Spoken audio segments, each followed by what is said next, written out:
Hey, this is Philip Sace, and you are watching the 5150 Show with Brad and Andrew. All right.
Hey folks, welcome to the channel. I need you guys to do me a favor. Can you hear me? Can people hear me? Please let me know if you can. Send me a message in the chat if you can hear me loud and clear.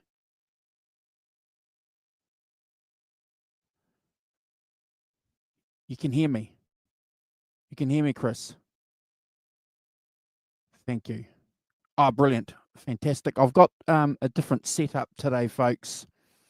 I'm using the system without my headphones so that you guys can see my Santa hat. And it's more comfortable wearing my Santa hat than having my headphones. Sounds great. Thank you.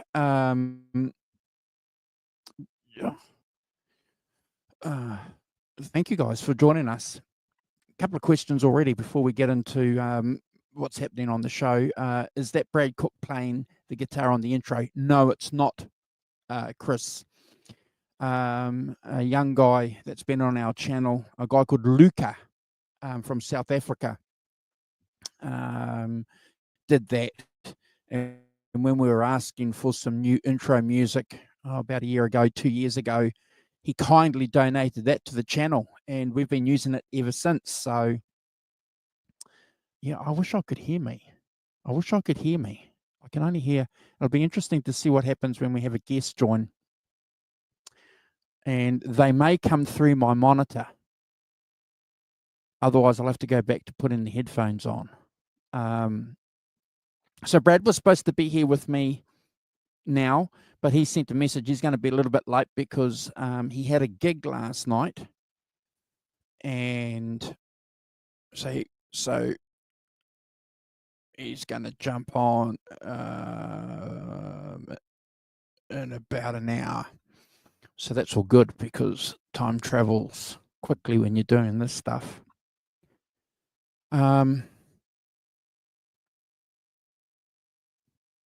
I'm gonna go up to the top here and see who's in the stream. Nelson Rodriguez, good to see you, brother. Thank you very much for supporting the channel over the year, but not only this year, for the last 3 or 4 years, gifting subs to people. Thank you, bro. It does help the channel. It helps with our StreamYards subscription, also the YouTube subscription, and it gave us some funds to open up a store on the channel, which is not free, like a lot of commercial things. Yeah, it's always a transaction. Christopher Live Sour, good to see you, brother. Another good friend of ours who's been supporting us for a couple of years, from Michigan.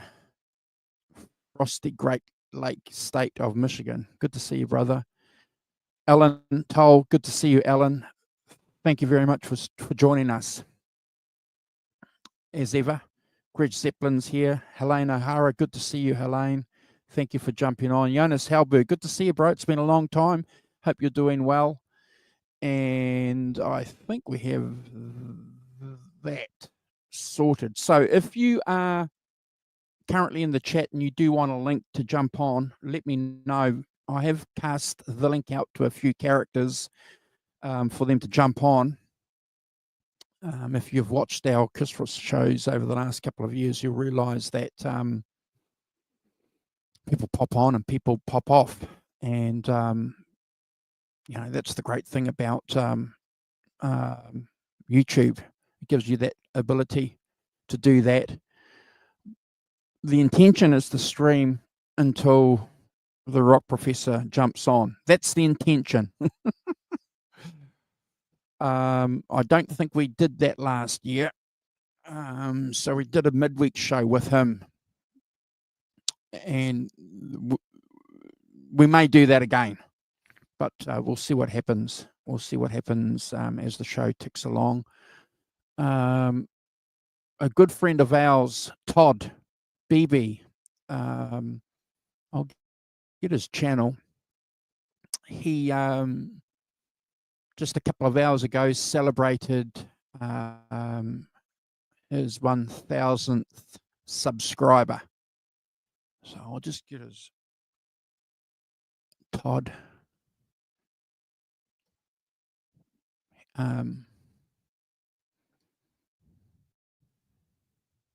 Here it is here, Todd Beebe. I'm going to give you guys the link.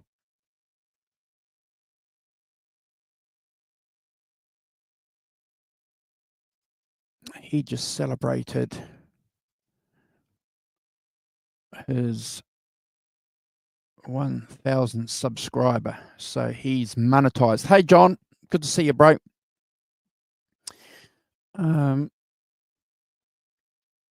Jump on when you can, bro. Todd, Brad's going to be about another hour. So take your time. To the people that I have given an invite to.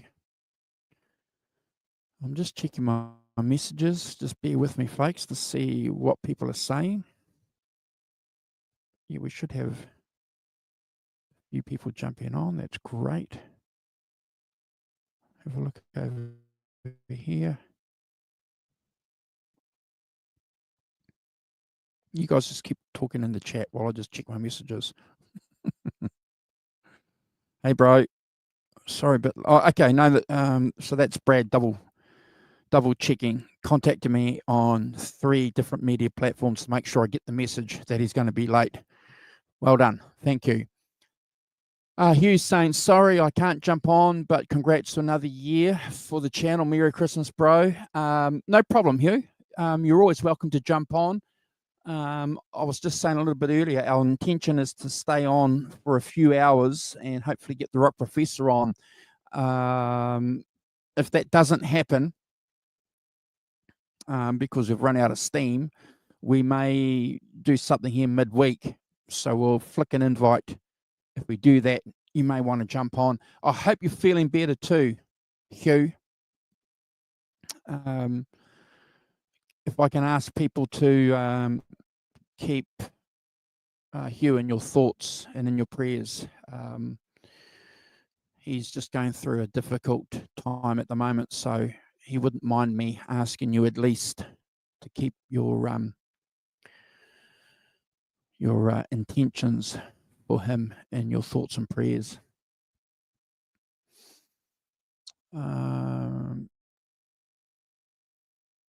Oh yeah, there's Todd's channel there. Todd Beebe Music Guitar Talk. Just celebrated 1,000 subscribers, so he's grafted and done the hard slog. And the best thing that he can do now is get monetized and see what happens with his channel as far as Mr. YouTube or Mrs. YouTube is concerned. Oh, here we go. Here we are. We've got so I think I'm going to be able to test my new setup.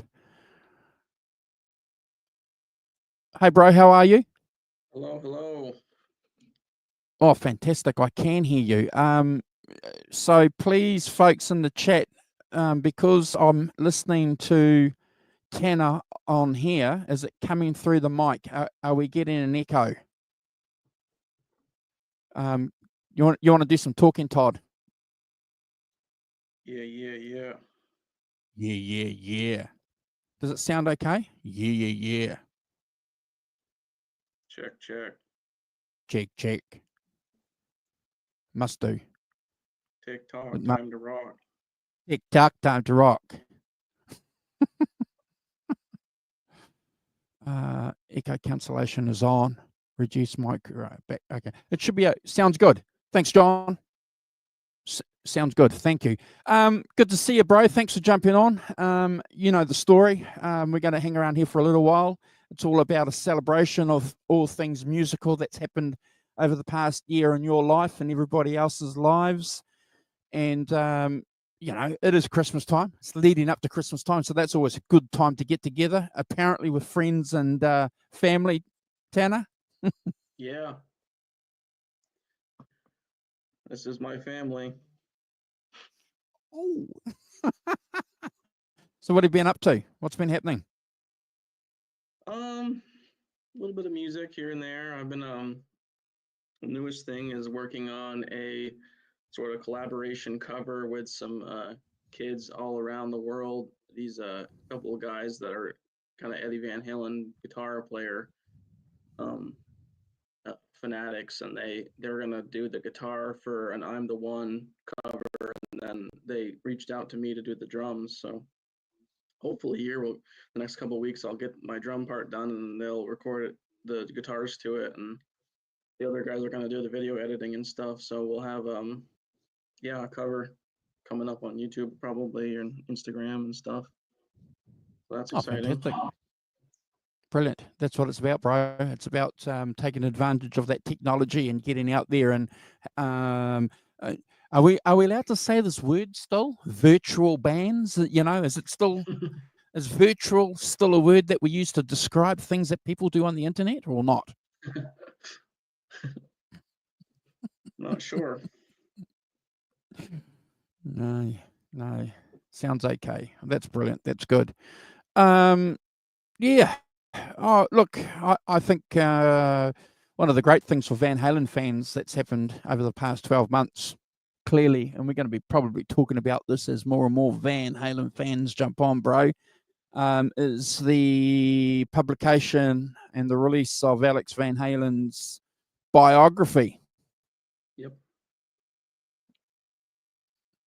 Yeah, that was a good. I What got did mine from him, so that was pretty cool. Yeah, what did you think of it? Obviously, you've had a lot of time to read it and digest it. I thought it was good. I mean, it's obviously not the most, truth or whatever. That's not a bunch of stuff I haven't heard, which, I think a lot of people expected, but I kind of went into it with lower expectations, just kind of assuming, just because of what's come out of the camp in the last couple of years. And, I ended up listening to the audiobook just because I'm not great at reading with sort of what I believe is undiagnosed ADHD. And so the audiobook was pretty cool. Hearing Alex read it himself was emotional, and it allowed the readers to kind of really just hear it from his mouth instead. And I liked that, and I thought it was a pretty good book, and learned a couple things from it, and was surprised by some stuff, knew some stuff, and yeah, I don't know, it was pretty good. Better than I think better than I think the general community made or rated it, I think, in my opinion. But Yeah, look, yeah, I agree with you. I think at the end of the day, it's a biography, so you have to like it or lump it. At the end of the day, it's his thoughts, it's his interpretation, it's his reality of what happened. One of the great things about having a biography or an album or something is that you can disagree with it, agree with it, Mhm. or whatever, and that becomes a talking point, and we wouldn't be here if it wasn't for Van Halen on this channel. That's a fact. And Yep. it's great that we're having an opportunity to talk about that. I just see in the chat that Paulie Walnut's a great Van Halen fan. He's going to jump on and join us at some stage. Said it's a great book, and I just want to do a special shout out to Jonas, who just said he's been away from the channel for a while because of family problems. It's 2 a.m. where he is, and he's just going to listen. So, bro, listen all you want, and all I can say is, we hope that your family problems, whatever they are, there's a solution to whatever the issue is quickly, and things get better, because family problems are never good. Thanks for stopping by as well. Yeah. Look, I think you summed up the book pretty good, Tanner.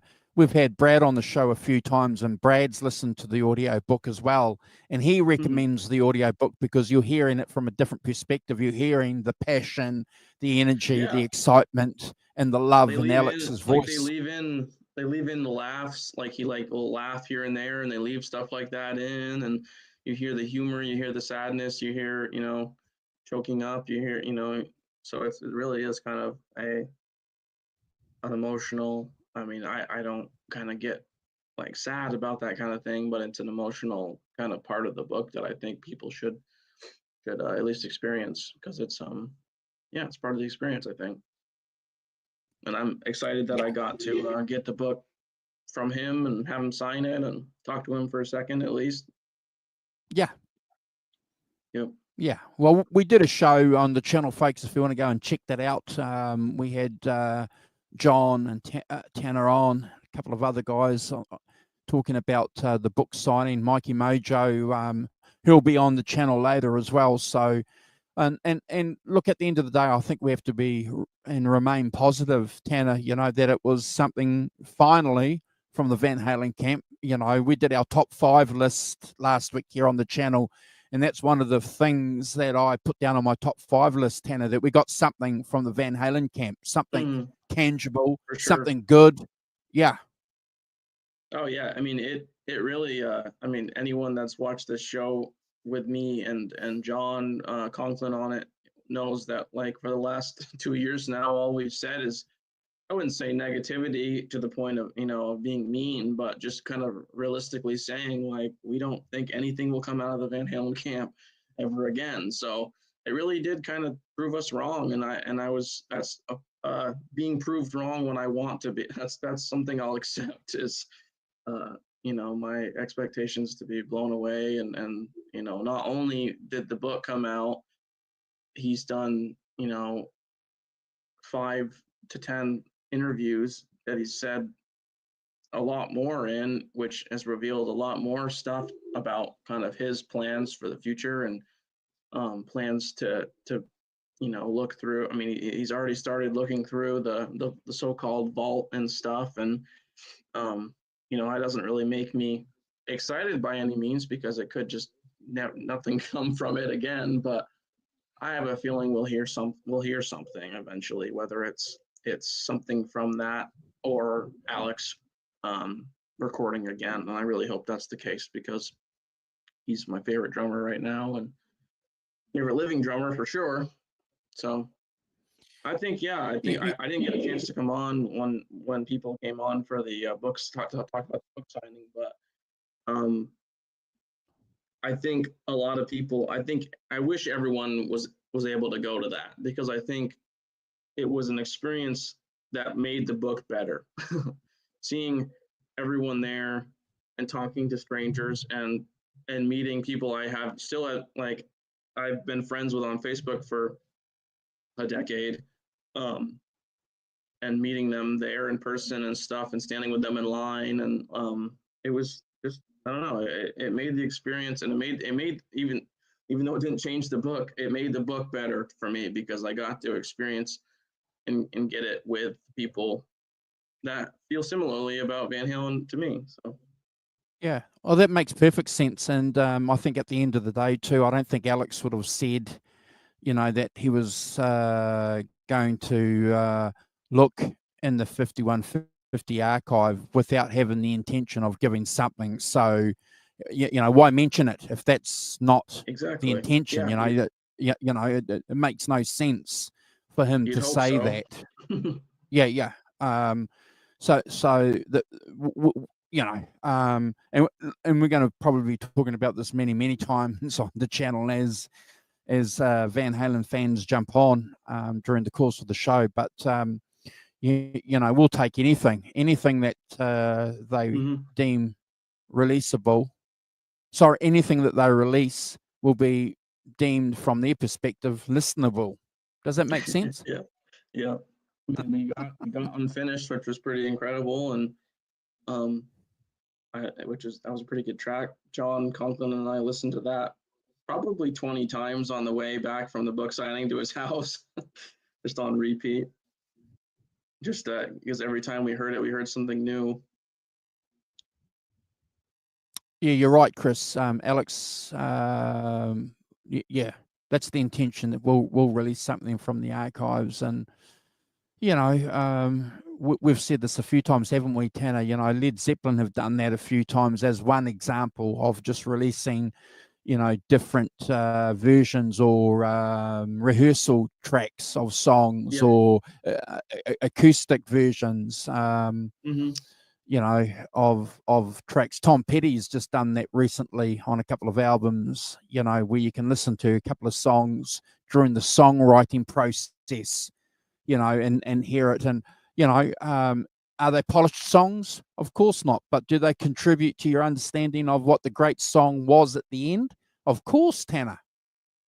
I'm sure that Alex and whoever else is looking through and turning the the media that's in it into digital and cataloging it is having I'm sure a lot of it wasn't labeled labeled correctly or at all, if at all. So they're probably going through and cataloging it. And I think the best thing that they could do is do what Zeppelin does, or the Beatles and stuff with their kind of super deluxe albums where they release the album, a remastered album with a dozen or 2 dozen outtakes, isolated whatever guitars and false starts and stuff like that. It's just, I mean, it will sell. It will absolutely sell. We'll all buy it up, and I think, I hope that Brian May, with his Starfleet release last year, uh, proved that people will buy that kind of thing, because it has Sure. all this remastered plus all the other stuff, and it was cool to hear, Yeah. other takes and hear the little bits before and after the songs. People like that kind of thing, and 100%, even if and it's that not, proved it. Hey, I'm yeah, just going to interrupt you for a second, bro, go ahead. and just get Alan Garber in here, because we know that Alan is on a little bit of a different time zone. I can see he's getting ready. I can see he's got his mic. He's got it all sorted. We better present him now. Good to see you, Al. Hey guys. Good to see you, brother. Okay, let's see. Can you hear me? Loud and Yeah, clear. we can hear Can you you- loud oh, and clear. good, We're gonna throw John ZD351 in here as well and say g'day. So good to Hey, see you, guys. John. Is everything working now? Um, Can you see me? Can you everything's hear me? working. Yep. Can see you and can hear you, brother. Alan, while we got you, I'd be keen, because you and I haven't had a conversation about this that I can remember, the Alex Van Halen book. So obviously we were just talking about that before when Tanner popped in, and I'd be keen to hear what you've got to say. Have you read it, heard it, seen it? Yeah, so I got it pretty much right away. I had done the pre-order, and then I've actually got the audiobook first, because that was just available right away without having to wait for the shipping. So I listened to the audiobook first, then read the book thrice, and then I listened to the audiobook again through one more time. So I'm about the fifth or sixth reading through of it, you know.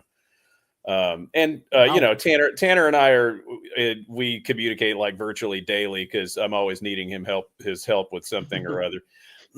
And so he got it right away too. And you know, so we you know, I think we're kind of all on the same page of the book. You know, it is what it is.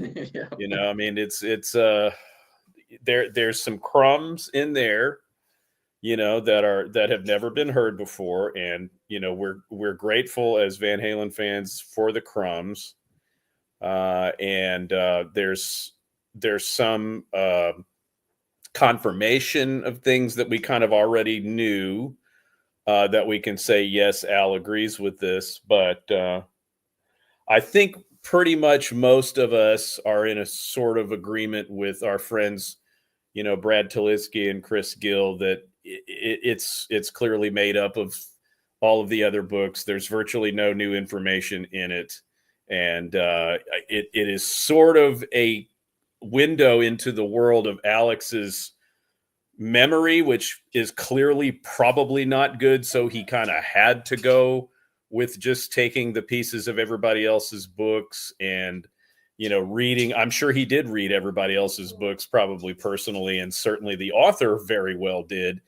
And, you know, they cobbled together memories that had been obliterated by, you know, the time. And of course, that which Tanner demonstrated, and, you know, yeah, so every other substance and, you know, just severe drinking and drugs, it just takes its toll. And I think it clearly took a toll on Alex. And, you know, thank God he's been sober for quite a while now. But, you know, once the damage is done, and there's kind of no rewinding and no going back, you know. So, and we know that Edward's memory was kind of not the best. It was pretty good, but not the best, you know, towards the end, you know, when he was doing sort of the last round of interviews with Chris Gill and Brad, that it was, you know, it's kind of iffy because, you know, as we do, we go back and we kind of can verify things with the actual evidence and realize, okay, he was wrong here. This didn't happen, or this happened 3 years earlier than he said it happened, all that kind of stuff. So yeah, that's my 2 cents. I think we're pretty much all on the same page, you know, grateful for what we got, you know, good on him. Why not? Everybody else is doing a book, you know, go ahead and do your thing. And, you know, if all we got are those couple of crumbs from him, and I do think there's some sincere moments there where he, you know, says some unvarnished things about Edward, and, you know, about his, you know, his love for his brother. That's no doubt sincere. You know, I think, you know, it's a good thing.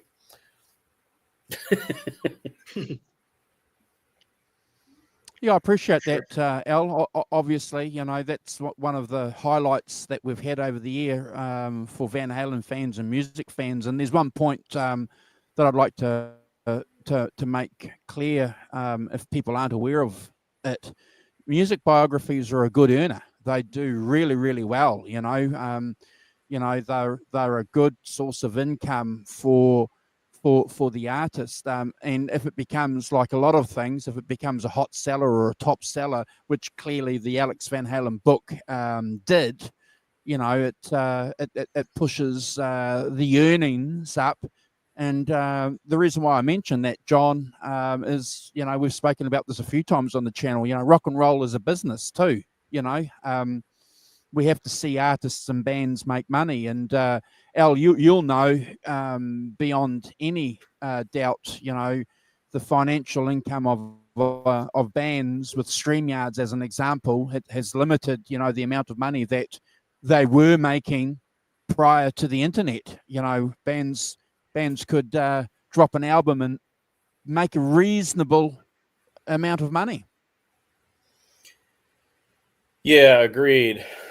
You know, it's the music business has just completely changed. It's not what it was, and you know, there's good points to what happened since essentially Napster sort of took the wrecking ball to it, and everything else just kind of fell like dominoes after that. You know, and you know, there's there's good and bad to it, mostly bad. It pretty much signaled it into the era that, I mean, Tanner's so much younger than us, but even for Tanner's generation, there was still a thing about buying CDs.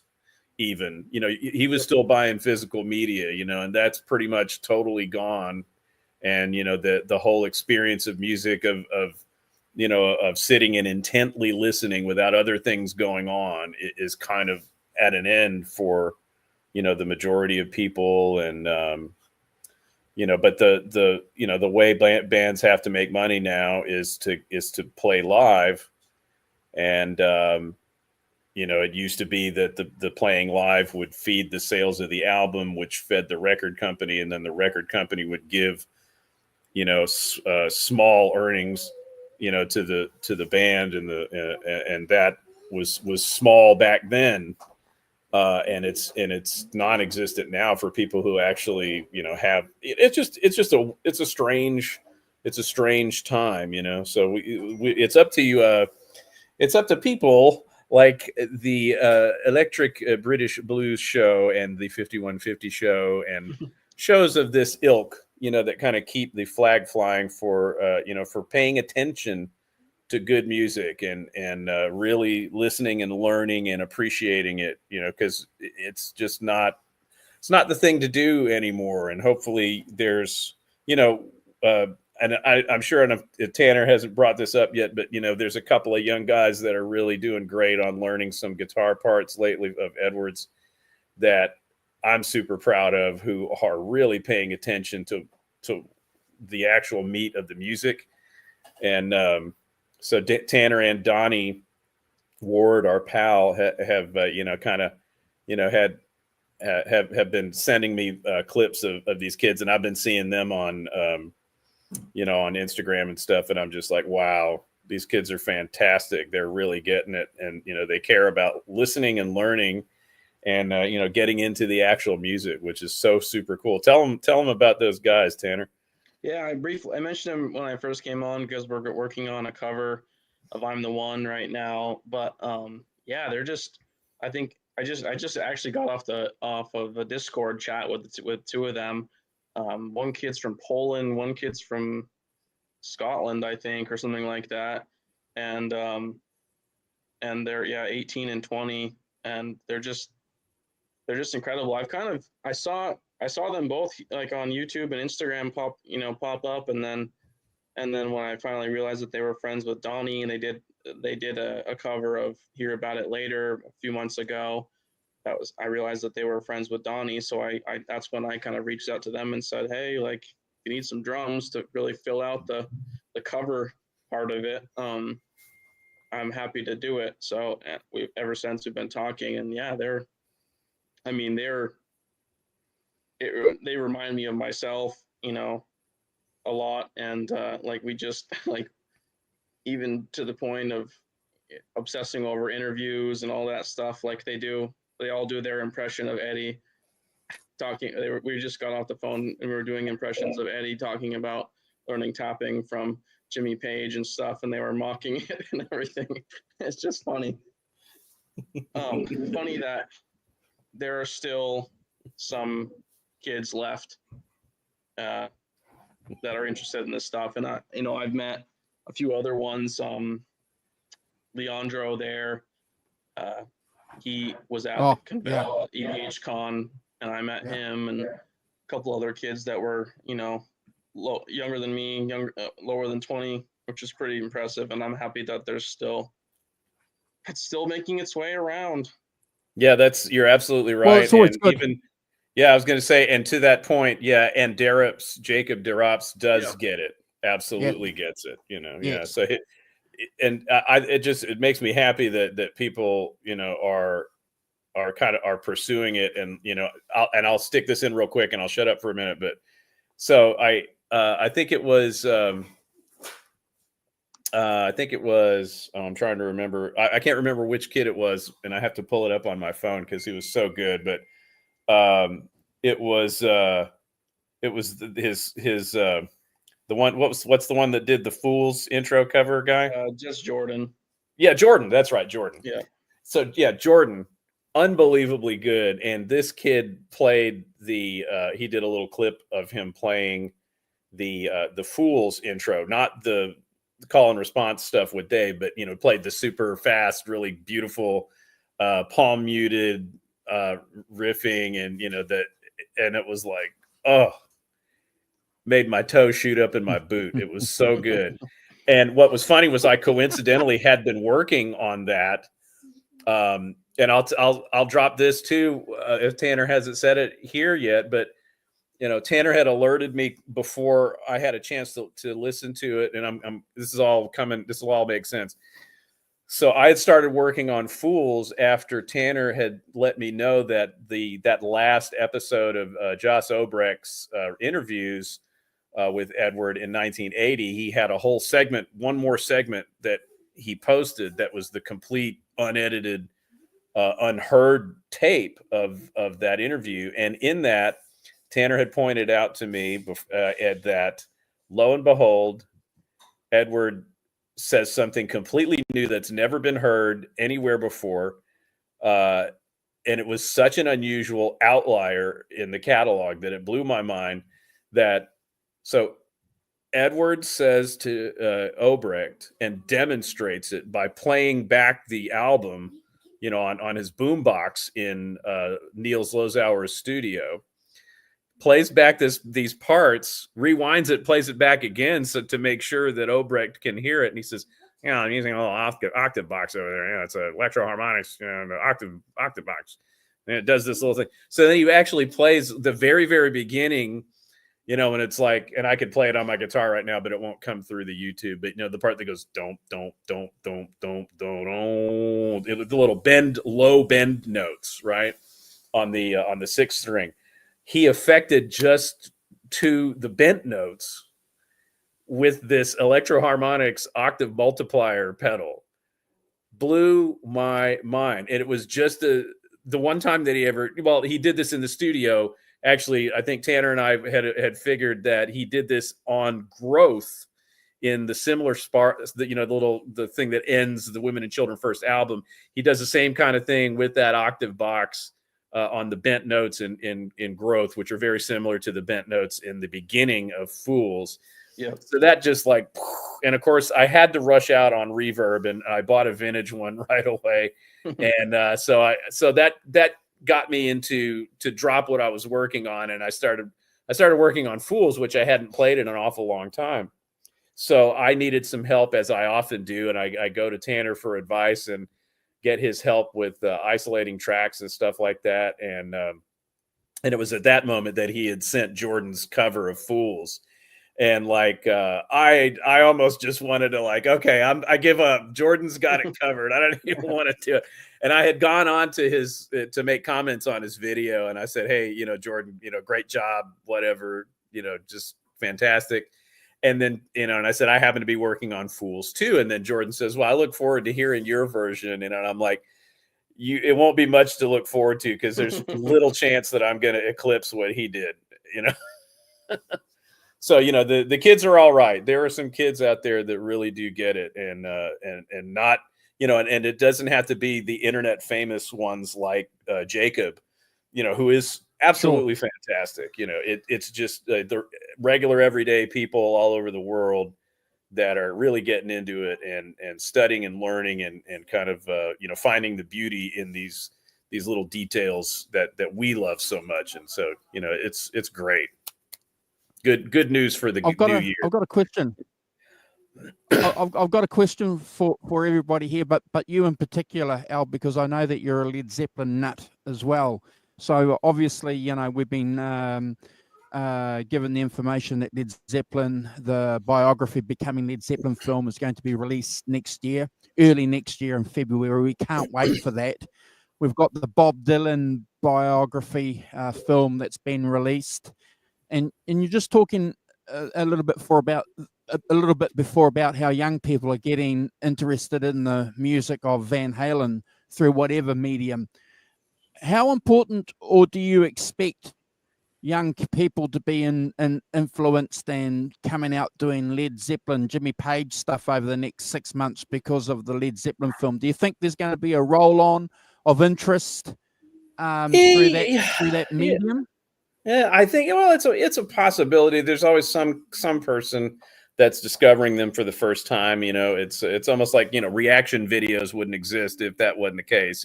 Yeah. But Good point. yeah, Good I don't know point. how much the documentary is going to have an impact on that. But I'll say this about the documentary, that the it's all footage that we're familiar with. There's no unseen, not much unseen footage. There's a little bit that we saw in the trailer, like of the young Bonham. There was the film of the very young Bonham, which was very cool to see. But primarily this is all bootleg stuff that we've seen on YouTube that's been leaked, and this, that, and the other. Yes, Joshua was fantastic. And then, but yeah, I think it's going to be really fun to be able to sit in a theater and see that familiar footage in an IMAX screen and with a great sound system. Yeah. And so I'm in it already. I Yeah. got my tickets. Incredibly, there's even though it was a little bit hard to find, the official site didn't have it right away on the day, but I was able to find it. My local theater has an IMAX screen 10 minutes from my house, in a suburb of Houston. Wow. And so I was able to secure my two tickets right away. And so that's going to be exciting. I'm going to enjoy seeing the Super Show footage and the Tuzan-Sen footage and, all of that good stuff on an IMAX screen with a great stereo, and to see some newer interviews. I know Plant was a little reluctant about it. Plant's not super on board with it. He's not actively campaigning against it, but he's not a big fan of the documentary per se. And Jimmy's always excited about it because the band is really more or less his baby, as often gets said, and it's true. And John Paul Jones is always enthusiastic about it, so it's a pity that it's taken this long for there to be a distribution deal. So it's been 5 years, I think, that we've waited for this. So yeah, it's gonna be exciting from that perspective. I would pray. I don't know if they're gonna take it that far, but we had the footage that was found of the Blueberry Hill Los Angeles Forum show in September of 1970, and then we had the amazing brief snippets of Auckland in 72, which is fantastic. That fantastic story of finding that footage. It'd be nice if they kind of worked that in there, and of course Bath 1970, which is the absolute best footage of Led Zeppelin, even though, again, camera's not really on the band very much, as was the tradition. Right. A lot of, I guess, based on Woodstock, right? Pretty much, they didn't follow the D.A. Pennebaker style of Monterey Pop, which was to focus on the artists primarily, but at Woodstock spent an awful lot of time doing weird camera angles and not really catching the artist a lot of the time. So it's a pity that they did that with the Bath footage. But camera what's people there taking LSD. Yeah. The Bath footage was silent, right? There is a bootleg, but it's terrible, I think, from what I remember. Bath, they actually have the actual audio that they recorded from the truck. Oh, they do. Yeah, it's all officially filmed footage, and so the audio, and you can get it on YouTube now. There had been times where they had taken they put it up, took it down, put it up, took it down. A lot like they did with the like Fresno. when you synced the audio for that Portland 78 Van Halen that came out. And remember when you synced it, did an excellent job, and then they pulled it down like 3 days later, and then they put another synced version that wasn't anywhere near as good as what you did. Yeah, I spent a day and a half on it, and they made me take it down, or else my channel would have been deleted, and then uploaded the same exact video, and I just went, that's my video, and I know it because I know where I messed up. Right. And I know that I left off I left off Bottoms Up at the end because the bootleg audio basically shit the bed. So so I just omitted it because it just would have sounded like crap. And that was pretty frustrating. I mean, should have saw it coming a little bit, but then again, the guy who runs that channel is just posting footage from his dead friend who made it all. So really, he does own the footage, but not really. Didn't put any effort into into recording it or anything like that. So yeah, when I saw it uploaded, and then I saw it uploaded again a while later, in slightly better quality. Obviously, I think in the generations of me downloading it and stuff, probably my upload wasn't as good as it originally was. But you know, I challenge anyone to do it better. I mean, I didn't think I did that great, but it was no less of a challenge of doing it better, of rather than just go ahead, scrub the footage for 12 straight hours, be my guest. Yeah, I mean that was kind of a, I think, you know, that was an example where you and I worked a little bit on that together, where we're like, you know, we were like, okay, this is this song, and we could see these positions of what he's playing, and then you ran with it. And you know, that's the kind of thing that really should happen with this footage. I don't know if that guy is sort of like holding out for the band, you know, or the company that owns the band now to use it for a documentary or something, but only someone that knows what's going on in the playing aspect can do it. I found that pretty quickly, and thank God I'm a drummer also, because there's parts where you can't see Eddie or Michael or Dave, and you can only see Alex drumming. So I could align it to the drums and stuff, and you know, and among realizing that the bootleg audio and the video weren't at the same speed, that was another issue that I had to deal with, and it was a pain in the butt, but. Yeah, and that's the kind of thing where it's like the fan community can really do something with this footage instead of just kind of holding it back and kind of being precious about it. It's like, you know, you've got these people out here that really know what they're, you know, talking about, that can actually, you know, make this something for everyone to enjoy.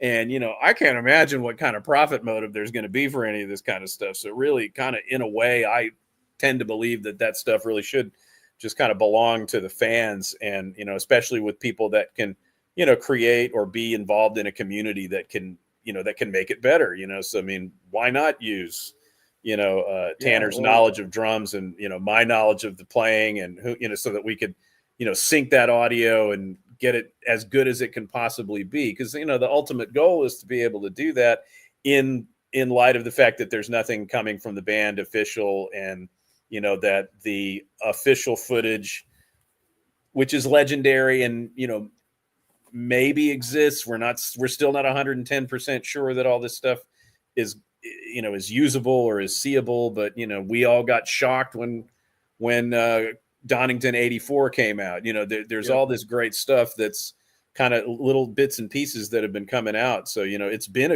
a great year for that kind of stuff. You know, who would have thought we would have had Donington 84? Alternatively, and kind of parallel, that you've got the kind of AI tools where I see people like running live without a net through AI and cleaning it up, and it's incredible. I mean, if we don't have that, which, you know, it'd be so easy for the camp to just find the original live without a net audio videotapes and just scan it into a modern computer and put it onto a DVD format. You know, I guess it's just kind of up to us to just, you know, make content, because it's just, you know, we're in the same, like, if it's not going to be like Let It Be and where they do it themselves, you know, we got to do it. We got to use the AI tools that are coming out, like, and I think that kind of behind the scenes, that Peter Jackson kind of was on the forefront of that AI video.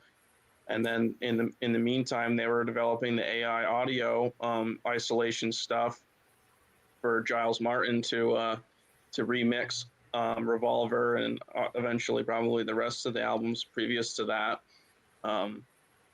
So and you know, there's kind of consumer versions, which Alan has now, AI isolation tools that allow you to isolate just the snare drum out of a song, which is incredible. And, you know, I use it both for learning purposes, remixing purposes, you know, recreation, like, you know, remixing, everything. Like, it's just it's fun, and it's cool that we have access to this stuff now. And now and I kind of looked at especially Van Halen in this light, that if they're not going to do anything, I will. Yeah, absolutely. And we're, again, going back to the fact that we're in an age where physical media just isn't profitable. it's down to us. The fans are going to want to see this stuff, and hey, put it on YouTube. There's not going to be much profit to be had anyway. So, why just put it out there? Just do it, No, without a paywall kind of from the get-go, when you're putting something out for free, I mean, people can immediately download it, and it's just not the way it used to be. If you paywall it, no one's going to use it. And if you put it out for free, everyone's going to use it. So it's just, I don't know. I think there's an outdated view on it that needs to kind of just go away. I mean, we're talking about the music business. You used to perform live to make money, but now it's more expensive to perform live than it is to just live stream from home or something like that. I've been really paying attention to the music community and like in regards to performing, and especially like the online debates about the whole backing tracks thing. That's a really hot topic right now, is people performing with backing tracks. And a lot of people's opinion is like, I can't afford a bass player. Yeah. I can't afford a piano player. I have to use it, or else my songs, and to them I say, write and record songs that don't have piano in them, maybe. But right. And then even so, then you're into that realm of, for guitar players, and bassists, although bassists, can have been going direct for decades, and they can do great with that. But, our pals who are out there working in tribute bands, and that are working, selling their own music, and moving that little modeler box, and sticking it in an overhead carry-on, that fits everything you need, is just a reality that you can't ignore it. And it's one of the few things that helps to make playing live shows worthwhile. I mean, you don't have the ability to drag around giant amplifiers anymore. I mean, it's just, even a 1x12 is a lot versus a quad Cortex or whatever thing you have, and it's a different age. But playing live is the thing. A lot of my friends, and even, it doesn't matter if you're a musician, if you're unknown or medium known or famous, you've got to go on the road to make money. Even Taylor Swift, I mean, please, she is not getting rich off of her streams. No, not even in the slightest. You nailed it, bro. It's embarrassing how much money people make with Spotify and stuff like that, and I think it's not going to go away, unfortunately. So yeah, obviously they have to figure out new ways of doing it, but it's incredible to think that for the price of one key thing though with Taylor Swift, though, going back to the Taylor Swift example, is that for young folks out there too, that they got to remember she's the major songwriter too, Al. So that contributes to her being a billionaire, isn't it? So there's still money in writing songs. But the publishing is still not that lucrative as it was before either. Now she'll get money for licensing, that can be substantial, but even that's, she's not doing a whole heck of a lot of that anymore either, versus probably in her earlier days. Her money is coming from the touring. That's definitely where that money's coming from. She's got the movies too, like she does. Yeah. Like she came out with the movie, and then like as she adds more like albums, she'll like add to the movie at that. Now I believe her latest movie is up till like 4 or 5 hours long, right? It's like the Eras tour. So now that she has a new era, she needs to add an extra hour or whatever to the show. And absolutely. So you see people out there for the you see people out there are schlepping and getting on the road and having to make money, and it doesn't matter if you're if you're unknown or known, or super famous or medium famous. So in a way, that's kind of a good thing. It turned everything upside down, and you can look at it. And I try to look at it in a positive light, in that, now you really need to, get out and play to make money and put on an entertaining show. And, with all due respect to the people that are out there, working and putting on an entertaining show, I think that is kind of a switch from what it used to be, when the record companies were, making all the money and, still ripping off the artists in the final end. But, there was, the emphasis is on the live shows at this point, Oh, that's my phone. That's my wife. It's about bedtime for the kids. Got to say bye. Thanks for having me on, guys. And we'll chat later. Yeah. I'll No, message you no in a problem, couple Mel. God hours. bless. And thanks for your support over the past year too. Look forward to doing more shows with you next year. That'd be fantastic, man. Great seeing you guys. Take care. Cheers. John, are we going to hear from you, brother, or not? No, I didn't want to interrupt. Oh, good on you. What a polite man you are. Yeah, It's always good to have Al on. Passionate guy. Yeah, I'll probably have to duck out real quick soon. Just pick up my daughter, and I'll be back for a couple of hours. So it's only just up the road. No problem, mate. So that's just warning on that. Yeah. No dramas. We're going to be here for a while. You know me, mate. I don't have too much to add on those subjects. So if I've got nothing to say, I'll just let the people know what they're talking about speak. Well, look, I've got to hand it though.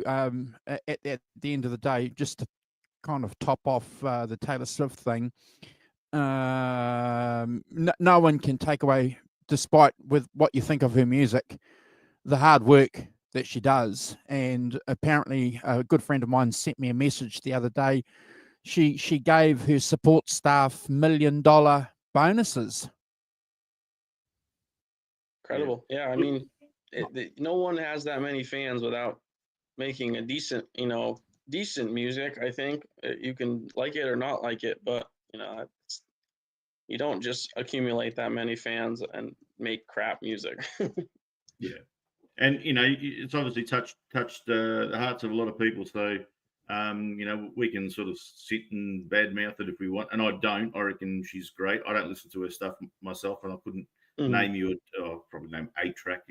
She's reached that level of fame now that even the people that aren't interested have knowledge of her. But it's not my thing. But I'd never rubbish it, and you got to remember that even the worst band in the world has some is somebody's favorite ever band. So and that's the good thing about music. I don't expect everybody to like the stuff I like. I'm sure we all have things we agree on and disagree on, and it doesn't make anybody right or wrong. It's just what you want. Yeah, and the fact is, as you said, guys, she wouldn't have got this far if her music was crap. So it resonates clearly with people, and and that's worth celebrating, because at the end of the day, people are getting just as much enjoyment out of listening to Taylor Swift as you do listening to Kiss, John, or I do listening to Van Halen. That's what it's about. Yep, for sure. And also, as I've discussed in previous appearances, that I've kind of got to the point now where I just listen to the music that I want to listen to, and I don't even really care so much who makes it anymore. And though my head is full of facts of that I'll learn over the years over the artists that I've been interested in, I've kind of dropped off all of that. And and I totally understand some people want to dive into the minutiae and find out all the little technical bits and pieces and stuff like that, and figure out how to make a perfect copy of a song that they love and music that they love. But I'm just as fine going to see my mates learn a tune and just bang it out their way, and everybody just rocking out and having fun. It's a curse. I wish I didn't care so much. But by the same token, then what if the Van Halen version of "You Really Got Me" sounded exactly like the Kinks? You would have missed out on what makes that special. So I think it's great for everybody to go in and make their own style and make their own version of a song or a type of music, or take inspiration and move it to a different place. And I totally respect someone putting in the effort to, become a great tribute artist and have the right look and the right guitar and play all the right notes and do it exactly the same. I've enjoyed many tribute acts, but the other thing too is there's a lot out there for everybody to experience, and you can't just sort of say this is the only way to do it.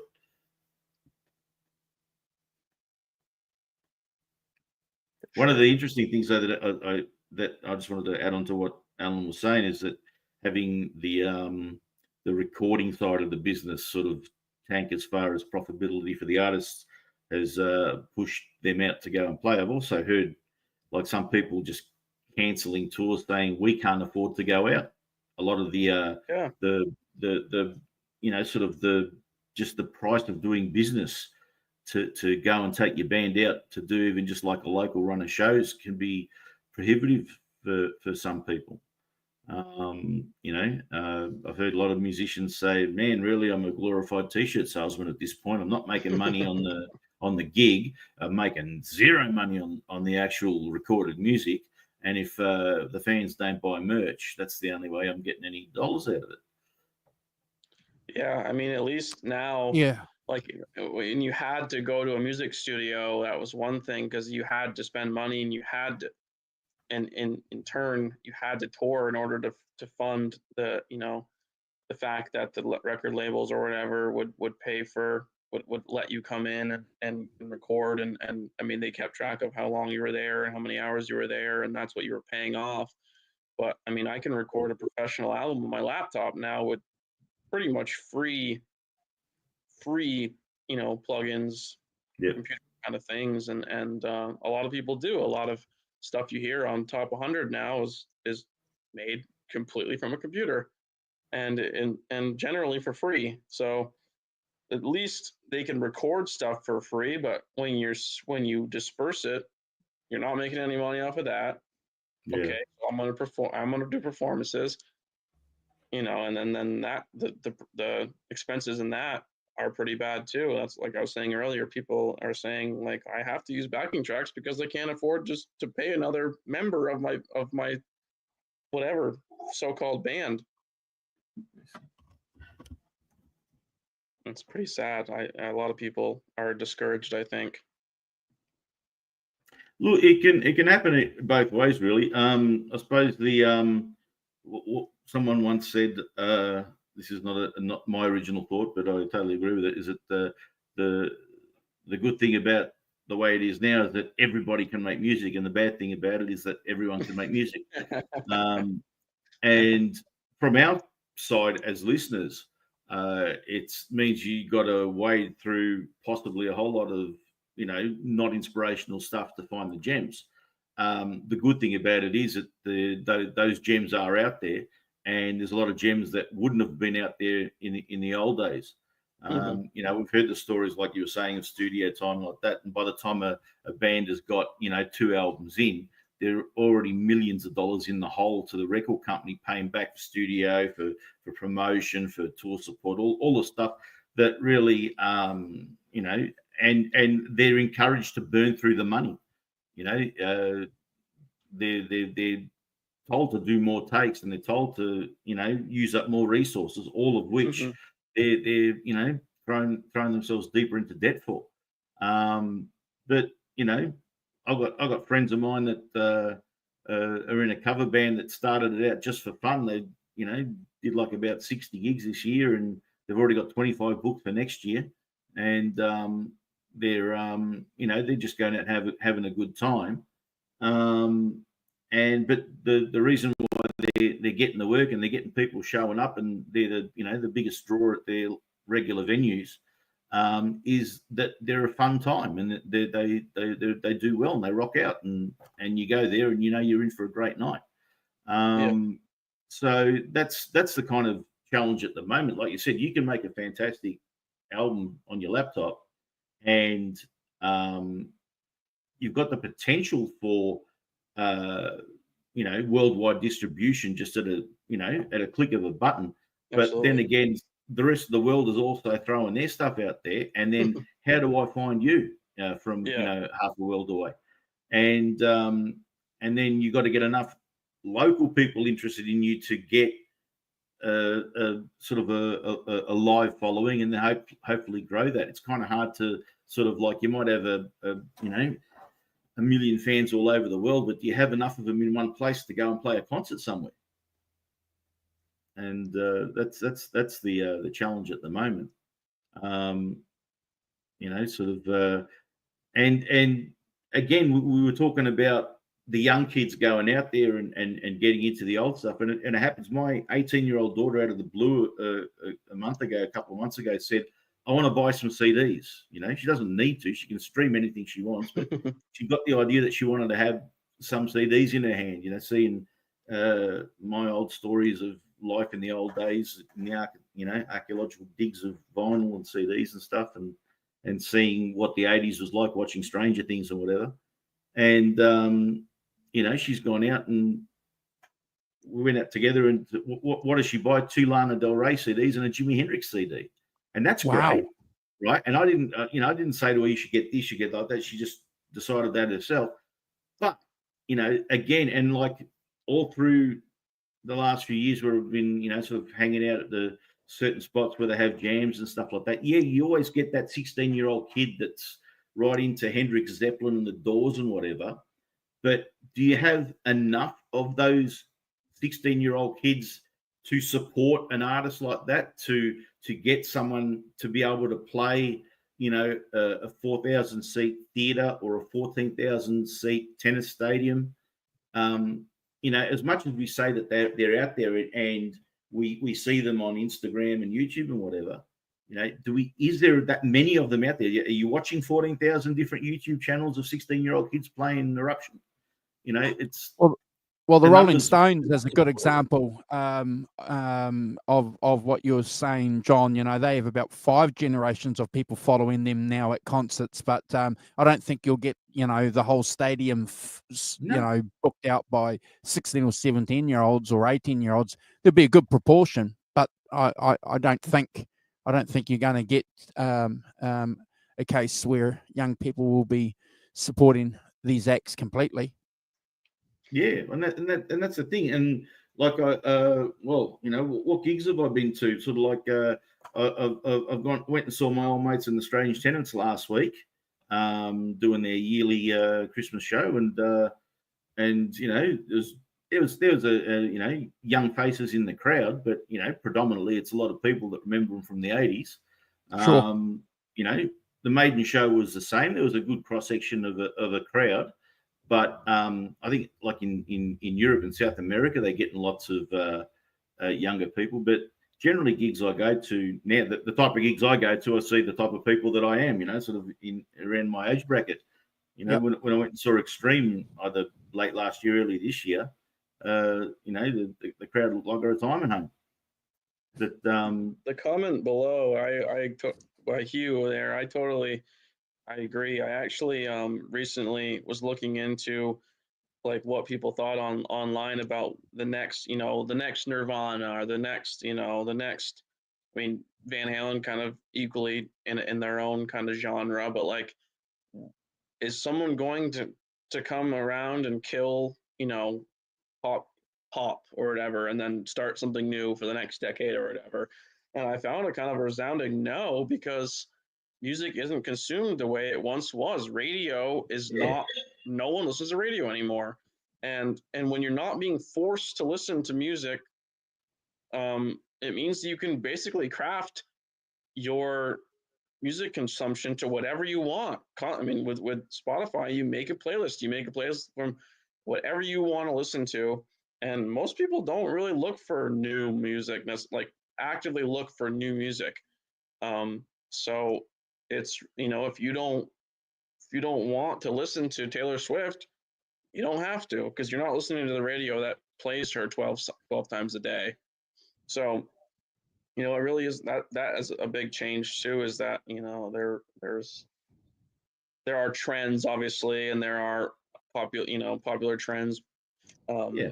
which typically, get some ground on TikTok and stuff like that. But in general, if you don't want to listen to top 50, you don't. I don't. I sure don't. I go on every once in a while on the top 50 on Spotify just to hear what's going on in the world and stuff, in the country and in the world. And typically, I'm kind of miserable doing it. I know that Rick Beato there, he does it every couple months. There, he'll go through the top 10, and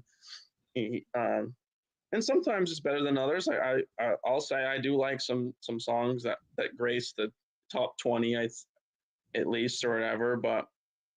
And I think there are some artists that are pulling some heavy weight right now when it comes to the music I like to hear, and doing something different. Ultimately, that's kind of what I like to hear, is not the same song over and over and over again. And whether it's the songwriting or it's the instrumentation or just sounds in general, people have been playing it safe for quite a while now, and it's nice to hear some new sounds every once in a while. And Well, I go back to an old now quote from Pete Townsend when he was around about the emergence of rap music, and he said, "It's not for up to us to like it.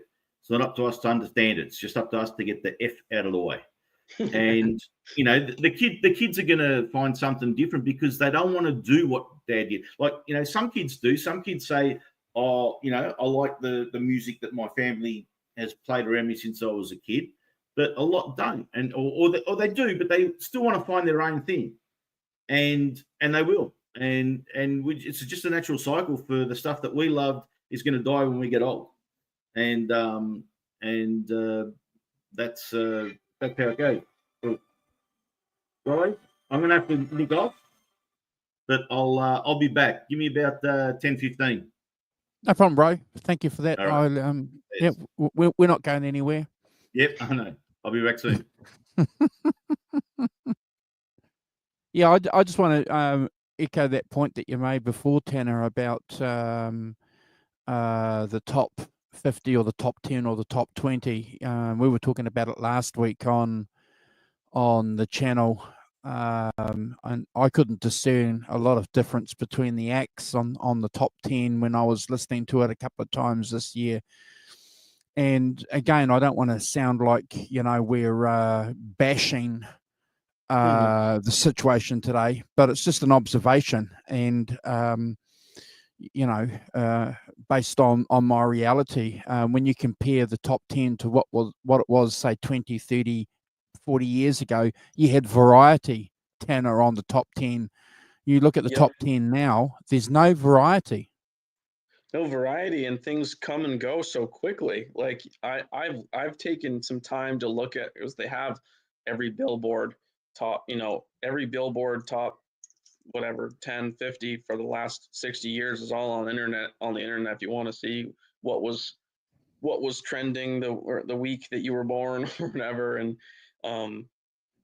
so you see songs stay on it for a long time or come back and this and that. And a lot of these songs, I mean, on Spotify especially, you can see, it shows you like where they've moved, if they've moved up or down on the top. I think 20 is the only ones they do that for, and it'll say like where it was or where it's headed, if it's going up or down. And yeah, things just come and go so quick. Yeah, there you go. Singer is king now. It absolutely is. Yep. People, and that's really, some people can only afford that. I mean, and if they record their own music, like they're a solo person, if I'm a singer, I record all the music myself. I'm just gonna sing to it and play a backing track behind it, because I don't know, I can't find anyone to play this music for me. But yeah, singers are very. There's a couple of good comments in the chat here. Hugh's saying that there's almost no bands in the top 20 now, and that's a good point. Yeah, that's a very good point. Right. And and Great Van Zini's got this great comment. 40 years ago, he hated the when he was a kid, the Pop 40. Now he misses it. Kind of know what he's talking about. Yeah, because it was pop music, but actually it was pretty good. Well, Yeah, when you had now variety. it's You know, we were they just are like I said, we were talking about it last week. You had reggae, you had bands, you had Van Halen, you had Madonna, you had Mhm. artists like that in the top 10. From you had ska, You had Metallica. You had in the early '90s. You had Metallica on Metallica. top 10. You know, and like Yeah, my mom and her friends would dance to Enter Sandman on MTV. yeah. Like among Madonna videos and and whoever was popular at that time. It's crazy that no one can break through that rock, heavier rock, or and just rock in general. um it's gotten so watered down that no matter like every rock band has to add a dubstep breakdown into their song in order for people to actually play it and put it and use it in their TikTok videos or whatever.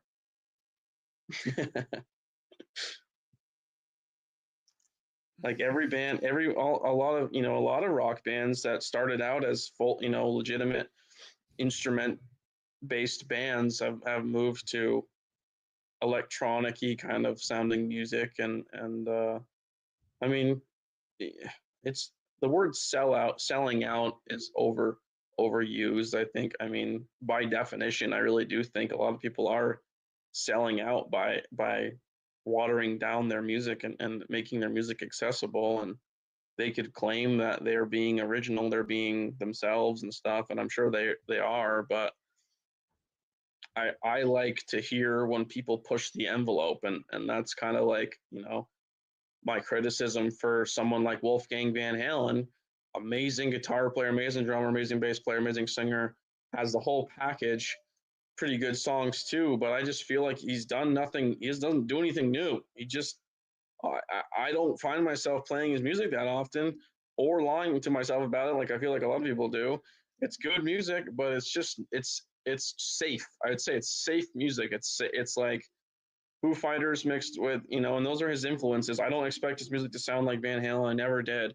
It's just safe. It's so, you know, nothing what I expect from the blood of innovators of his father and uncle and stuff. That's just my surprise, and that really is not an insult. Trying not to be an insult, because I really do think he's super talented individual, and I think everyone should go watch the. He was just on the Drumeo channel, uh, doing some drumming and stuff. They basically play a song. They play a song without drums to him, and he has to that he's never heard, and he has to figure out what to drum along to it. It was pretty funny, but and he's a really incredible drummer throughout the whole thing, and he's a good spirit too. And so nothing against him in that regard, but it's just so much music now. It's just so safe. It's so safe and watered down, and it sounds like a very old head kind of take. But yeah, I just hope something. I hope there. Maybe I hope people are wrong about the next Nirvana or the next whoever. I hope there is someone that really does kind of hop onto that top 10 and shake it up a little bit. Well, the 1990s seems so far away too. I was definitely a product of the 80s. That was my decade. But you look at the 1990s. You mentioned Nirvana, and we ranked the Nirvana's Unplugged album here on the channel, Tanner, a couple of months ago. Mm-hmm. And what a great album that was. And that was a huge album when that was released, not long after Kurt's death. And I was just reflecting on thoughts and memories, and those albums that they dropped, that they released, those albums were top 10 albums, Tanner. Their singles were in the top 10. Mm-hmm. That was popular music, bro. And it didn't take 3 decades for people to realize it either. Yeah. Like that's I mean, there is a lot of like stuff that I think that came out now. I think like some albums and songs are getting the appreciation that they didn't get when they first came out. Like even I've seen a little bit more appreciation for albums like Metallica's Saint Anger, and another kind of album on this on a similar like platform is like Van Halen 3. Like I think people are kind of realizing that maybe they were a little too critical, and I think in that same regard, I've actually just watched a video the other day about it was about movies and how people are so critical now. Like they don't even give movies a chance to to survive now. It's just a movie comes out and within a day there's hundreds of reviews that are just like this movie sucks, and I find myself watching them and going, I didn't think it was that bad. It's incredible to me, but I think that's what's going on is that people are so critical now, and it sucks. I mean, I'm not releasing any music of myself, and probably won't here for a while, but it's scary. It's scary to be in the critic, the world that we're in now. I think from that perspective that you're talking about there, with people being critical, that's the rise of social media. Definitely. One of the great things that I like about YouTube is that, there's positive channels that you can learn and share things with. And there's a lot of channels out there that just want to be controversial and stir the pot. And, there's a couple of channels that I watch that offer reviews on sci-fi movies. Well, movies, full stop. And it's interesting because the guy will go through and review movies from the 80s and the 90s that I haven't seen, and that I'll go back and see because of what he's saying in comparison to what's been released today. And I kind of like that. But getting back to Wolfgang Van Halen, and you mentioned Van Halen 3. Give me Van Halen 3 over anything Wolfgang's released, Tanner. I've listened to what is it, Mammoth Van Halen. I've listened to it a few times, but I'll never go back and revisit it. I'm happy to say that. Me neither. I'll be honest. I hate saying that because I want to like it, but I just think like being in the younger generation of this community, I think there's this kind of like guilt syndrome that a lot of people have, where they think like if they don't support Wolfgang to the nth degree, that the ghost of Eddie doesn't like them or something like that. Like they don't feel like they're a true Van Halen fan unless they go to Wolfgang shows and buy his albums and buy his merch but never I guarantee they're not sitting at home listening to his albums or songs or Spotify or whatever. I know a couple of guys exactly who have the position that you've just spoken about, and they've gone live and they've had that attitude. And look, at the end of the day, as John said it before, I'm not going to sit here and say it's crap. It's not. It's not what.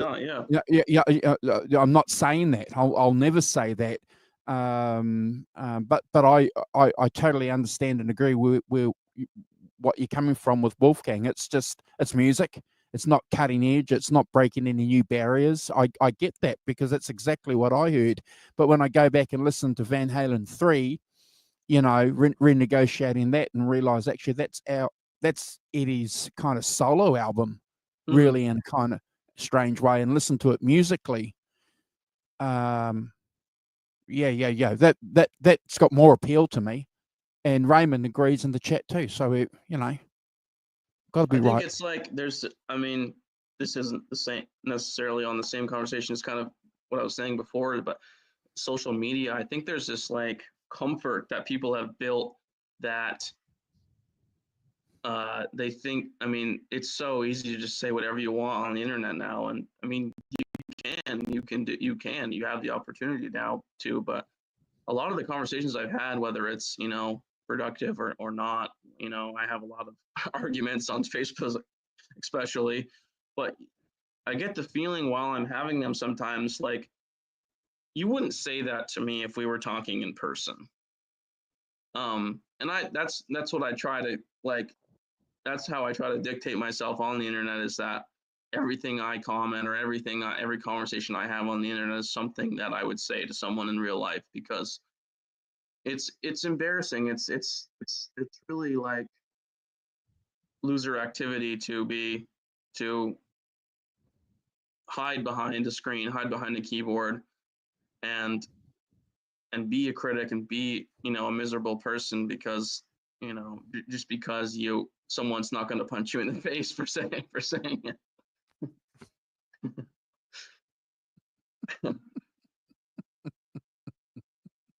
But on the other end of it, it's like when you have constructive criticism or just general valid criticism, which I feel like, what you and I are saying right now. I'm not fans of Wolfgang right now. I'm not, a fan of him as a person, but not a fan of his music. I'm glad some people like it. Here's my criticism of it, and my God, the people that respond to you, wow, he's not going to sound like Van Halen. He's doing his own thing. And I never dispute that. I agree. He's doing his own thing, and what he's doing is not something I like. So, and I'm allowed to say that. So, there's on the other end, there's the people that don't even allow you to say anything, even if it's constructive or valid or fair. How dare you? How dare you speak about him like that? It's hilarious, but unfortunately, that's the reality that we live in with a lot of acts, and we saw that with Wolfgang right from the word go. And I'm not going to say who said it because they're not here, but I remember, and it's a person that we know really, really well, said something like, they were willing, they wanted it to be good, they wanted it to be, but it was just good. It was never anything incredible. But Raymond makes a point here that Wolfgang needs a hit somewhere. Well, that's the problem, Raymond. How's he going to get a hit? How does an artist like that get a hit now? Do they have to sell out completely and become like a top 10 artist? So yeah, I don't know. Well, he had a medium hit with Distance there when he first released that, just because of the sentiment surrounding it being a tribute to Eddie and stuff. And it was old farts buying the music, yeah. Yeah, it didn't last long because kids don't give a shit about Eddie Van Halen. But unfortunately, you have to make music that sounds like top 10 music in order to be in the top 10. That's just what we've gotten to now, is that. But that shouldn't be what people are looking. I don't think anyone should be looking to be, if you're making music to be on the top 10 list, I don't think you're in the right headspace, truthfully. But yeah, I don't want to turn this into a political conversation at all. But I've read recently, we live in a world now where the culture that we live in is homogenized into one global kind of culture now, and we have to have that in music as well. We're getting one global kind of music. The variety that we were talking about that existed 20, 30, 40 years ago just doesn't fit into that narrow worldview of everybody globally thinking the same. And if you're going to think the same, you have to listen to the same music. It's a fact. The variety I see now, mostly, especially in the States, is more culturally, and it's more in like geography than it is in genre. Like, I frequently see country pop up on top the US top 10, and then also a lot of Hispanic music too is very popular in the States. I think mostly just because of our Hispanic population.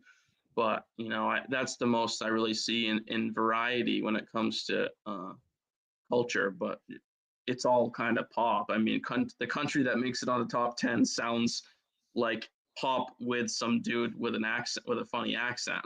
No And that's problem. the same Hey, thing with the Hispanic stuff. hey, John, thanks for the message, bro. Merry Christmas to you too. The intention is to hang around here for a little while. So when you get home, if we're on, jump on. It looks like we're not going to get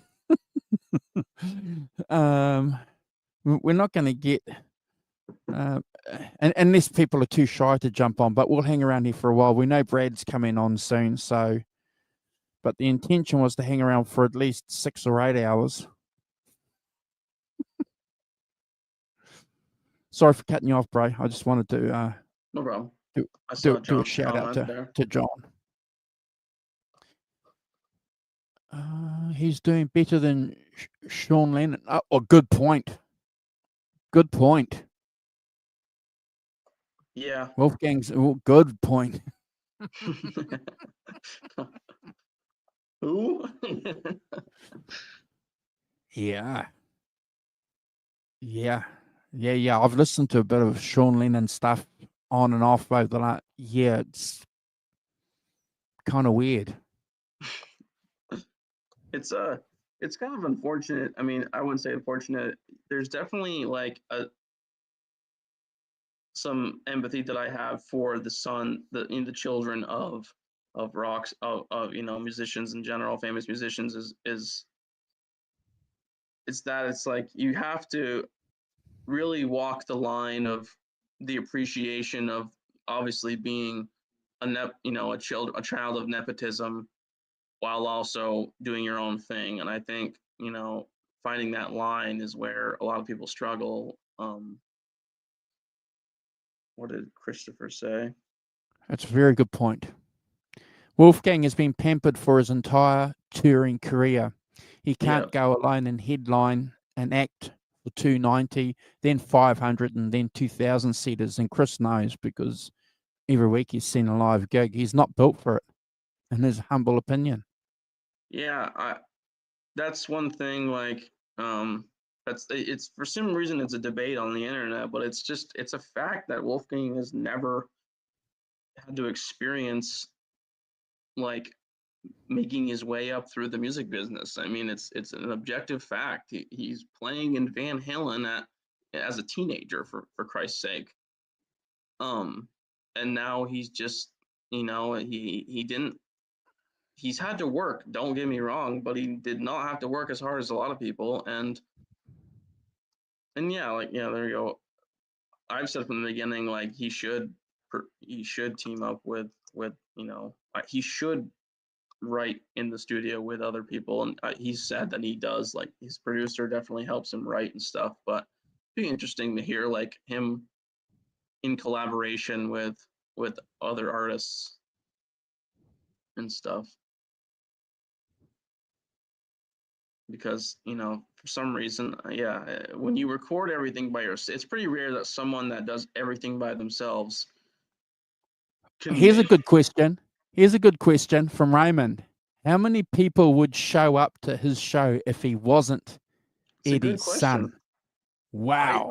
I've been saying for a while now that the genre of music that he plays has very little overlap with Van Halen fans, and I think a lot of people that will go to the world's end to defend him would scoff at anything else in the genre that didn't have his name on it before he came out with his music. I think for lack of a better word, I think a lot of people call it butt rock.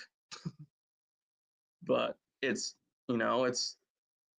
don't think there's a whole lot of overlap, and I think the only reason people say they listen to it, I'll say that, say they listen to it, because I don't think they really are, is just because of, it's because of the connection, I think.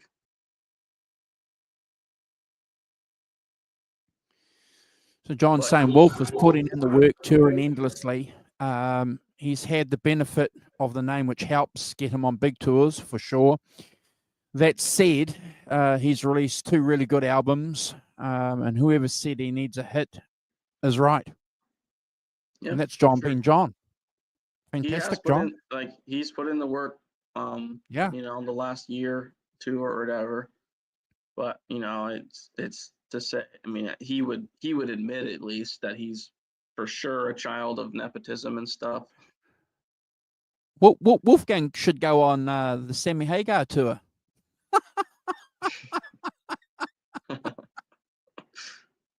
Open Yeah, for Sammy please Hagar play and Uncle drums. Mikey.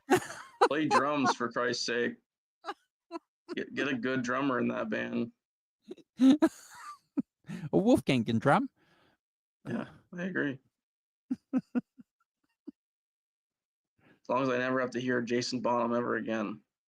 See you, Boomster Black. Merry Christmas. I can't do any more.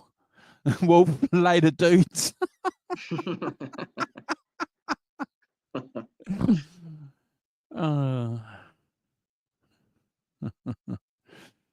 Oh, look, at the end of the day, we wish him well, don't we? And oh, absolutely. Yeah.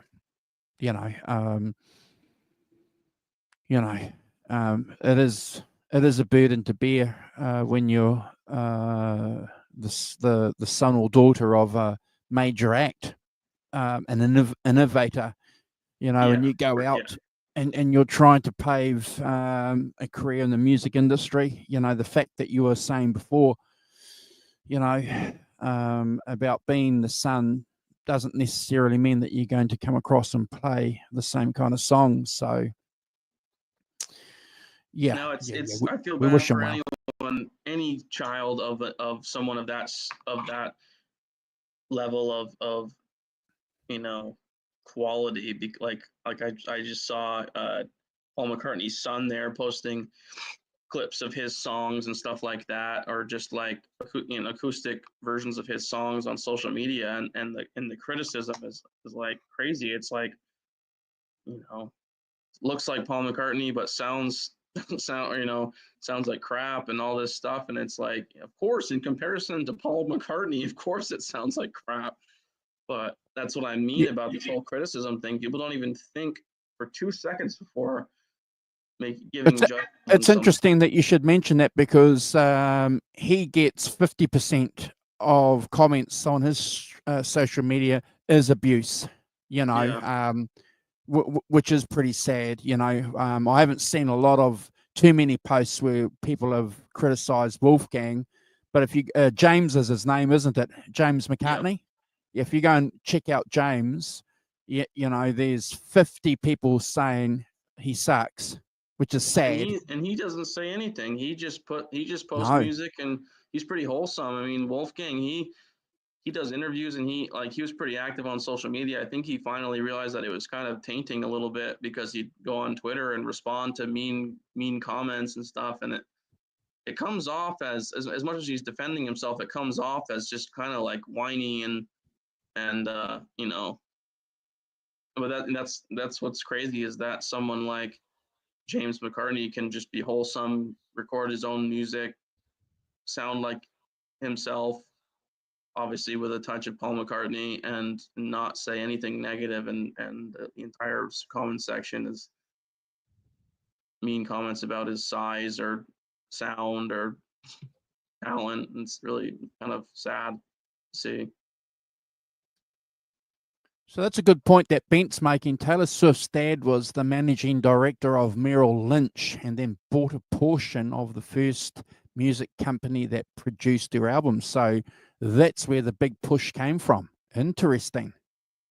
It happens. It happens to almost everyone now. I mean, a lot of people that people say are they call them industry plants, are not necessarily our industry plants. That, I mean, they do work their way up. I mean, just because you haven't heard of someone until now doesn't mean that they haven't been in the background, for sure.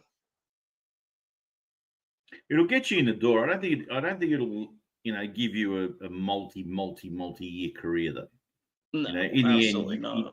there's going to be enough people that just sort of like buy into whatever's sort of the trending thing. But to get to that level, I think you got to have enough people that are genuinely interested in what you do repeatedly. You might get a 1 or 2 album run out of it. You'll be a flash in the pan for a year or so. But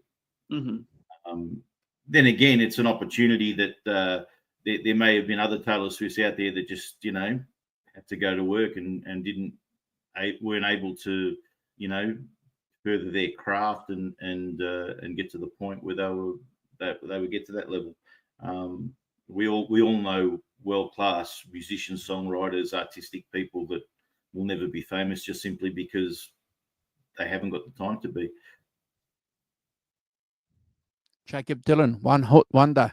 Sounds remarkably and looked remarkably like his dad when that One Horse Town album came out, in the mid 1990s?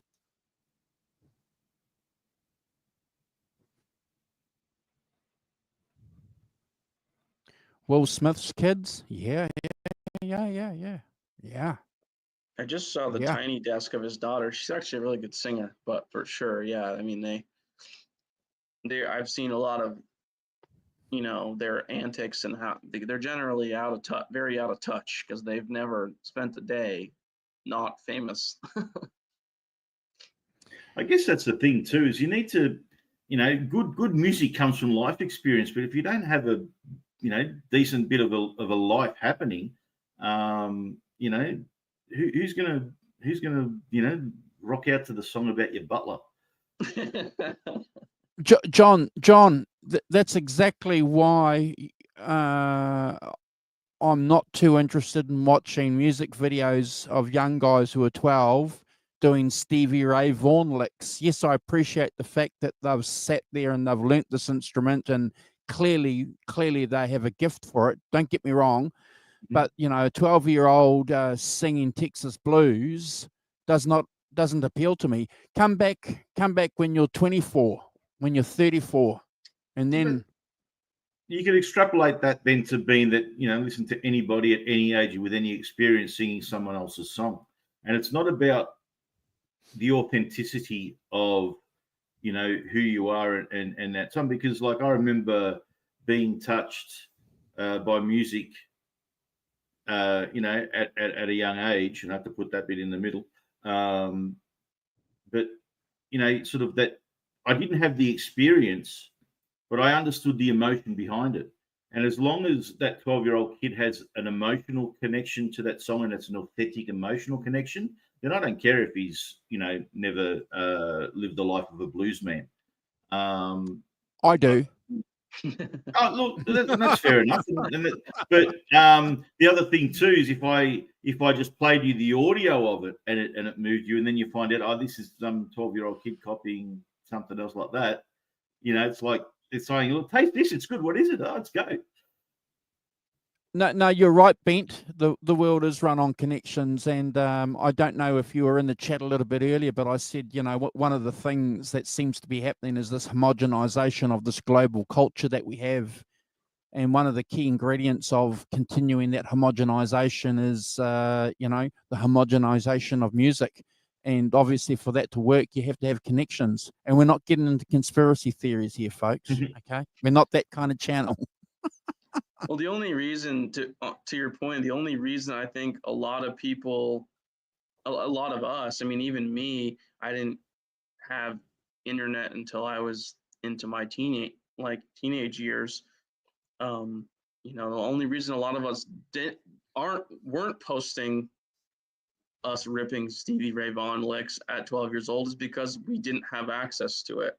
And I think a lot of times, you know, just the reach that people have at any age now is what's making these kids post, like, you know, they kids that dress like Jimmy Page and play like Jimmy Page and move like Jimmy Page and to the point where it's a genuine physical and, you know, like audio tribute, you know, and people like it, but they all go, you know, be yourself, and it's like, oh, they're going to be. And, you know, if it was 30 years ago, they would have figured it out behind the scenes, but now you're just seeing every second of their life.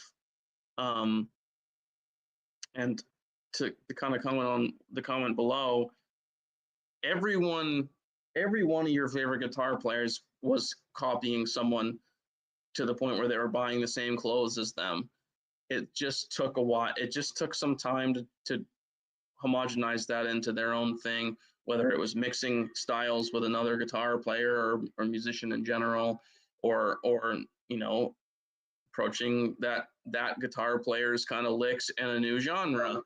I mean, no one is just new and original without influence. No one is without influence. So I think that's what people miss a lot of times, is that, oh, I'm just not gonna listen to any music, and I'm gonna be myself. It doesn't lead to anything. You're not, no matter what, you're gonna sound like something you've heard, because that's how you learn things. The reason you speak the way you do is because that's the way you heard your parents speak or someone around you speak. No one is without influence. That's right.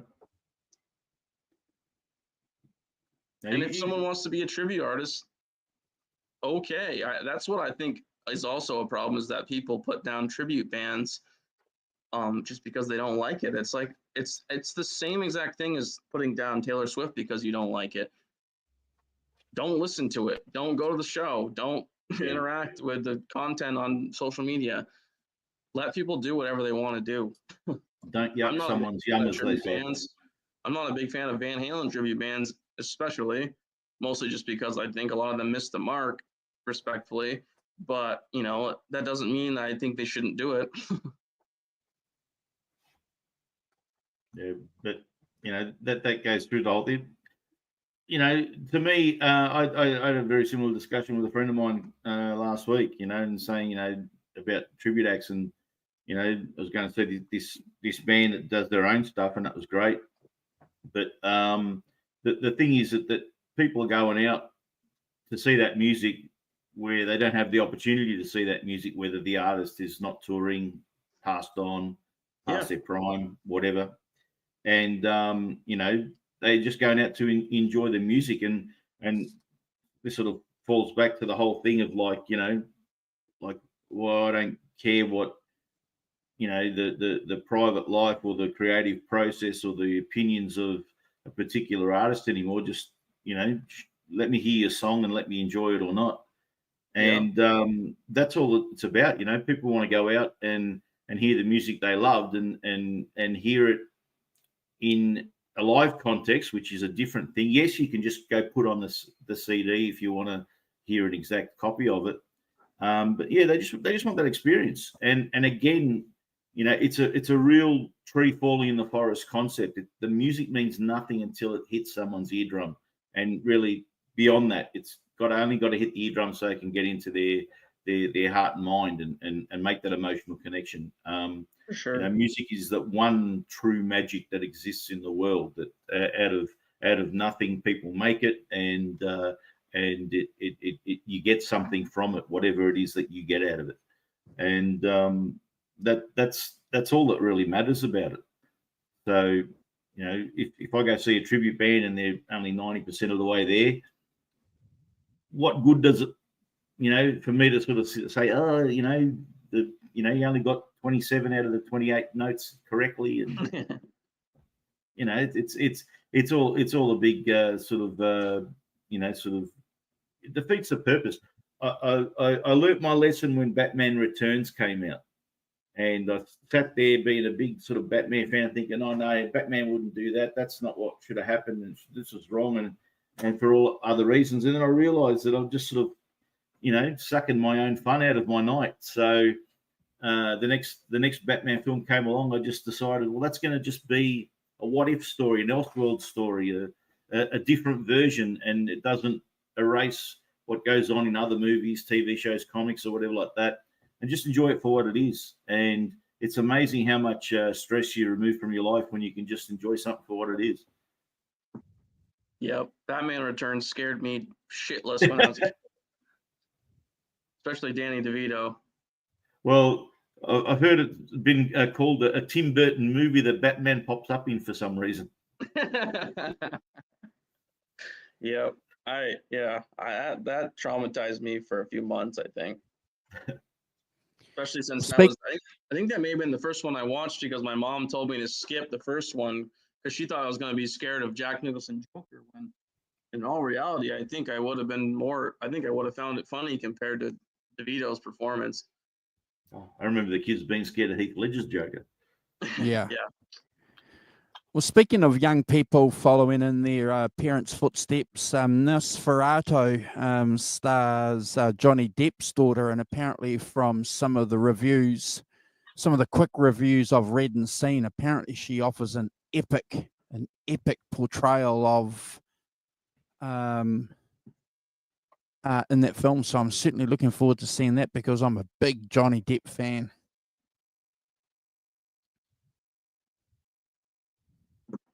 All right, I think I gotta jump off. I gotta head over to my girlfriend's house. It's getting late over here, so Tell her we said hi. I'm gonna hang out. I'm gonna No hang out in problem. the chat, and if it gets if I see some people I want to talk to, I'll hop on later. No problem, bro. We're gonna, like I say, the plan's to be here for a couple of hours. Brad's going to jump on. I want to wish you Merry Christmas, Tanner. Thanks for jumping on and being a part of the channel and our success this year.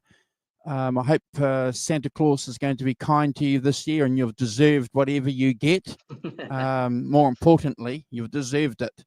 And we'll catch up in the new year, and look forward to doing some shows, especially with Alan. We're going to be doing some Led Zeppelin stuff for sure.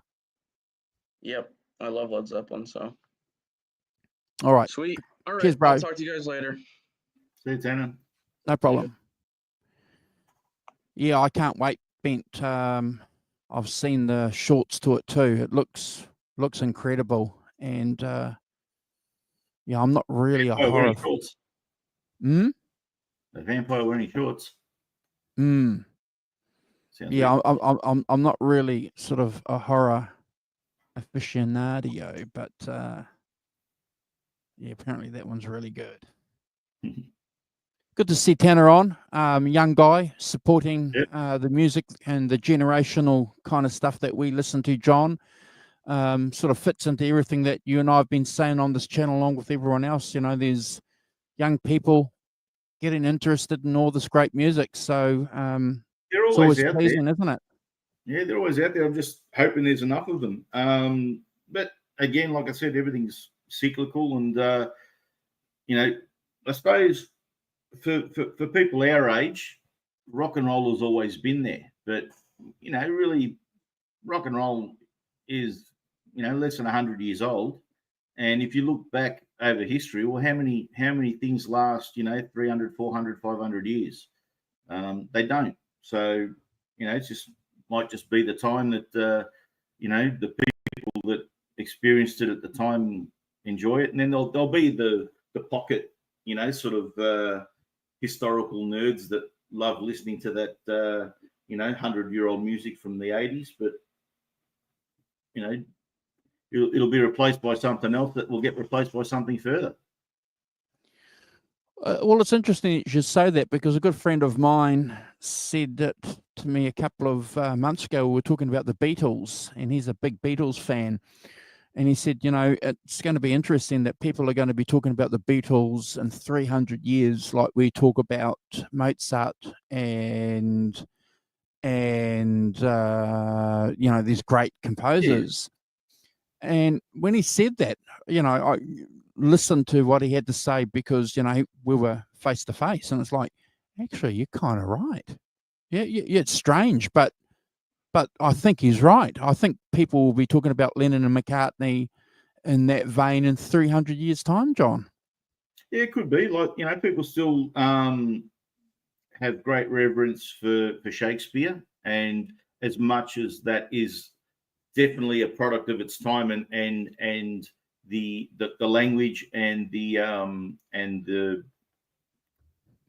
way that it's written and is definitely old and not current.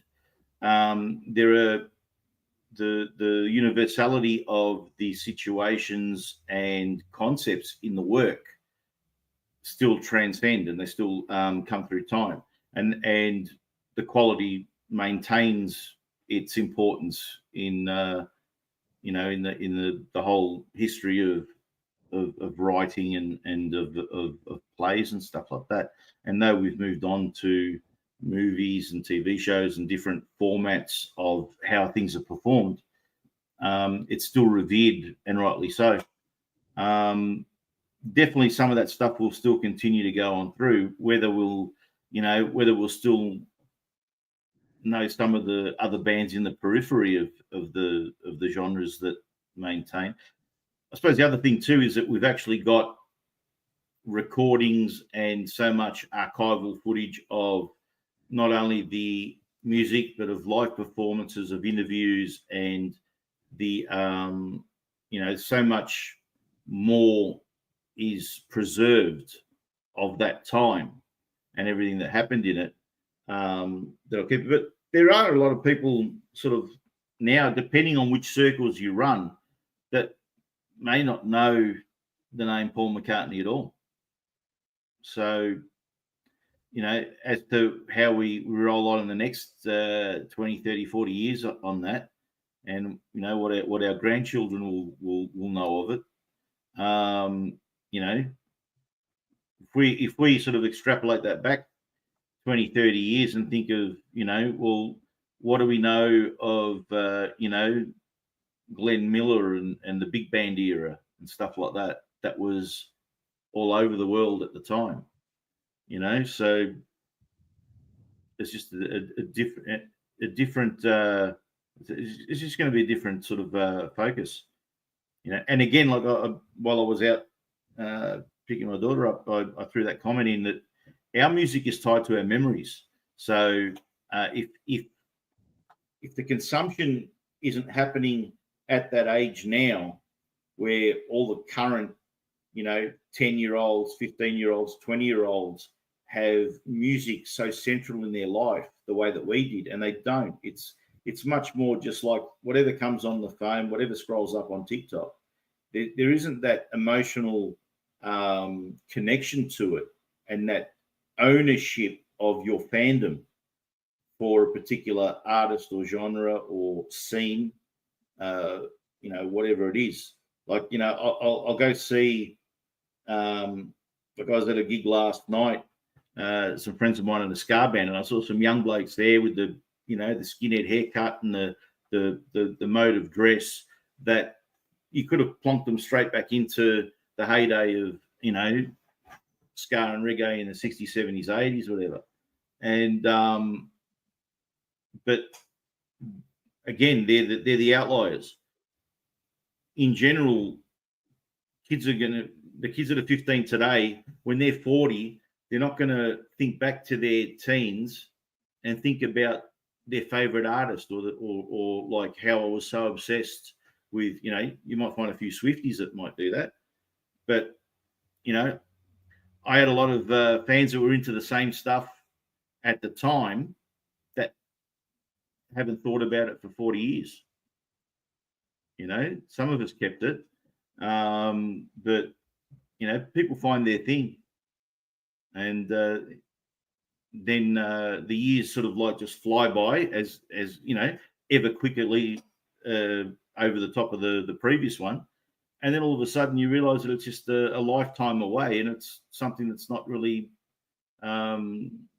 central to your life anymore. And in that the case, if these kids haven't gone and got on the bus to catch the train to go into the city to the only record shop that had the album that isn't going to come out in Australia for another 4 months, to go home and sit down and put it on the turntable, lie in their bed, read the jacket, watch, read the lyrics as the song goes through, look up who produced it, who was the engineer, all the other, bullshit little information that you don't get on an MP3 anymore. Not that, in 5 years' time, kids are not even going to know what an MP3 is. So that's how quick it's going. Then how can they think about it fondly when they're 40? Telling their teenage kids, who God knows what they'll be into, what we were doing back in the olden days of 2025. Yeah. Well, someone's had some good luck this evening. Chris Live Sour said that a good mate of his has just won over $5,000 on a $1 horse race. So someone's having some good luck. So Chris, stick close by that mate for the next couple of hours and see how generous he'll be. And speaking of mates, we got someone here that we're going to plop in the middle of us. Here he is. Good to see you, bro. Hey, gents, how are we? Good. What's been happening? Merry Christmas, gentlemen. Merry Yeah, Christmas. Merry Christmas, bro. Yeah, sorry for about the us. Who are these Sorry. gentlemen you're talking to? Hey, Said, Sorry. what about us? Who are these gentlemen you're talking to? oh yeah, no, they're long and they're long gone now. That's for sure. I'm just turning my volume down. It just seems a little bit loud. It was distorting. How are you, gentlemen? I've been listening. I've been in the lurking in the background and whatnot. So had some good discussions going with Tanner and whatnot, which is great. And John, obviously you're a man of much information and some very can I say some very intelligent conversations, and your mindset is next level, mate. So well done. Yeah, got you full. Yeah, well done. Well done. Good to see you, gentlemen. I'm a bit all over the place this morning. So I've had a pretty busy weekend and a lot going on, but I'm glad to be here finally. I'm sorry for the late arrival, gentlemen. No problem. Take your time, bro. As you know, it's an important time of the year for you. You're out gigging, so Yeah. yeah. We chucked out a whole lot of invites, and we haven't had a lot of people reply back. So we'll just hang out here for a little while. I don't know if we're going to go. Well, I'm looking at the time, bro. We've been on live for 2 hours.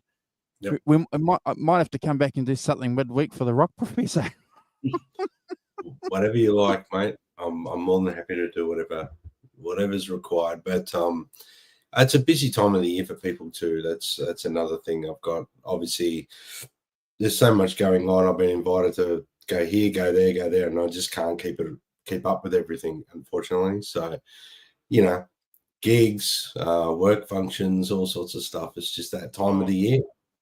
Yeah, and we saw that on your Instagram. It looked like you were at. I didn't know whether you were at a work function or a gig. Both. Yeah, you look sparkly. You look sparkly, bro. That was a work function on Friday night and a gig last night, and a few things that were on this morning. But yeah, I had to wake up a little bit before I jumped on. Otherwise, I think I would have just been like a zombie. Well, trying to be a rock star and keep yourself like motivated the next day is hard. You know what I mean? It's not easy job. That's Different the thing. story if I wasn't packing up after the gig and all that. John, you know what it's like. You've helped. Oh me. man, like I offered a friend of mine. I went to a friend of mine play last night, and I went up as he was, pulling the drum kit down, and I said, "You need a hand lugging out?" And he said, "No, it's a house kit. I've just got one bag and the cymbal bag, and that was in." He just had his own snare. But yeah, look, the people forget these rock stars don't have bloody day jobs to wake up to and have to worry about tomorrow morning. So easy when it's the only thing you got to worry about to do. But no, man, it is a crazy time of year. I'll have to jump off in an hour and a half, and then I'm driving down to a mate's place for his barbecue. This is my friends from the cover band that I was talking about before. So I went and saw them Friday night and watched them tear the place apart. Awesome. But yeah, well, look, we've got plenty of time to sleep when we're dead. So let's just That's right. That's right. abuse ourselves as much as we can and hit as many gigs as we can and stay out as late as possible and fumble through work and do it all again next week. That's the right attitude, my friend. Get out there and see live bands talking about records and MP3s and all that stuff you were saying, John. Want to keep live music alive, because one day I fear that it's, if we don't get out and support live bands and live entertainment, that it will become a thing of the past as well. Yeah. Look, I know that, look, I know a lot of festivals have died. I suppose a lot of the way that the kids are going out to see live shows now is more of like a festival circuit type sort of thing, where they're out for the whole day and they're seeing 47 bands and probably know half of them and probably really don't care. And again, it's a difference to those of us that have our favorite bands, and they come to town, and we rush to the rail and we sing every word, and are there purely to be part of that, rather than be part of the crowd, really. But I just, like I said, I wonder how many kids are riding to the live thing. I think there's been so much more a fragmented experience of music now, that without the foundation that we built in our early teens, and then when we were able to get out of the house and out on our own and experience live music and get into it ourselves. My daughter's brother, he's a great kid.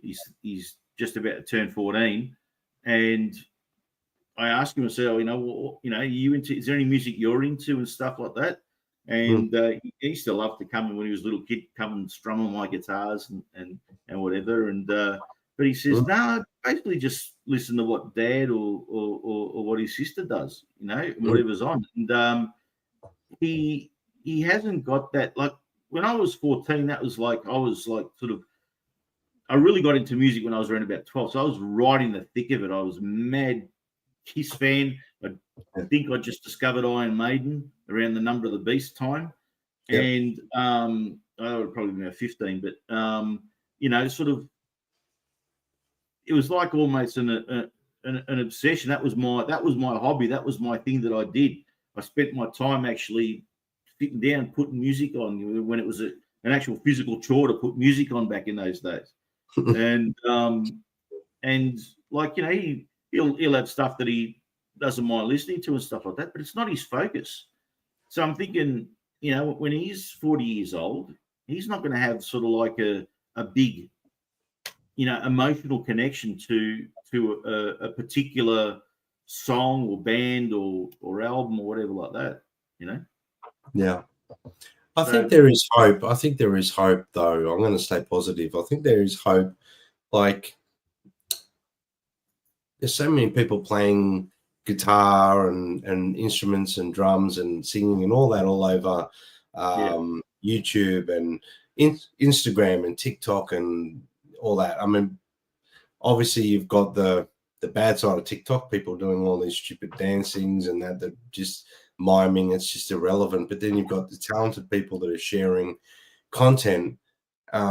It's more, there'll always be musicians wanting to gig, but it's more that say, for example, here in Australia, I've noticed venues, they're curfewing earlier and earlier because of people complaining with noise complaints. Like where I played last night, we used to finish there very late, and the neighbours have been noise complaining. So now that it's an earlier finish, so people are not turning up because they don't want to be booted out too early, because they arrive at sort of 9:30, 10, and they're told to get out at 11:30. That's not what they want to do, though. People want to go out and enjoy themselves, and that's what's most important. People get out and support live bands, because that will dissipate. Venues will shrivel up. Cost of living's going through the roof. So, while we all complain about money, we all complain about having nothing to do. Go and support a live band. Go watch one. Go watch a band. Get out there. Keep the venue running. Keep the band running. And then as things get better, the music scene will hopefully thrive. But and I love how we've got old bands we can go see. But for me, there's not a lot of wealth of young talent being supported anymore. That's what I'm sort of getting at. Get out, support young bands, get out, support musicians, and support venues that are putting on bands, because they're struggling post-COVID. So, especially in Melbourne, John, with all the restrictions they had for 2 years, venues are really struggling. So, but we're going to try and stay positive. We're going to try and stay positive. I was at a gig last night, and one of the guys on stage was saying, you couldn't. It was basically a thing that they do. They get different bands playing sort of like 4 times a year or whatever like that to do this sort of like Jamaican sort of based reggae, rock steady, ska sort of stuff. And they said, Melbourne.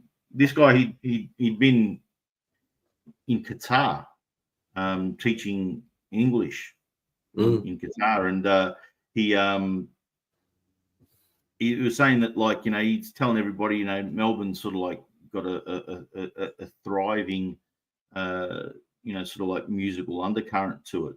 And even though the scene has taken a hit, he's saying stuff like this, you wouldn't be able to do it in Adelaide or Sydney. He said Melbourne's the place where people still go out to see music. And, it's not like in the heyday of what we remember it, in years gone by, but definitely there is more sort of I think Melbourne people will get out more, even to the big concerts, even to the big sporting events. I think that that's a local cultural thing, but just in general, you need to have the people to go out and like I said, support that sort of thing. And I'm just wondering that, what the younger crowd are doing these days. I obviously don't know, they don't hang out with me, but definitely you do see some of them you see a smattering of them through the crowd in the gigs, but the crowd's definitely aging. Yeah. The oldies are still rocking out, so that's all right. Yeah, as long as it's going in the right direction, I think eventually it'll come good. I mean, rock and roll will never die. It feels like it's dead, I must admit, but it will never die. Andrew, what do you think? I think you guys are offering an interesting conversation there, and I just want to do a special shout out to Helene, who's just given us a super chat. Thank you, Helene. Appreciate that. But I talk about this often with friends of mine here in my hometown. In the 80s, right through the 80s, there were a couple of nightclubs in town that young people were going to. Yeah. And you'd go there with your girlfriend or to catch girls, and to drink and stuff like that. But the 4 or 5 nightclubs that we had all had live bands. And the DJ would play something during the intermission, when the band was going off to have a drink or whatever. And it was just a fundamental for entertainment for us in the 80s and probably the 90s. There's no live venues in my hometown where people play on a Friday and a Saturday night, John and Brad. So we'll continue this conversation, but we've got someone really, really special that's going to pop in and say Merry Christmas. So is it Santa? Well, might be Santa's helper.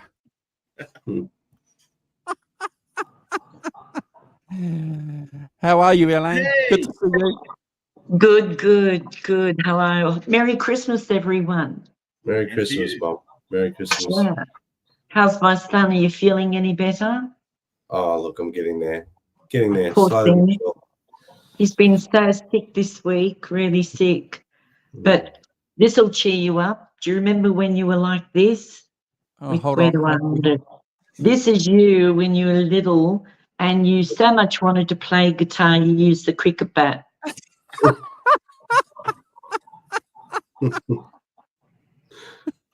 don't even remember that being taken. Oh, you wouldn't. Your mum took it. And I lined up a lot of photos and Dad said to me, This is getting better all the time. you can't get on and do a family thing, Ellen. You can't. So you can thank Dad for me not showing lots more. He was a great child. He was perfect, Brad, actually. I was very lucky. Yeah. Fantastic. What went wrong? Something went wrong along the way. No, nothing did. No, he's been amazing. Very proud of my son. Very proud. Good person. Good person walking the earth. How are you, John? And how are you, Andrew? Are you all Alrighty. good? Yeah. I was going to say to everyone, what's your favourite Christmas song? Like, I'll tell you mine. It's by Queen. Thank God it's Christmas because I love Queen. It's one of my favourite bands. And I loved that song because you must go and listen to it. It was recorded in 1984 and it's emotional, powerful, and it expresses the true feelings of Christmas, I feel. So that's something we can all talk about. That's a very, very good question. That's a very, You know, very good question. Thank you God for it's asking that. Christmas. Yeah, Oh, yeah, thank God it's 100%. Christmas. Yeah, that's the so- song. That's the name of the song. I'm going to jump in and offer. I can't make a separation between two songs, Ellen. So it has to be Band-Aids. Do They Know It's Christmas from 1984. Huge moment in a lot of our lives, and I'll never forget that, where that British supergroup came out and did that album, and also the Pogues, Fairy Tale of New York. Just love that. Two of the greatest Christmas Wow. songs ever. Yeah, true. It's hard to pick the favourite one, isn't it? There's so many great ones out there. Do you have So one, Brad? I've just cheated. Oh, ha, ha. I don't really. I think one that always pops into my head every time Christmas comes around is John Lennon's "Happy Xmas War Is Over" Christmas song. I think that's probably one that always pops in my head for Christmas time. It's not. I mean, it's not a favorite, but it's a great song. You know, it's got the sentiment between a peaceful world and a wonderful time of the year, I guess. Yes, everyone plays that song. What about you, John? Do you have a favourite Christmas The first thing song? that popped into my head wasn't so much a favourite Christmas song. It was a rock version of A Christmas Carol. Twisted Sister did a Christmas album quite a few years ago, and they did a whole bunch of Christmas carols, and they did them in all different versions of, like they did White Christmas sounding like Iron Maiden and stuff like that. But the one that really sticks out to me there is their version of Come All Ye Faithful, which pretty much sits on exactly the same musical bed as We're Not Going to Take It. So that was the first thing that popped into mind, but it's not really like a Christmas song of itself that's a favorite. But then when I tried to feverishly think of a proper answer, I'd go with Paul Kelly's How to Make Gravy. And I hear there's a movie that's actually coming out, or some sort of TV thing or whatever, about the storyline. It's basically, lyrically, it deals with a guy who's in jail and thinking about Christmas time back home and how it sort of escapes me at the moment. But I just think it's it more brings in the feeling of what Christmas is amongst the family, rather than like the Christmas story of Christmas. So I think that's a great tune, and I think that's something that I find that if I have to pick a Christmas song, that'll be the one. Awesome. So thank you for asking that question, Ellen. I'm going to tag on and say, what's your favorite Christmas carol? Because we can have Christmas songs and we've got to have a Christmas carol. So I'm going to jump in and back up what Hugh said here. His favorite Christmas carol is Silent Night. And I'm going to say that's my favorite. That's my favorite Christmas carol too. Yes, I think it's everyone's, isn't it? Oh, I love it. Silent Night. It is. It has to be. What about you, John? I think it was 1992. I met Carol Johnson at a Christmas party, and she'd have to be my favorite carol. That Christmas carol. No, I get it. I worked a summer in a Christmas period at Kmart once, and I heard so many Christmas carols that it almost put me off them. But well, then I already gave my answer. The Twisted Sister version of "Come All Ye Faithful." I just love it. Cool. You notice what T-shirt I've got on, Brad? I don't want to. There you go. My son's T-shirt. I'm going to Mhm. check my Okay. wardrobe. My T-shirt's not there. You wear it shopping, and people sort of look twice, like they know all the big bands, but it's like they're looking like, what does that mean? You know, I feel like standing there with a microphone and telling them all, this is my son's T-shirt. Please buy it. Who the hell's that guy? They say. Who's the hell that musician? Hmm. You're going to have to write a Christmas song, Brad. Yeah. That might be the way to make you famous. I mean, you should be famous by now, but Hmm. you never Oh, know. There's so many good Christmas songs already. That's the problem. You know, That's true. it's hard to write something that beats a lot of the typical Christmas carols. I think. You know. Is there Absolutely. already a song called Backdoor Santa? No. Is that I haven't heard that one. I don't know what it. Back door, I get it. The back door man. Already The taken. back door Santa. Yeah. Yeah. Somebody Google that for me. Actually, maybe not. Yeah. He's famous around here. Brad's famous around here, Johnny Heartbreaker. You're right. I'm famous around the wonderful people here, but that's about as far as it goes, guys. Good. Um, All over. yeah, well, there's my fans, and yes, okay. Sorry, my phone fell. No problem. No problem. Greg Yeah, probably Benzini must just have made done. a comment here that the Brian Setzer Christmas DVD is pretty good, and I recommend people go and check out Clapton's Christmas album that he came out with in 2018. It's done got some good versions of some Christmas songs. Yeah, that's not bad actually. I forgot about that one. I haven't listened to that one. I might put that on this Christmas. Yeah. I certainly hope you. Sorry, John. That's all right. Now that you're here, I'm going to ask the question that I've asked in the chat a couple of times. Oh no. Are you going to get on and do an actual show properly and pick an album and give your rankings live on the show one time? It depends if my son wants me to or not. He's not in charge here. Right. I got no say at all. Oh, God That's it. love you. Yes, you have. You have with your mum. No, I'm saying on the show, it's not my choice. No, but I'm saying you can tell your mum what to do. You're the boss of me. Nah. Yes, You know he is. You are the one person that is in the chat, consistently every week and actually, always given the scores. You obviously have listened to every album every week that the guys recommend, probably whether you want to or not. And I reckon you need to have your turn picking an album that you want to give and actually be able to give more than just like a quick one line within the character limit before you hit your 9.5. Oh, you're sweet, John. Yes, I'll try and do it. Got a few things going on, especially with my husband's health and such. Fair enough. Yeah, but if I can work out the time, yeah, I will. Yes. You Are got there my any? vote anyway.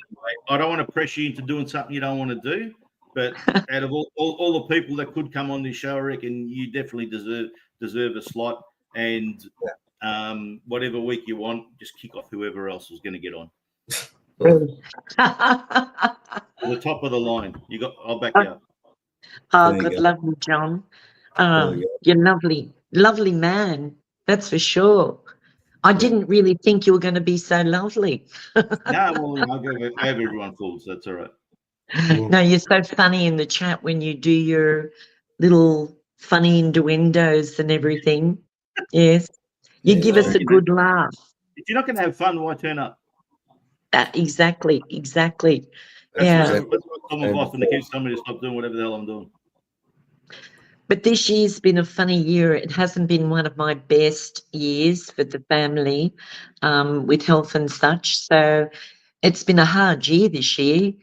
Yes, and there's been a lot of pressure on the family. So Brad's been standing up to it pretty strong considering he's in Melbourne and there's not much you can do when most of us live in Sydney. Yeah, Mm. Yeah. good old Sydney. But do you like Yeah. Sydney at all, John? Or I lived there for 8.5 years, and as a Melbourne boy, I'm sort of genetically predisposed to not liking Sydney. Yeah. And I went up there at the time. My ex moved up there, and I wanted to be close to my daughter. She moved up there when my daughter was only 3, and so not that I wanted to go to Sydney, but that's why I wanted to go there. And I was lucky enough that a job opportunity came up there, and then when it come time that they wanted to move back, I was able to transfer back. But the thing was that with the idea that I was never going to 100% really be possibly there forever, I didn't really put down too many roots, and I sort of like only knew the bits of Sydney that I needed to know. But like we went up there just a few weeks ago. My ex's husband's mum had her birthday, and we went up there, and it was good to see people. Like I made friends there, and I definitely have people I miss. It was my birthday recently, and a friend of mine that I used to work with there gave me a call, as she always does, and we're trying to set up a day where everybody that was on our team through the years and worked in our department, trying to get a little bit of a reunion happening. So we hope to do that in the new year. The difference between Melbourne and Sydney, it's almost like a Twilight Zone thing. It's like the aliens picked you up and plucked you into what they thought was a really good recreation of your hometown, but they got a couple of the details wrong. And the stuff that names don't quite sound right, and got the wrong name for potato cakes and stuff like that. But apart from that, it's pretty close. People are people everywhere you go. So you're going to find angels and assholes everywhere you go. And, absolutely. Look, it took me 9 months to get used to the weather. I was sweating profusely for the better part of the first year. But the humidity is high for sure. Yeah. Yeah, man. Even last, I was up there 2 weeks ago or 3 weeks ago, felt a bit sticky. But look, I've definitely got some good memories of my time in Sydney, and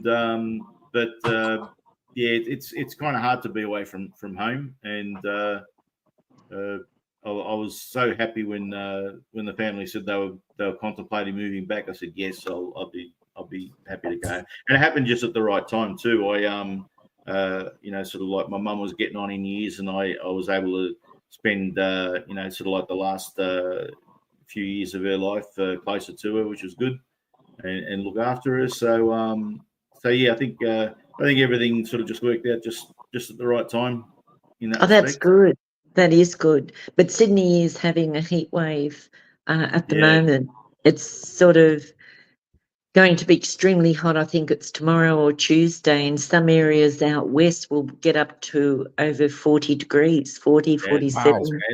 Yeah, that's way out west. But Wow. we've been getting the heat wave's been moving down from Queensland.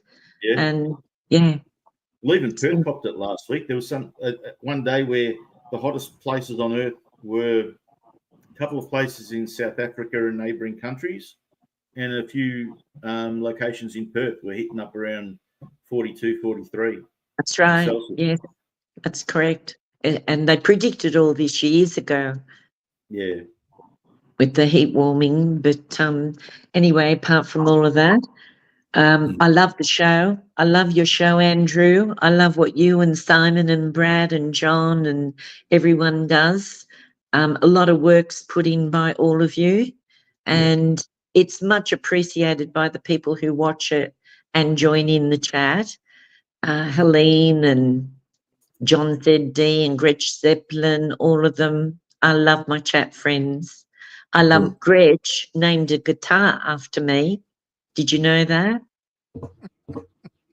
He did. He called it Ellen. That's indeed. Fantastic. He said if Brad's got an Ellen, I should have one.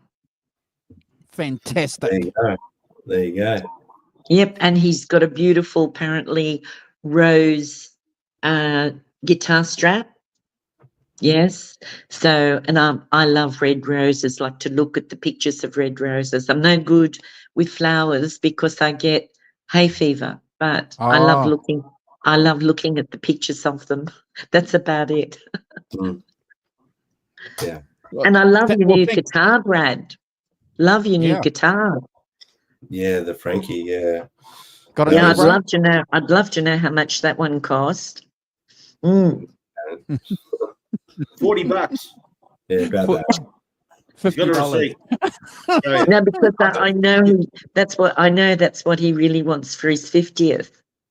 Okay. Oh, it geez. is- Contact. That's another 10 years away, isn't it? Thank goodness I can save.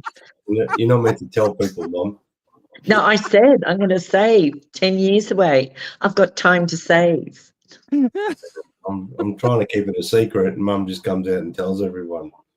But you're not turning 50 yet. You're giving it away, not me, isn't he, Andrew?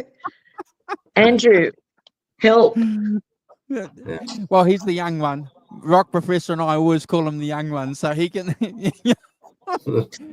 Also, someone- not all- Someone on one of the videos that we did on the show, I think it was Derek Clackton, said, "Nice guitar, Brad, for your 30th birthday." Did you see that? yeah. Yeah. That's yeah. right. And- Yeah, I Let's be wish. honest. If you were, but you're not.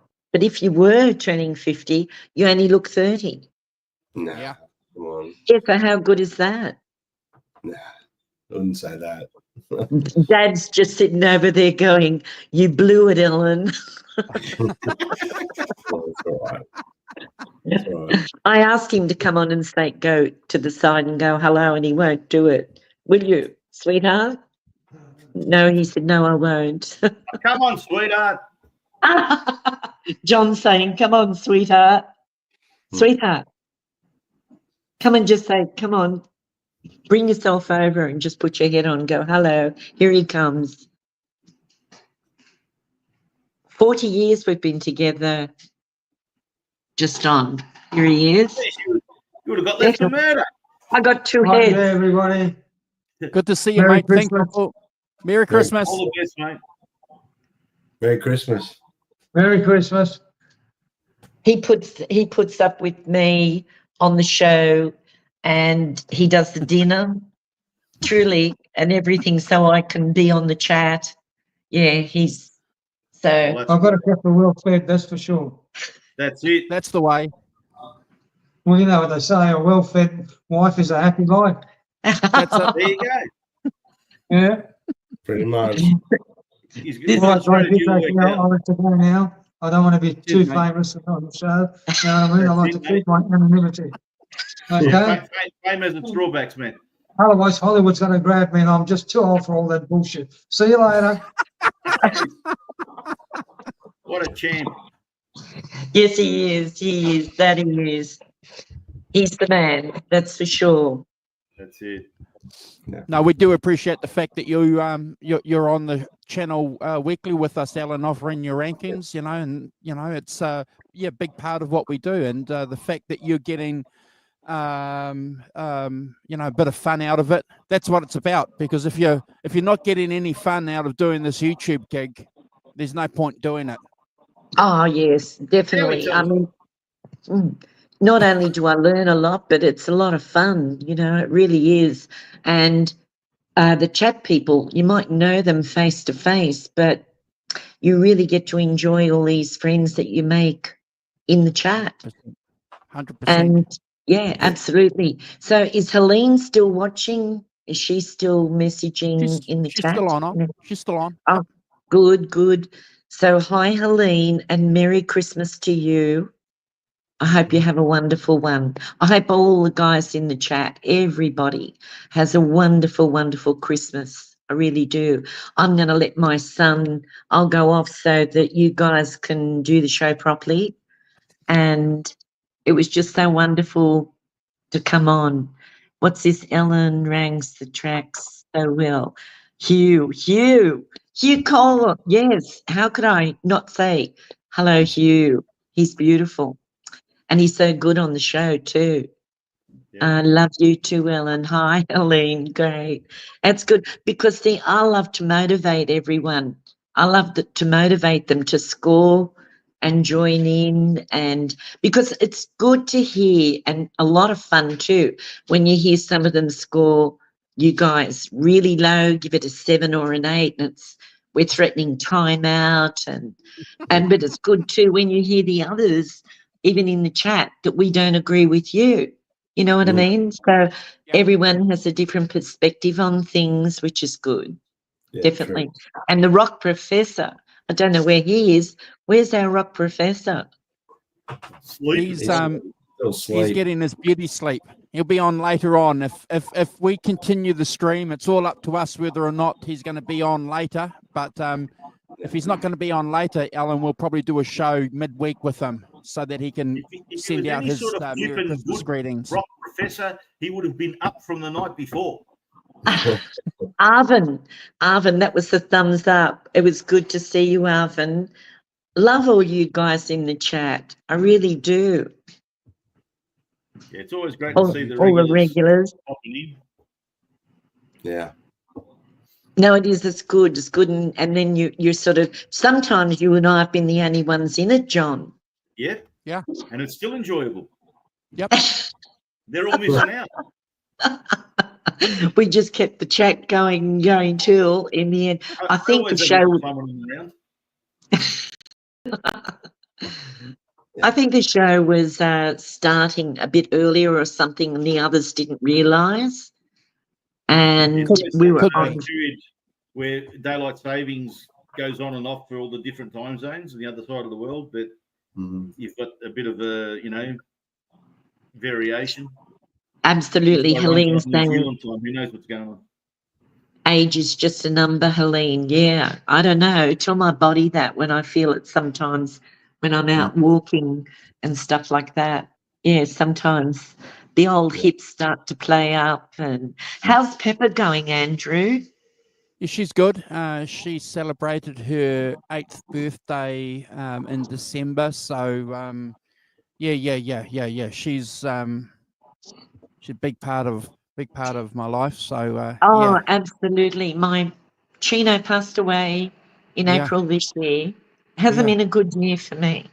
But No. he would have been 15 Wow. last week. Yes, he would have been. Yeah, little champ. Anyway, Gonna he's get another waiting for dog? me. No, I can't just yet. I'm not over it. So I have been minding a few dogs for Yeah. people. Yes, Good. to give me a taste of having. I miss my little friend, but he was too perfect. Sure. He was. I have had dogs for 40 years, but he was honestly, he was just so perfect. I'm not ready for another dog because if it was a bit naughty and such, even though I train them and Yes. I'm good at training them, I Yeah. know that I would start to be a bit annoyed because Chino was just so good. So Yeah. I need to come down from Chino before I can think of another pet. But I look at pictures of them. Yeah, I look them up all the time on the internet, dogs, and I think, will I, won't I? But as I say, I've been minding some, which is good. But I'm going to love you and leave you guys. Thank you for having me on, Andrew. Thanks No for problem. It's our pleasure. putting up with It's your our mum pleasure. on, Brad. No worries. Thanks for joining us, Mum. And Really Merry- great. Merry Merry- Christmas to all of you. But I don't know, how do I go off? Does Andrew take me off? If when you're ready, I can button end to you leave from studio. here if you want. When you're ready, is that okay? Okay. Yes, I'm ready. So, John, Merry I'm Christmas, I'm Andrew. glad you came on while I was on. I Yes. was Oh. really upset if I missed you. Oh, that's beautiful, John. That's Gee, he's so nice. Oh, I He's can't very- get over it. And let's listen to YouTube live. He's very nice man. He's a very nice man. No, always a pleasure to be able to speak to you, Alan, and we'll chat many more times in the chat logs. I'm sure. I would have met you at Brad's gig when he played at the Cherry Bar, wasn't it, Brad? Yeah. When you had your birthday, and yes, I would have met you then had I have gone. And then we thought, no, we'd save it to when we had to go down in May when Brad was going overseas. But then Oh, yeah. everything went wrong. Yep. So you can never predict things with health with my husband and such. So, but it was a pity. We should have it just shows you've got to do what you think you will want to do. Just do it. Like I wanted to go to his birthday thing at the Cherry Bar, but never put off to tomorrow what you can do today. Definitely. Words of wisdom. That's what they say. I agree. Totally. 100%. All right. Well, Bye we'll to see you again. everyone. And, All right. and Yeah. pick an album. Okay. Okay. Yeah, Will yeah, do. next year you pick an album. Yeah, next year you can And pick an we'll album, even change couple of the time albums. slot. Why don't you choose an album, give it to me, and then I'll research it, see how I feel, and do it. You can do that because I'm going to pick an album that you won't like. Some of the Yeah, best enjoyable shows are stuff that you weren't expecting to see. Simon says it all the time. He loves it when he gets something that he never would have thought to listen to. And so the whole point of getting you on is to see, let's get something from that means something to you. And because that's when you really get it is interesting to see someone's first take on something that's new to them. But I think where this show also shines is when someone can give you, this is why I've been listening to this album for 10, 20, 30 years, what it meant to me when I first heard it, all the stuff that we talk about of how that musical connection to your memories comes out. You know, we can talk about why someone recorded this way or the history of the band, whatever like that. But where this show really shines is people's connection to the music. And I think that's where it'd be something. That's why it'd be worth having you on, because you're ranking albums that you've never heard of before every week. That's true. That is true.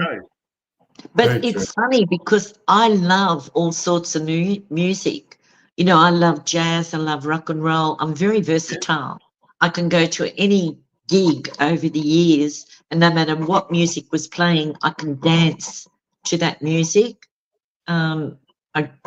I just love all music. Maybe that's why my son is like he is, because I love music. It's in my soul. I bought one of the best speakers, wireless speakers, and as soon as I feel a bit blue or unhappy or someone's annoying me, out comes the music, and I've got it blaring in my place. Yeah, I love music.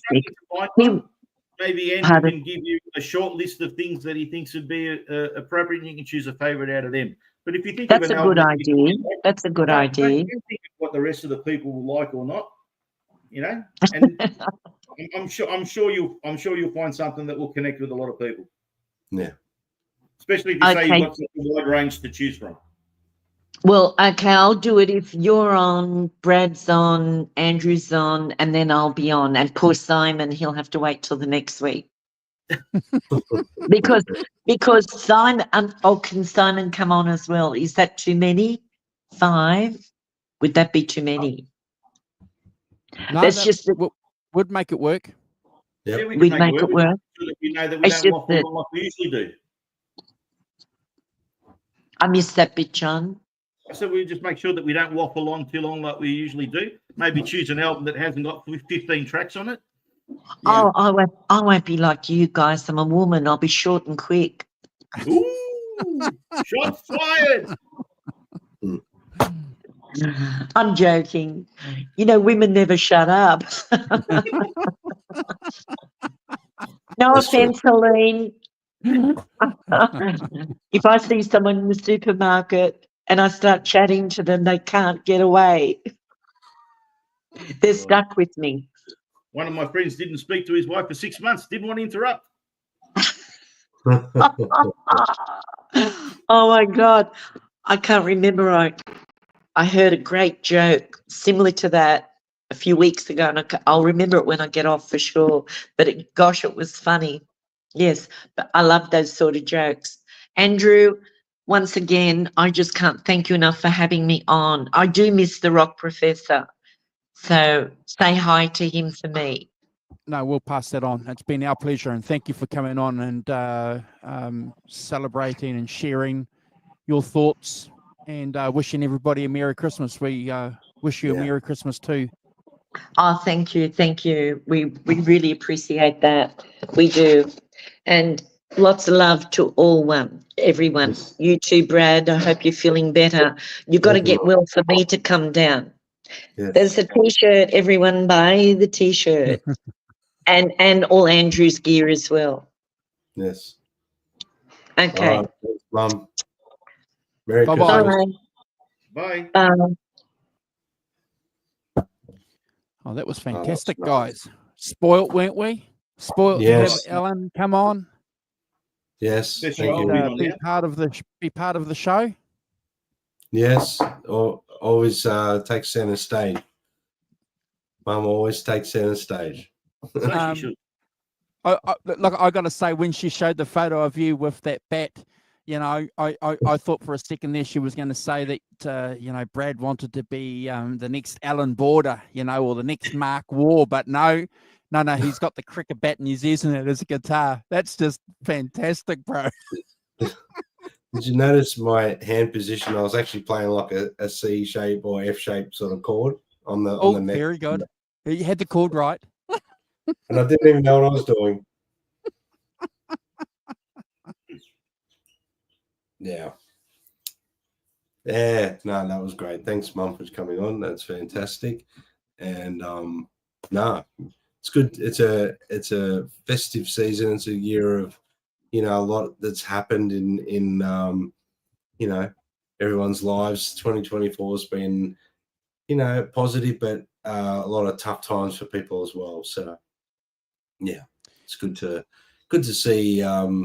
You know, we're all optimistic about the future, and you know, 2025. Let's hope and pray that it's a much better year for everyone. That's all we can hope for, isn't it? And pray for. You know, Yeah, you got to have that. Got to have that, because at the end of the day, you know, whether you're religious or not, you know, at the end of the year, Christmas is always an important time for family and friends. You know, at the least, you know.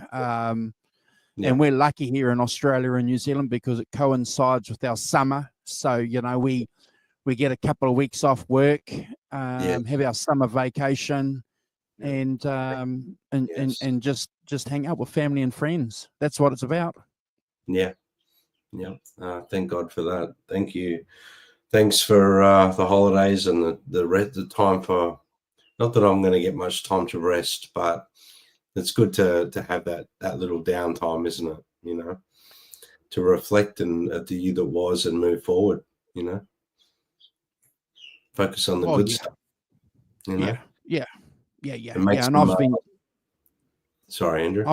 I've been speaking to some of my, you know, business people that I do business with, and so, you know, you've mentioned it before. You know, this year has been a tough year for a lot of businesses globally too. Here in this country, in the construction industry, it's been up and down. So, you know, we're being optimistic about what's going to happen next year, because you know, you know, we've seen ups and downs, haven't we, John? You know, we've been in the, you know, in the working in the economy working for a long time. You've seen the highs and the lows. Just don't want it to get worse. Yeah, it is a worry, but without getting political, I'm praying that you know, things improve, inflation drops, and people start to be able to spend money and enjoy life a little bit. Because what's the point of life if you're just working hard to pay bills, really? Yeah. You know, it's the whole thing. We seem to be, this year seems to be, you know, 2 steps forward, 1.5 back financially. So it's doesn't help when you go on a big holiday, in my opinion, either. But you got to do these things sometimes, yeah. or you buy another guitar that you can really afford. But there you go. But but just so people know, it is something that I've got for my next year's birthday. But it was just advertised at the wrong time, and I had to jump on it because it was a bargain. And I've sold off as you do, you move a couple of little things here and there to help pay for it. So it's not like I've just forked that money. I sold off a couple of little things this week and last week. A knockoff Les Paul, it's a couple of things just to sort of clear the way and financially help with the cost of it. So it's what I do. It's what I do. Yeah, you'll be fine with only one kidney. I don't really need to buy new guitars. I'm blessed and grateful. I've got some beautiful guitars, and that's enough for me. But it's just sometimes little things pop up, and I work pretty hard like everyone does, and it's good to sometimes go, F it, I'm just going to do it, and I'll always remember while I'm alive that I bought that for my milestone birthday, and that's it. It's a big deal, That's cop it sweet. I've got no one to answer to, so it is what it is, Great Vanzini. Did we thank him for his little? No. Alan was in the chat, but I did send him a message in the comments saying thanks for your super chat. So Great Vanzini, thank you for your super chat. Appreciate it. But you're right though, bro. That's what I do. I flick stuff off to get stuff. Yeah. That's the way that I do it, and that's the way and then it doesn't become a burden. I'm looking at a couple of little things that I've got here that I'm like, I haven't touched them in 5-6 years, and sometimes it's like, well, you know what, someone might make better use of this than me. So yeah. Yep. Yeah, 100%. And things I've purchased, like thinking, oh, I'll use this for touring, and I've never used it and things like that. So what's the point of having it then sitting in a road case? Get rid of it. You know what I mean? It's pointless, absolutely pointless. So that a mate of mine offered me 2 for this a week ago, and I said to him, for a second I thought, wow, but you know what, I'm not going to. I'm not going to. I wouldn't sell my Clapton one either, mate. No, I'm not going to, because it's 89. I sold it once already, got it back. But another thing too. What were the other 2 that he offered for it? 2K. Oh, okay. I thought you meant like he was trading your 2 guitars for that one. Yeah, fair enough. I get you. Yeah. That's what happened to me. I became a hoarder because many years ago, when I only had a handful of guitars, I sold 3 of them, and 2 I regret getting rid of. So I was always afraid to let other ones go. But now it's got to the point where I've got a bunch of stuff that I hardly ever touch, and you keep finding things that you can't say no to, and whatever, and all of a sudden, I'm looking for another spot to put them in. Yeah, it's easy to do, John. It's very easy to do, but well, it's not easy. Spending money on drugs and smokes and stuff that's no good for me, I suppose. So that's right. If it makes you happy, then why not? I mean, look, at the end of the day, well, the rock professor would argue that point, though, John. Spending money on smokes and drugs and alcohol. I'm sure he would. He's not even here. He would argue that point. Too busy sleeping it off. Yeah. But getting back to moving gear on, though, one thing that I've learnt over the last 10, 15 years, you kind of know which one you might move on, you know, and you know the ones that you don't, so it's interesting because I don't have a lot of regret, if that makes any sense, over, because you kind of know, oh yeah, this is okay. That's good. If you can do it without sort of like thinking back, oh, I shouldn't have done that, then that's fine. And I know that there's some stuff here that I could easily get rid of. you know, the thing is, I've always gravitated towards good cheap gear. So I know I'm going to get bugger all for it. You know, so I've got nothing that's sort of like, you know, if you buy a Gibson, you can probably sell it for $2,000 more than what you paid for it a few years down the track. Whereas my stuff, nobody wants it. I you know, and the stuff that probably would be a bit more desirable is the stuff that I'd hang on to. So I don't know. Yeah, I think it's one of those things where I've got a couple of things. I've got a 12-string acoustic I haven't played in, I don't know, 6-7 years. Wow. You know what I mean? Yeah, it's just Look at like it doesn't. I don't even pick it up really. It's not, you know, it's in an open tuning and stuff like that. It's fun to play, but it's not something that I normally go to or gravitate to. It's always, to be honest with you, it's usually my Les Paul or a Strat. So that's Can't go wrong. Yeah, Can't go wrong with the Les Paul and Strat, bro. Can't go wrong. And I think I've worked out I think I might have mentioned on the show what I was going to do, and because we're, you know, sort of waiting for the rock professor to wake up and dust his eyes off and all that stuff. Maybe I should just quickly chat about it anyway. Yeah, You don't guys worry are about okay him. with that? Don't worry about him. But yeah, so what I'm going to do this piece is I've got to get the eyelets for it, for the straps, like the ones you got for my Music Man, Andrew. Yeah, yep. So I'm going to get those. But the big thing I'm going to do to this, if anyone remembers when I chatted about it, I've had a good think about it. I definitely am going to wire in the neck pickup. Good. Put a 3-way switch here. So I can flip between both neck or bridge pickup. And that way I can use it a little bit more versatile. I might maybe change that. Oh, look, I don't know yet. It's a good pickup. It sounds okay. I've just got to get used to it, maybe. I don't know. But and then I'm not going to put reflectors on it. Like I know Ed did that. I might upgrade the put a brass block in it. Do that.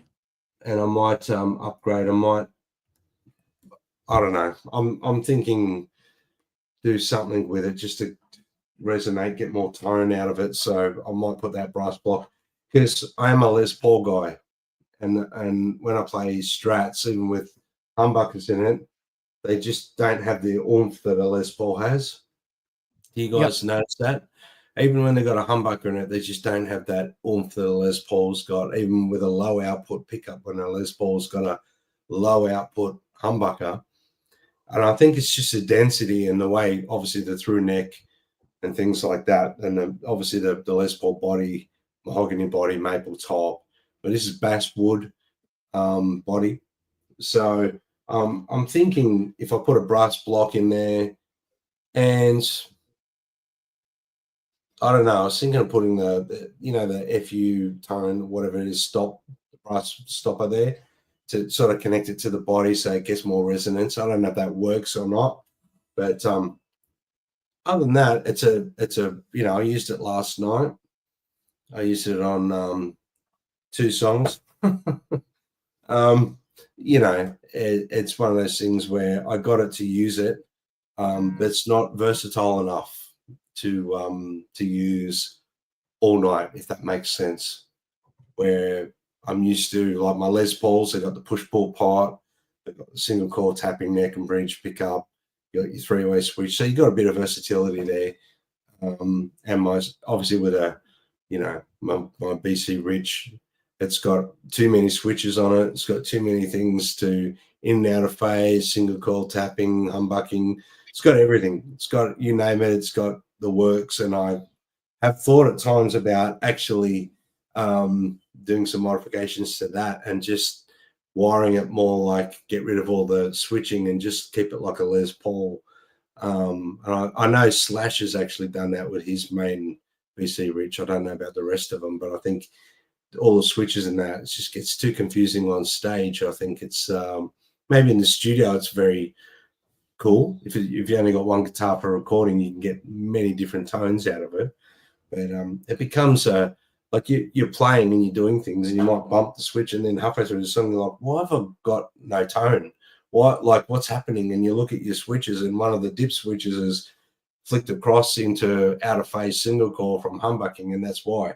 So you don't realize it while you're playing. So that's one thing that I might do to the B series. But as for this, Andrew, I think I'm going to just make this a bit more versatile. I mean, most people know that in true Ed fashion, you know, he would always play around with the guitars, mate. So I reckon a little 3-way switch head's not going to hurt. What do you think, Andrew? What are you guys thinking?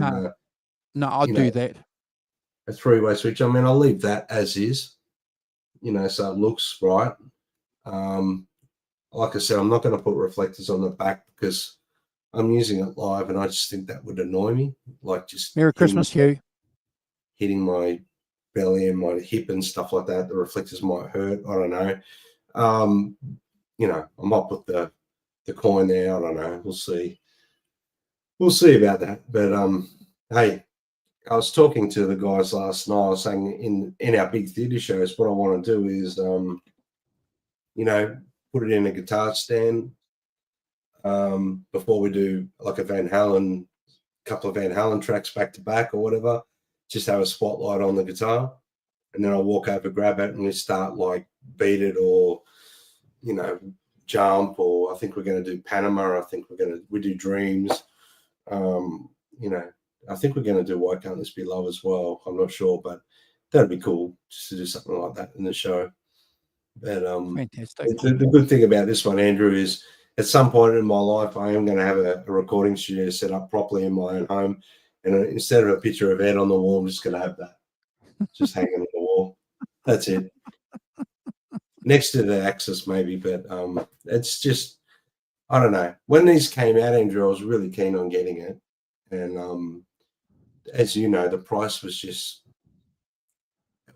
not in the ballpark for me for a Mexican-made guitar. I'm sorry, it was just too much.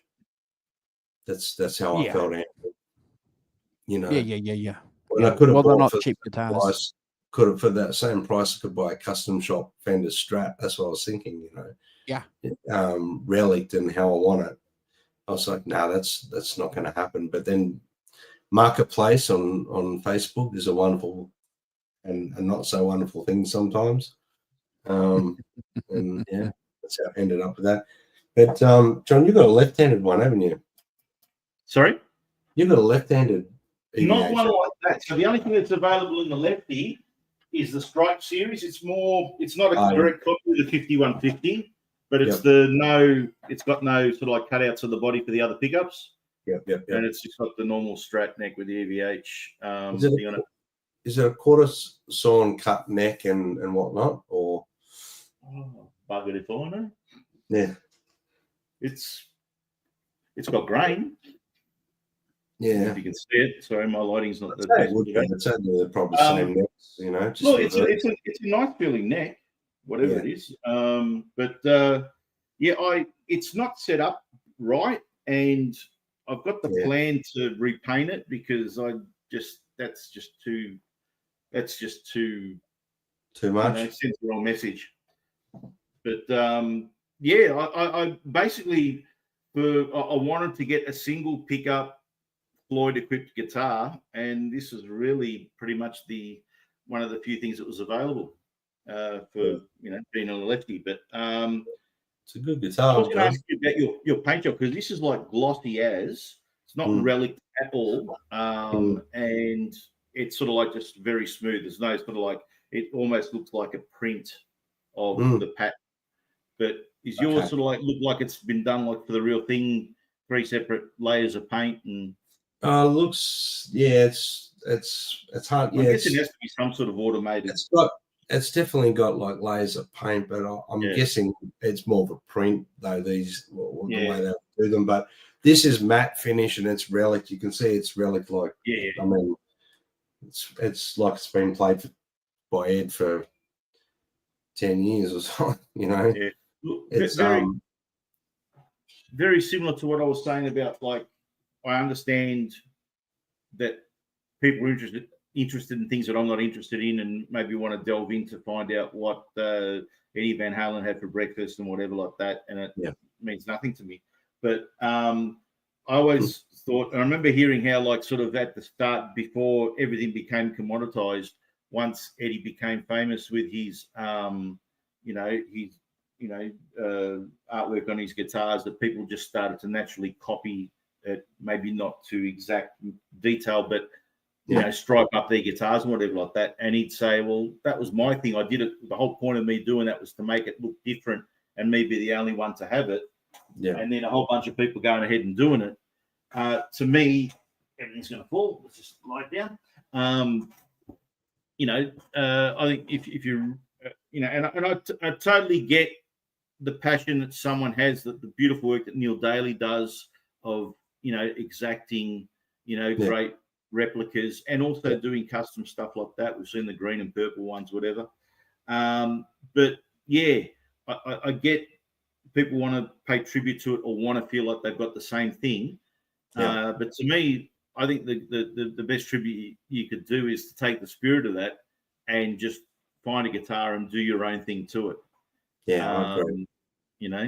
And so yeah, I've got an idea of what I want to do with that. That will sort of make it a bit more different and not be sort of like a straight away if people say, oh, this guy's going to do some great Van Halen thing, that I'm going to obviously disappoint them with.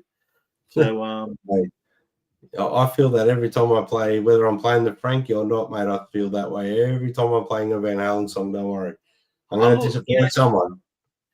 But again, the thing that gets me is you go see a tribute band and they'll make it sound exactly like the CD, but I don't think Eddie ever bothered to sound exactly like the CD whenever he played, and he'd throw whatever fill in. Like it's kind of the thing where, he's probably done something that's very just free flowing and just intuitive, and just chucked in a lick, and now all of a sudden we have to put the lick exactly the way he did it, whereas it was just like a loose thing. And I'm sure that on the tour that he did, 27 shows, he did it 27 different ways. Yeah, no, I agree. I agree. I have seen footage of Ed playing, for example, Panama Solo differently every single time he plays it, pretty much. It's not like he's got the blueprint he sticks with, but it's what he does is like he adds a little bit of flavor every time. I think it's that's what makes a guitarist unique. And I agree, John, like I would never rock up to a blues jam night with this guitar, guys. It's not the intent, you know what I mean? I'm never going to go do a Brad Cook trio show with this. You know what I mean? I just not, it's not going to happen. I just wouldn't do it because I'm not trying to do anything in the way, shape, or form, trying to be like or play like Ed. But in the spirit of Ed, when it comes to playing in an 80s tribute or cover band, I call it, I just like, for the most part, I play a Les Paul and a BC Rich, but then, when I've got this guitar with me at the time, I'll rip this one out to do. We play 4 or 5 Van Halen songs and beat it. So whatever it may be, I'll rip this guitar out and play it on stage for those songs just for the hell of it. Why not?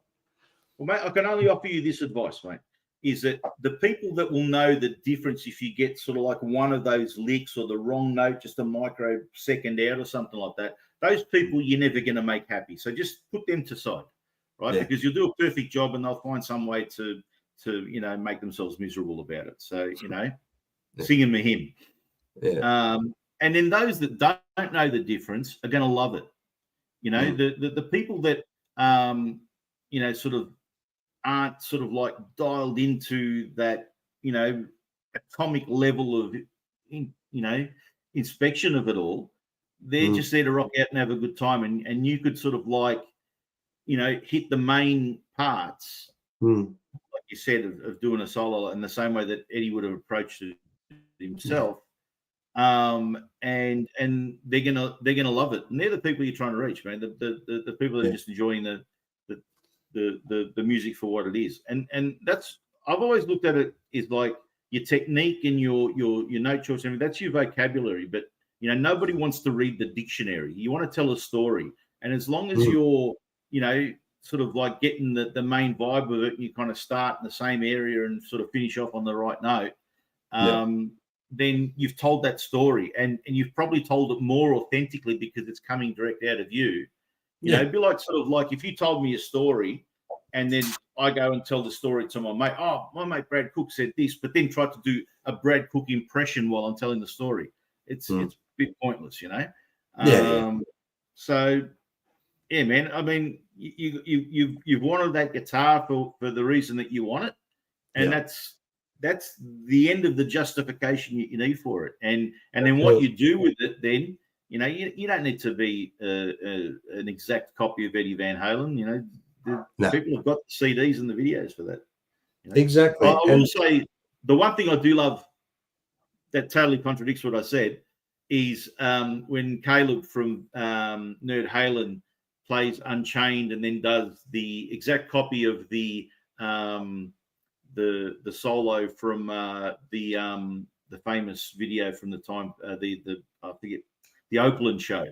Yeah, those 3 videos from the Fair Warning tour came out, and then they swing back around, and then he does the exact copy of the actual recorded solo. So you know, now that's going exact, but then again, you're playing 2 solos, which is not exact. So I'm sure someone will find some way to have a look about it. It's very cool, mate.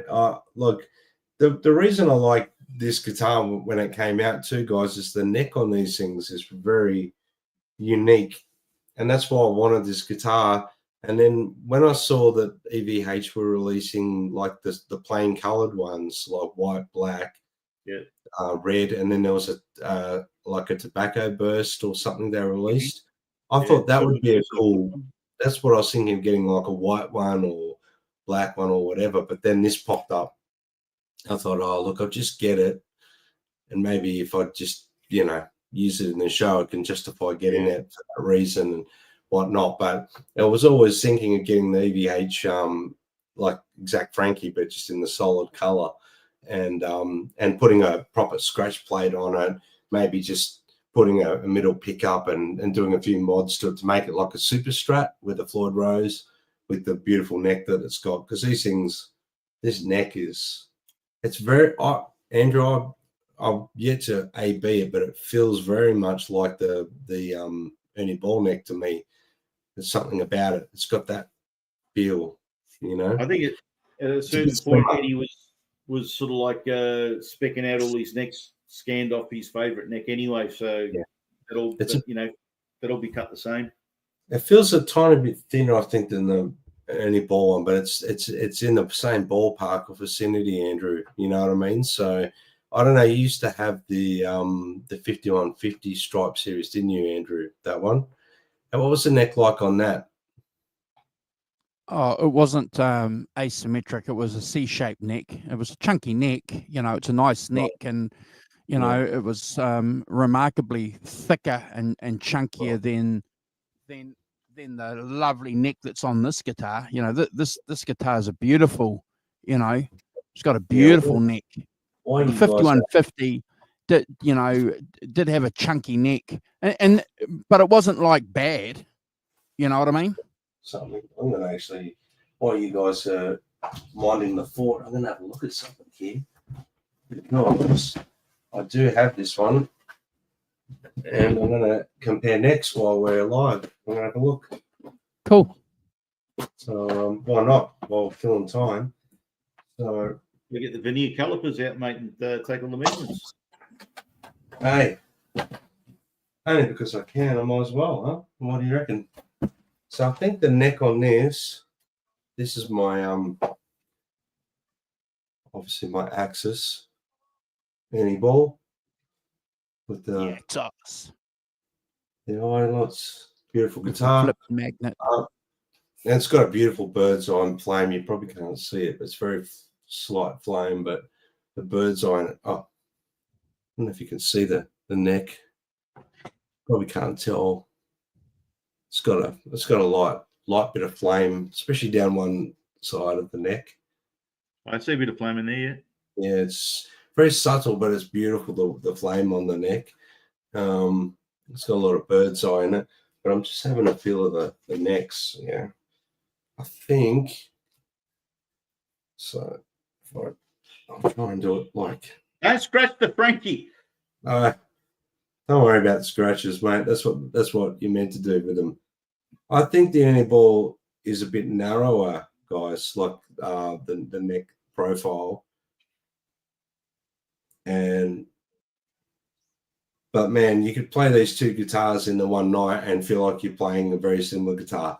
Yeah. And that's, for me, in a live scenario, that's what I love. I love playing guitars that feel very similar. I don't like going from one guitar to another one where everything's completely, because you're getting a vibe, and then obviously you go from one guitar really comfortable, and then you go to another guitar and you feel like, oh, I've got to get comfortable on this thing. For me, that's just, I mean, that's not the same for everyone, but for me, that's why I'll usually, like, I bought two very similar Les Pauls and two very similar Strats or whatever neck-wise, so that when I'm playing on stage, going between the guitars, I mean, obviously you pick up a Les Paul and then you pick up a Strat, it feels different regardless. But you know, when I'm gigging with Appetite for Destruction, I'm playing Les Paul. If I break a string, I want to pick up the other Les Paul and it feel almost identical. That's what I like for stage guitars. I'm talking about. But you could play these two beasts on a night and feel pretty comfortable without sort of being too. How cool is that, though? I've never actually done this. There's your screenshot. There's my my eggs. 319. How cool is that? Cheer break. That's so cool. That would be one day when I do finally get a place that I can build a proper recording studio. I'm going to hang these on a wall beside each other, I think, like that. It's very cool. I was going to ask you a question because I've never been able to ask it to someone who's put the eye hooks on their guitars. Do they get a lot of like clacky, and does that ever sort of like have a bit of a problem? What, when you got when you got the, like the metal against metal, sort of like loose clacking around, and when you're playing, you don't really notice it. Maybe if you're sitting down more so because it's got that slack.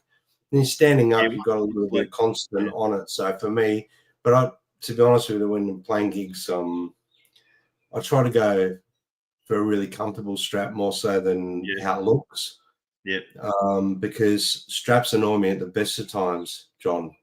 You know what I mean? So, but I mean, this is the sort of guitar you could play at any gig, guys. You could play this in a cover band. You know what I mean? I like.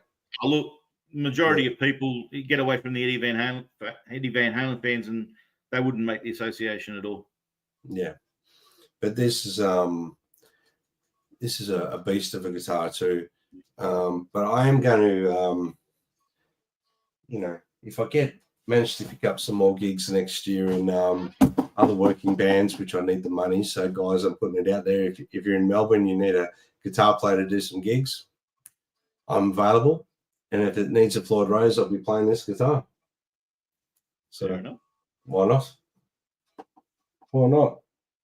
I mean, Andrew, when I bought this, I was like, should I, shouldn't I? You're going, get it. Yeah.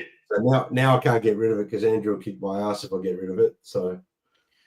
Well, no, they're only going crazy in price now. They're just, crazy prices for them, especially the early models as well, and it's just, made in America guitars, Eddie passing,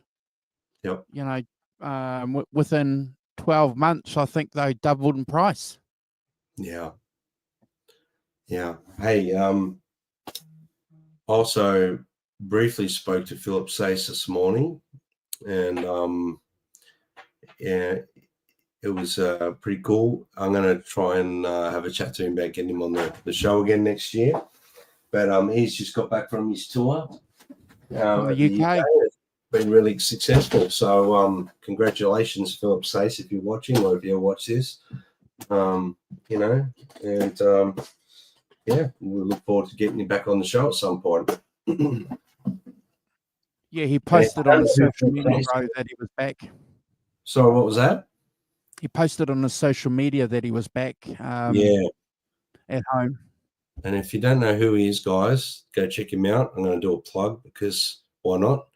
Philip Sayce, go check him out. The Wolves Are Coming is his latest release from this year. It's one of my highlights from 2024.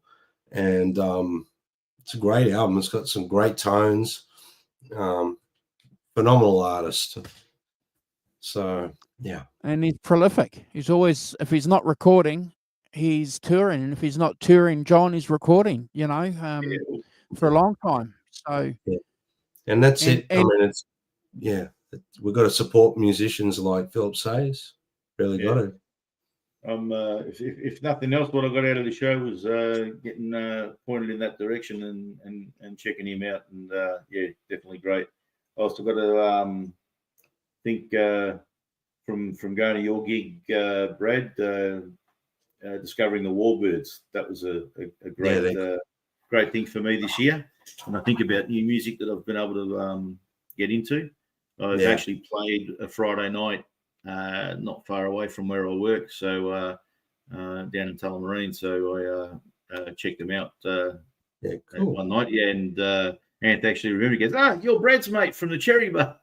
Yeah. That was good. And Luch remembered me as well. Wow. Luch actually is from my old stomping grounds where I grew up in Pascoe Vale. So, but so they're a great band, and I've enjoyed listening to their stuff. Yeah, no, they're good guys, and they've been around for a while. They're rocking. They got that rocking trio thing, and Ant's got a great voice, and they're great songs. So that's the thing. We've got a real wealth of great musician, bands and musicians here in Melbourne.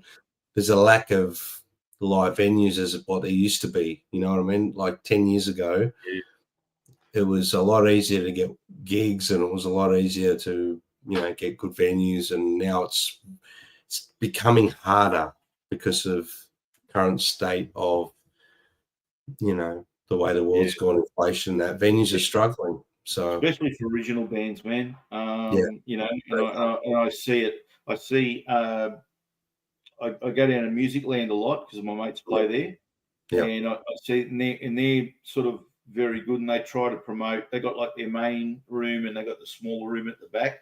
And they've been doing a thing where they've been putting original bands in the back room as well, trying to get them a go and put them on like sort of where they know they're going to get a bit of a draw from the Friday night cover band or whatever like that. And and they stagger the sets so that the bands in the back are playing during the other band's break. So there's always the encouragement for everybody to go and check out the new bands and stuff like that. Look, I'd hate to be trying to, sort of like really launch a project in today's climate compared to how it was years ago. Look, there's certain aspects of it that, the self-promotion and a lot of it's very much in your own hands now, which is a good thing in a lot of ways. But, the days of having like a big agent, a big company behind you to push you and promote you is really hard. And man, I even see back in those days it was hard as well. Like there are a lot of bands that showed promise that sort of fizzled out after a few albums and stuff like that, and may or may not still be around in some capacity. But look, it takes talent, it takes luck, and it takes a lot of hard work. You need all three. It's very rare that you can get by with only two of those things. I like to think that quality stuff will find its audience. And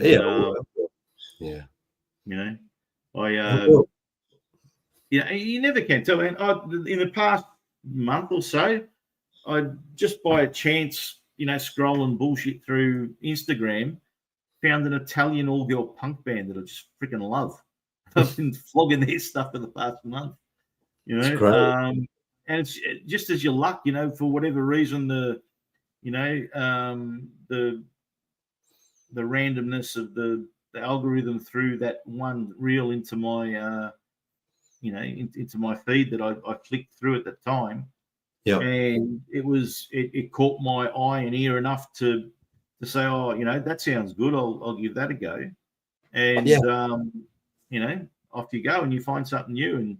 And there was a same thing with an artist that's been around for forever that I only discovered this year, English guy by the name of Frank Turner, who was in Melbourne like last week, but he was playing some festival.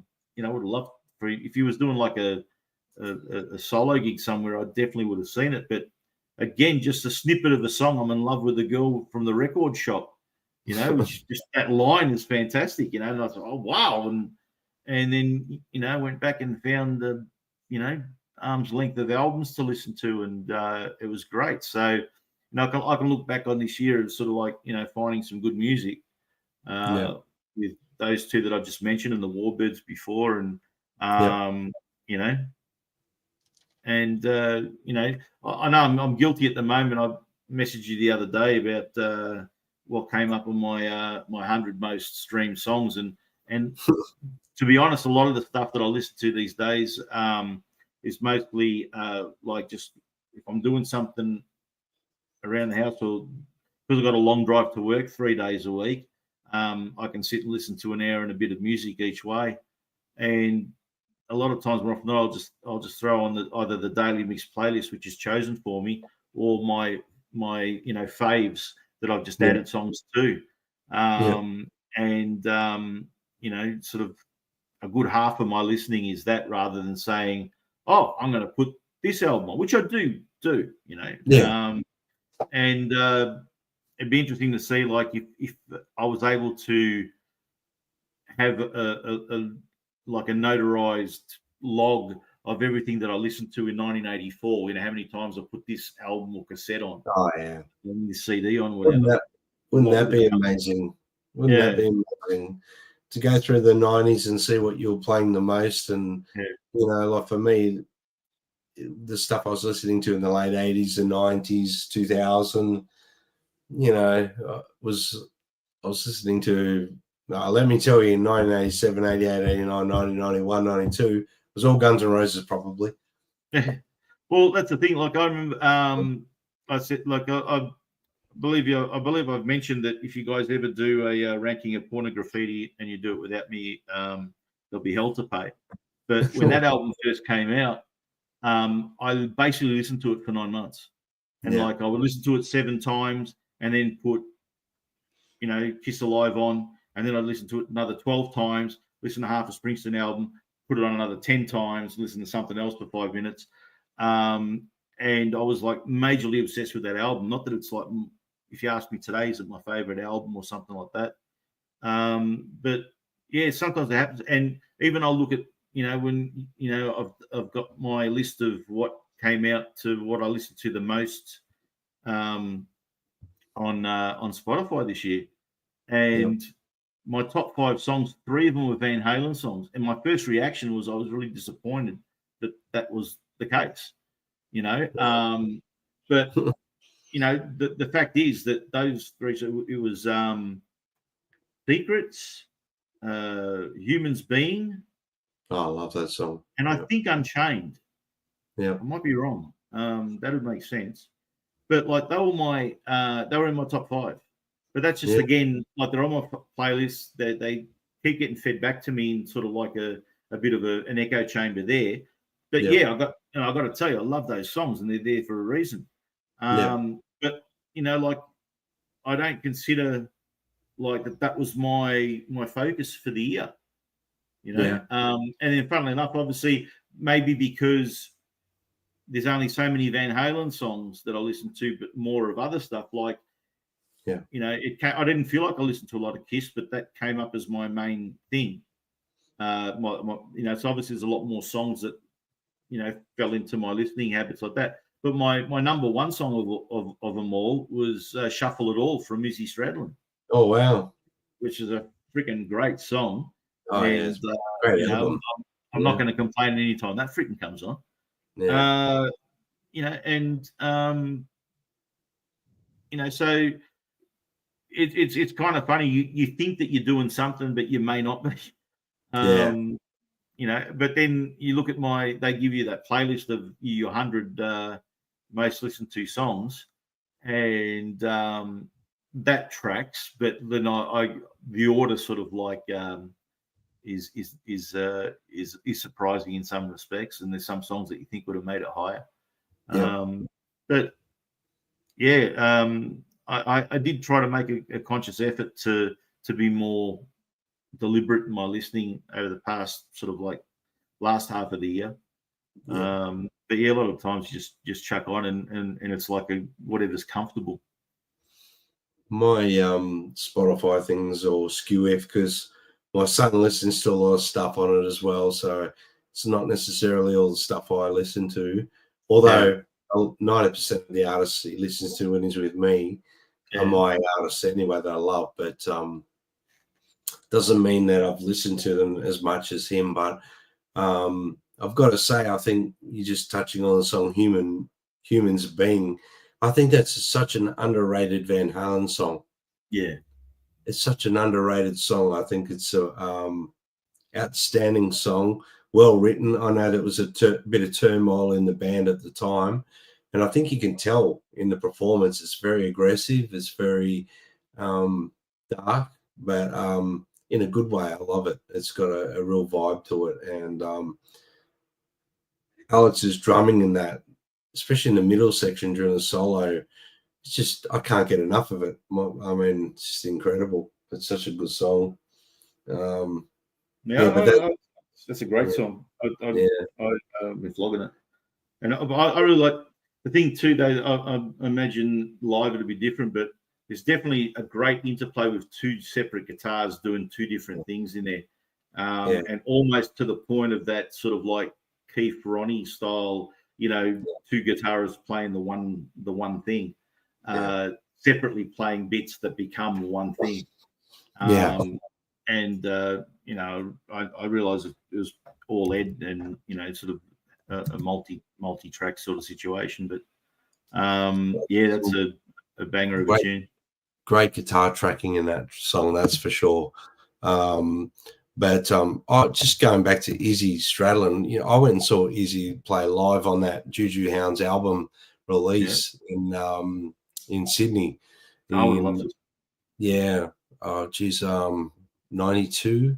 Yeah, would have been around 1992. It was way out in Parramatta from memory, somewhere in Sydney, and I think it was. And wow, what a gig, what a night. And everyone was yelling at him, you know, all the songs he did with Guns N' Roses that he sung, like Double Top and Jive, and, you know, 14 years and that. And he just totally ignored it like as if it wasn't happening. But I've got a few live bootlegs of that tour. And what a great album. It's just, it just goes to show how important Izzy Stradlin was for Guns N' Roses, you know, such an integral part of the sound. It's incredible. I remember seeing them when they first came out, and they played the Glasshouse, the Sports and Entertainment Centre, and they only had the one album out. They basically played that, a couple of songs off the Lies EP release that they had. They had obviously Patience and whatever, and I know they did. I can remember they did Knocking on Heaven's Door. Yeah. But that was a killer show. It was just the five of them. When they came back in the early '90s after with the Use Your Illusion show, they had Dizzy added and a couple of girls on backing vocals, and it was a bigger production sort of thing. And still a great show. Crazy show how to call the park. I could give you an hour essay on that one, the craziness that happened that day. But that first tour they did, just supporting Appetite with the original 5 member band. It was a different animal. Oh yeah. Oh man. Again, I don't know, Andrew. You're a big fan of Appetite for Destruction album, like I am, and I love it. It's a masterpiece. It's something that every time I put that on, I get goosebumps. And I play in a Guns N' Roses tribute band. Hasn't played for a few years because our singer actually lives in New Zealand at the moment. But yeah, I know we're talking about at some point maybe in 25 doing a bit of a run of gigs here in Australia and flying him over for it. And maybe if all goes well, we might be able to get a promoter or something over there, Andrew, to do a couple of shows in NZ. Oh, He lives there. yeah, that'll be incredible, bro. But yeah, I saw Guns N' Roses in Auckland in 1988, December the 19th, and saw them in 92. And that 88 gig was just incredible because they were still underground, you know. Yeah. They were still underground, and yeah, I remember getting Appetite for Destruction. I had a friend of mine working in a in the record shop, and he was talking about this band because he knew that we were all Stones nuts, you know, the 3 or 4 guys, and he said, "You guys need to check out this band called Guns N' Roses." And, you know, there's a couple of guys there that are heavily influenced by the Stones. And we thought, oh, yeah, okay. All right. Okay. And then he gave us the cassette. That was the first thing that I had. And I got that on a Friday night. And I listened to it about John. This is no bullshit. At least 10 times in a row. I remember listening to this album. And then on Saturday night, they released that, Brad, it was... Did you know Lois? No, it was the video, Sweet Child of Mine on TV. And I remember thinking, wow. Yeah. Besides sounding great, this band looked, and Slash looked like no other guitar player in 1988, 89. No. Didn't look like, yeah. I loved that he was playing a Les Paul when everyone was playing pointy headstock guitar. Yeah. And I remember talking to my mates about it and said, oh, it's so old-fashioned. He's playing an old fucking fashioned guitar. And I'm going, what are you fucking talking about, old-fashioned guitar? And lipstick and hairspray sales in the LA scene just freaking plummeted the next day. Yeah. When all the guys stopped wearing them and started to, you know, pretend to look like bikers. Here you go. Here's my ticket from 1988. Oh yeah. So that was the yeah. Hold on. Yep. Wow. Yeah, you know. Unreal. There were photos of all my old tickets in a photo album, but for some reason I've got some of them on my phone. That's unreal, mate. Well done. I would have loved to have seen them in the 80s. So I saw them on their tour, Eastern Creek in Sydney. I saw them in that tour there.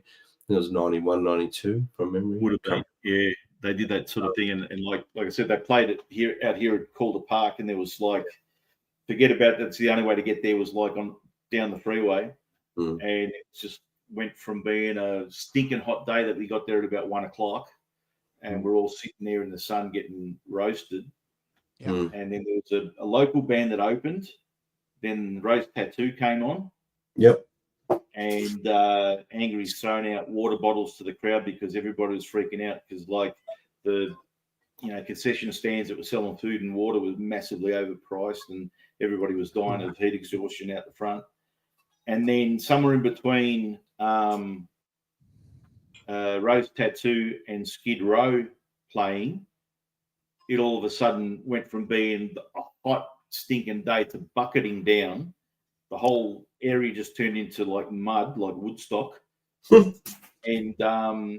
then Gunners came on around sunset, and it was a great show, but like it was just a crazy day. And then sort of like, you know, all the people trying to leave, and it was just like a massive traffic jam as well. It was very similar without the rain when I saw them at Eastern Creek. I heard. Yeah. It was so hot. It was a hot Sydney day, and the people there was phenomenal trying to get out of the place. It was wow.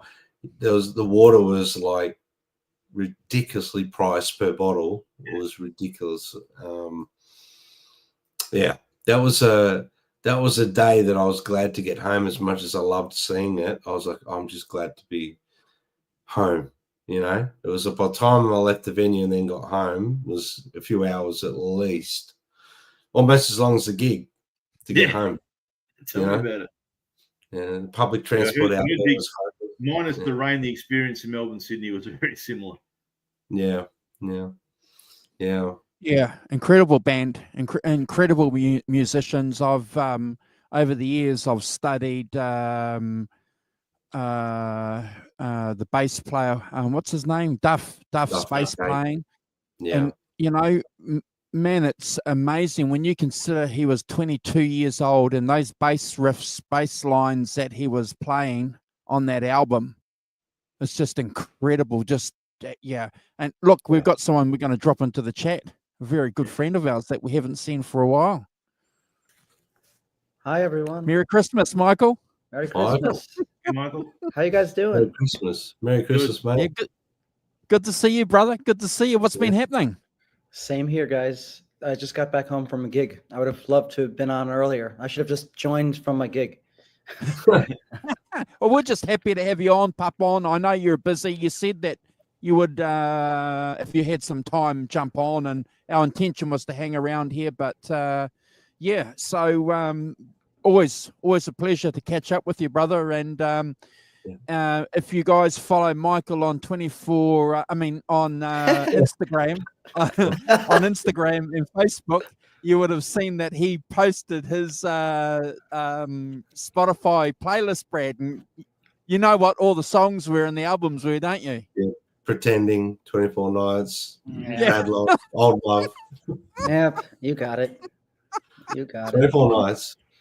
You guys Well, get it. Michael, I'm going to pass the baton on to you. I'm sure I've spoken enough now, and I told the guys I'm going to have to run it around about this time. So, mate, it's not because you've popped on. Please don't feel that.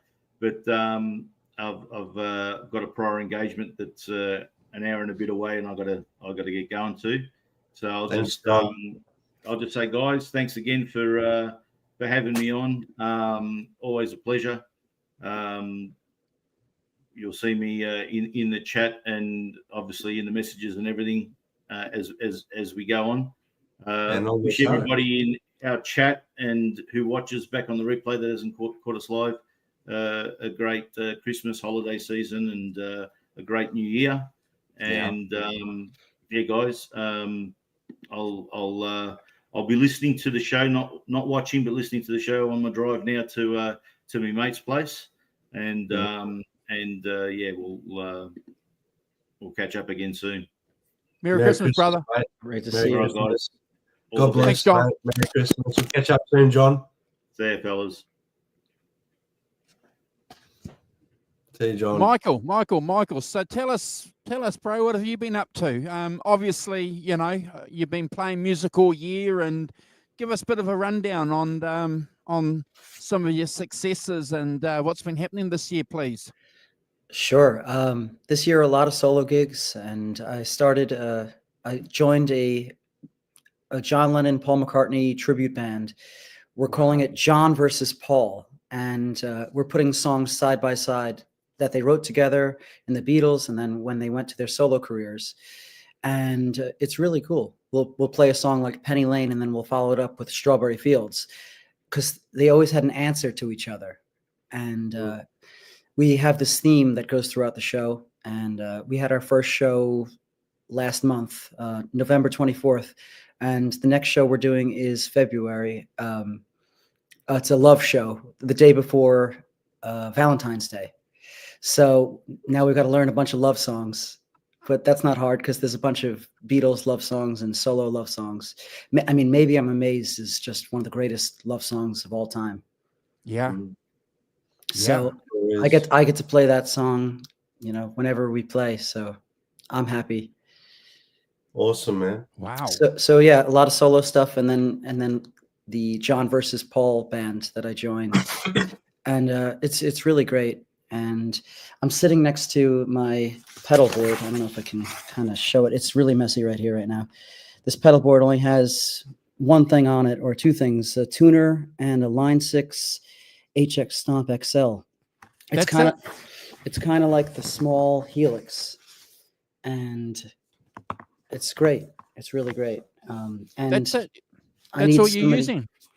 right now. Yeah, I don't even need a Wow. wah-wah pedal yet, but for this project, you know, I need a lot of different sounds, like those early Beatles sounds, the Vox amps, and then I mean they were using Voxes all the time, but I have to get different sounds for different periods. The Revolver sound, the Let It Be sound, the Abbey Road sounds, and I'm able to dial it in pretty well on this unit, and I highly recommend it.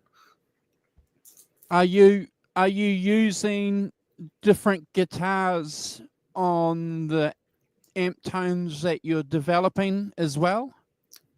Yes, I'm using different guitars and yeah, using different amps on this, whether it be Voxes or Marshalls or Fenders.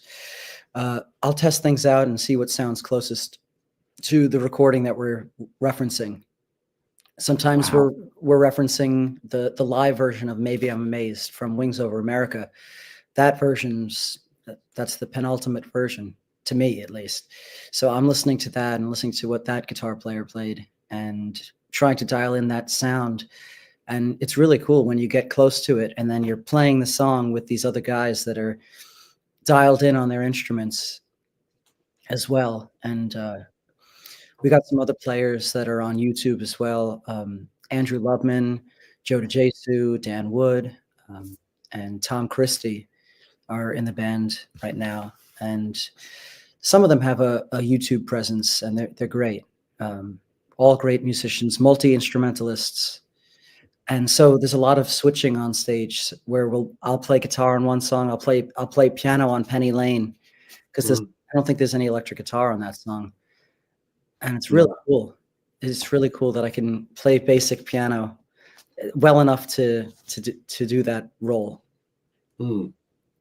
That's amazing, Michael. Did you say you got the Helix Light? Is that what you said you've got? It's the HX Stomp XL. I should be using my cell phone to show this. Yeah, the HX Stomp, and then the Polytune 3 Mini. But look at all this real estate I have on this board, and I'm trying to. Yeah, there it is. Yeah. So what that means is I need to buy more pedals. Well, just give me 2 seconds. Hang on. Just give me 2 seconds. Hey, Ellen. Hey, Arvin, John, Helene. Yeah, I'm sorry. I was just trying to find a couple of weeks ago. I brought a copy of Wings Over America, and I'm just trying to find it. I don't know what I've done with it. Somewhere. Yeah. Great album. It's a masterpiece. Yeah, it's great. This is my travel rig, Michael. What do you got? When I go interstate around Australia, I can't take these things. Yeah. No. So I can only, because flight restrictions, you've got weight restrictions, all sorts of stuff. Right. So Oh, okay. We're buddies. with a wah pedal, Okay. right? Little mini wah. How do you like the miniature wah? Does it feel normal to play, or? Not really. So it's not quite the same feel. yeah. You get used to it. And like last night, I did a gig, and I used my main pedal board with my full size wah, and I much prefer a full size wah. But you know, Yeah. put it this way, the weight of this, Yeah. in comparison to taking all that on, you can't take that on planes here. You know? Right. So this fits in here, and it fits in my suitcase, and I check it in on the flight, and I just take one guitar, and that I'm off on a gig. What's the pedal board mount that you have? Is it a pedal train or? Yeah, pedal train, just one of the. Look, I'll be honest with them. Nano Plus. Okay, I'm gonna write that. I'm gonna write that down. But it's not angled. It's not angled though, right? It's flat. It's fairly flat, mate. Yeah. Nano Plus. Yeah. Nano Plus, but I pretty much use it like a pedal board, not Right. not for screenshots or whatever you can snap, whatever they call it. Right. I just use it like that's my Tube Screamer side. Then I've got I use the N1 for Tube Screamer. I'm trying to remember a channel switch. I've got a channel switch set up. Yeah. Between clean and dirty, and a lead boost. It's great. And then I just have like one delay here. I think a chorus, and depending on which one, sometimes I've got two different delays or one reverb, one delay, and that's all I pretty much use for the 80s band. I mean, like the 80s cover band, it's pretty much Just a bunch of chorus. keeping chorus, delays, and some reverb and stuff like that. And the good thing about it is, like, I can use backline higher, plug into the loop effects just into the return, and just use that with. At the moment, the majority of the amp settings I use on it are either JCM 800 or a Friedman. That's what I've been using a bit lately. The Friedman sounds very close to the Plexi, in my opinion, on that Helix. Yeah. But I haven't done the recent update, so apparently there's some good stuff on the new update for it, which I haven't done yet. Yeah. I'm afraid to update. I back up stuff all the time because I need to have these settings. Good. Yeah. Yeah. No, it's good. Well done. What do you think of the tuner on the HX Stomp XL? Not a fan, but I've gotten used to it, if that makes sense. Yeah. I'm pretty fortunate in the sense where the guitars I travel with, they stay in tune. It's just it's like a blessing. That's amazing. Like the main one I travel with is a BC Rich Mockingbird with a Floyd Rose, and that stays in tune. My Les Pauls 90% of the time, 95% of the time stay in tune. I'm very, very blessed, mate. It must be just set up. Share the secret with the rest of the Gibson owners. All of our Gibsons are going out of tune. You know what I think it is, Mike? I think it's just the way you string it and you stretch it in good, and then you don't really have those problems. I mean, I've been the absolute shit out of them, and maybe the G string goes out occasionally. That's the one. That's the one. I tune it. Yeah. And it stays in tune till I do a song like, I don't know, Sweet Child of Mine, and then it goes out a little bit and I tune it again. And I've gotten used to the tuner because I had to fit it on that small board, the Nano Plus.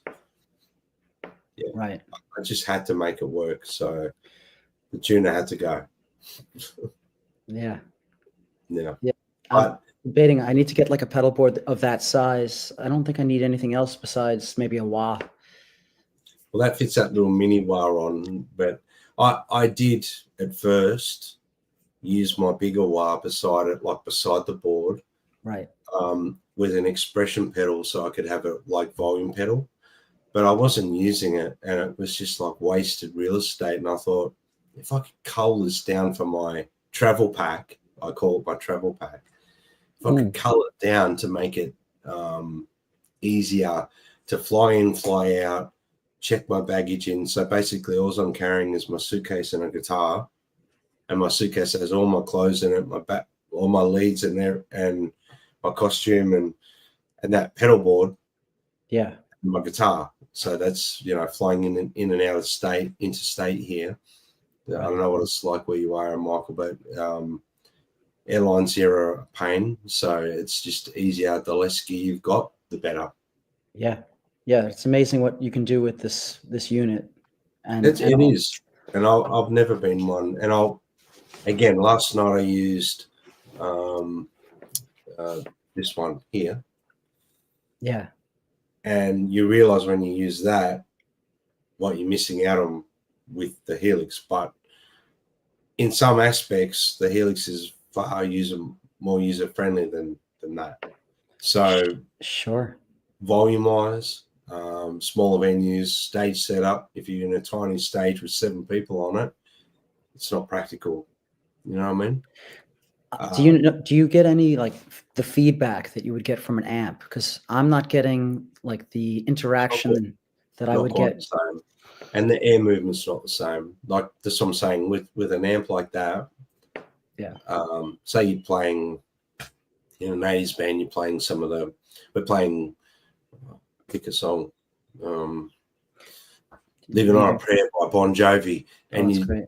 the keyboards thing, and you're doing the trill thing like live Sambora, and you're trying to get like those things like the solos and that, and you're using the frequency thing between the pickup, the guitar pickup, and the amp, and you're trying to use that for sustain rather than a pedal, or it's much better. And then just even when you're playing riffs and or whatever it may be, or chunky chords, you're feeling the back of your pants move with this thing.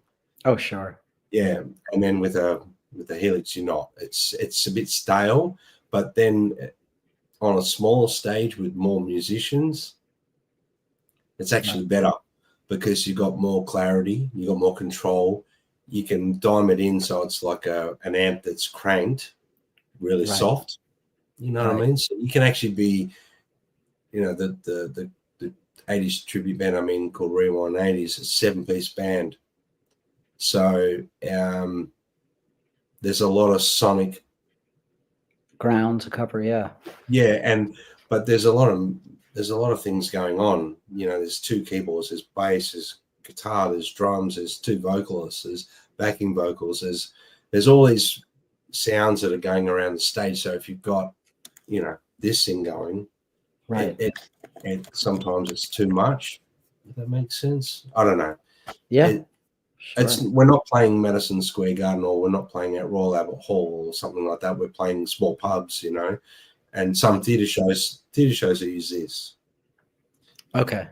Small pubs, I use the Helix and whatever I can backline hire, interstate ones, whatever it may be, But I know with that Helix, I'm going to, wherever I go now, because I was doing gigs before getting the Helix with a pedal board with a tube screamer, all the different pedals on it, and I'd plug it into the backline higher amp and it would just sound terrible.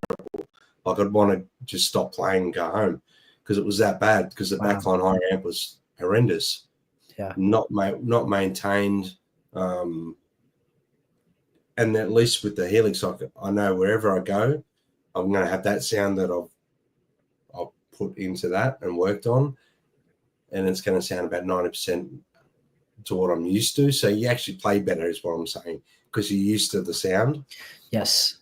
Nothing worse than rocking up to a gig with, all these songs you've learned, and you got to try and remember all the chords and all the lead guitar parts and all the backing vocals and all the lead vocals, and you got a shit guitar tone, and it just ruins it for you because you can't think of everything else because your tone just kills it for you.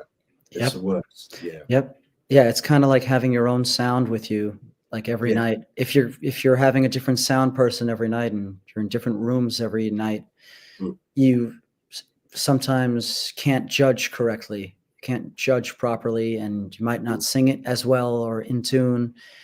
And I like going with my own sound. So when someone else is doing sound for me or a band, we just hope that they fulfill our requests and give us enough vocals and enough guitar. Yeah. Yeah. Well, I guess, there's a technology has improved that much. I think that, you can pull up a 24-night sound with this thing, the Helix. I have a pretty good one so far. I spent some time on it. And I'm going to probably upload it to whatever server so that people can download it or buy it or whatever they want to do. I'll share with you. I'll share with you guys and all of our. I'll share it with all of our subscribers.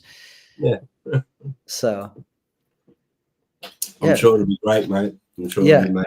I used it for that video where I made a video recently called "What if Eric Clapton was in Pink Floyd?" And it was Eric Clapton playing Dogs, or as if he would play Dogs. Yeah. And I just kind of pulled from a bunch of songs that he's played and a bunch of solos and kind of put things together and tried to think like him as best as I could, using a Soldano, modeling a Soldano amplifier. and Yep. chorus and reverb, and that's pretty much it. That's all Yeah, that's all you need. that's it, man. Keep it simple, you know. And it is there's some amazing stuff you can do with that Line 6 Helix. It's great. Yeah. Yeah. I was at a wedding last night, and the guitar player had a Helix, and of course they had to play some Michael Jackson music, and the guy had the sound. He had that like compressed Fendery sound, Mm. doing that, the classic Fendery guitar parts, Yeah. and it's just amazing. Funky playing. It was great. It's great when you can. I haven't, to be honest with you, Michael, I've been a bit lazy because I'm so used to using a Marshall. I just kind of have one amp for the 80s thing, and I just go between clean, dirty, a lead tone and a rhythm tone sort of thing, and Right. and then just a couple of different effects on top, just to. But I know that I can do snapshots, all different sort of stuff, but I haven't really sort of gotten to that heavy into that yet. Yeah. I've got a couple of snapshots. I think I'm just really toggling through presets. I don't know if I'm doing snapshots. Yeah. I use the mode, and it can pull up, a distortion, a Leslie effect, a delay effect, or Yeah. whatever. And I have gain on every setting I have. I've got a gain, on the foot switch. So Yeah. if I want 3 dB more gain, 5 dB more gain, if the sound guy isn't paying attention, Yeah. then I've got that. Yeah. I've done that so that basically that's my lead boost. So I use a tube screamer if I want a little bit more sustain, and I use the boost for solos. Really. Yep, So same. they're all on the sound guy. So that's good. Exactly. Yeah. Yeah. It's great. Same Well for done. me. Andrew, are you wearing a Disraeli Gears shirt? I can't see. What is that? Is it? It is. Mm. Is it? Disraeli Gears, brother. It's great. It's great. Yeah, I'm Yeah. I'm a fan of digital. I've had the Helix, not the Helix, the Head Rush, and a couple of other units over the years, and I just think what they can do, what they can offer, the versatility that you guys have just been describing, it's just phenomenal. At the moment now, I just use the United Audio Marshall thing, and I just basically take that with my Head Rush speaker, and that's it. Yeah. And it's pretty similar to what you guys are doing. There's not a lot of delay settings or anything like that, but basically that's it. That digital sound, and it's just phenomenal, Brad. You don't have to you're not carrying a Blues Breaker amp anymore. It's amazing, really. Yeah. And I mean, I have thought about, in 2025, because I'm going to be hopefully doing some more solo shows and stuff like that. Then, depending on the rooms and that, I keep going the wrong side. This is not practical for some of the venues, so I might work something out with the Helix. Can you profile the amp, or has your amp been profiled before? I don't think you can do that with the Helix. I'm not sure. I think that's more Quad Cortex. Quad Cortex, yeah. But that's budget wise. I just couldn't justify it when the Helix was going to do what I needed. You know what I mean? It's just there's some great amps in there, and like I said, I've played around. Even I've got a preset with one of the orange amps, the Rocker. I forgot what it's called in the Helix, but that worked out really well. I've got some Queen presets where I use Voxes, but the majority of the time now I just use a Friedman or a JCM 800 to get that real 80s rock guitar thing. Really, just keep it pretty basic without. I'm a simple guy, and I like to keep things simple on stage. I don't want to tap dance too much, Sure.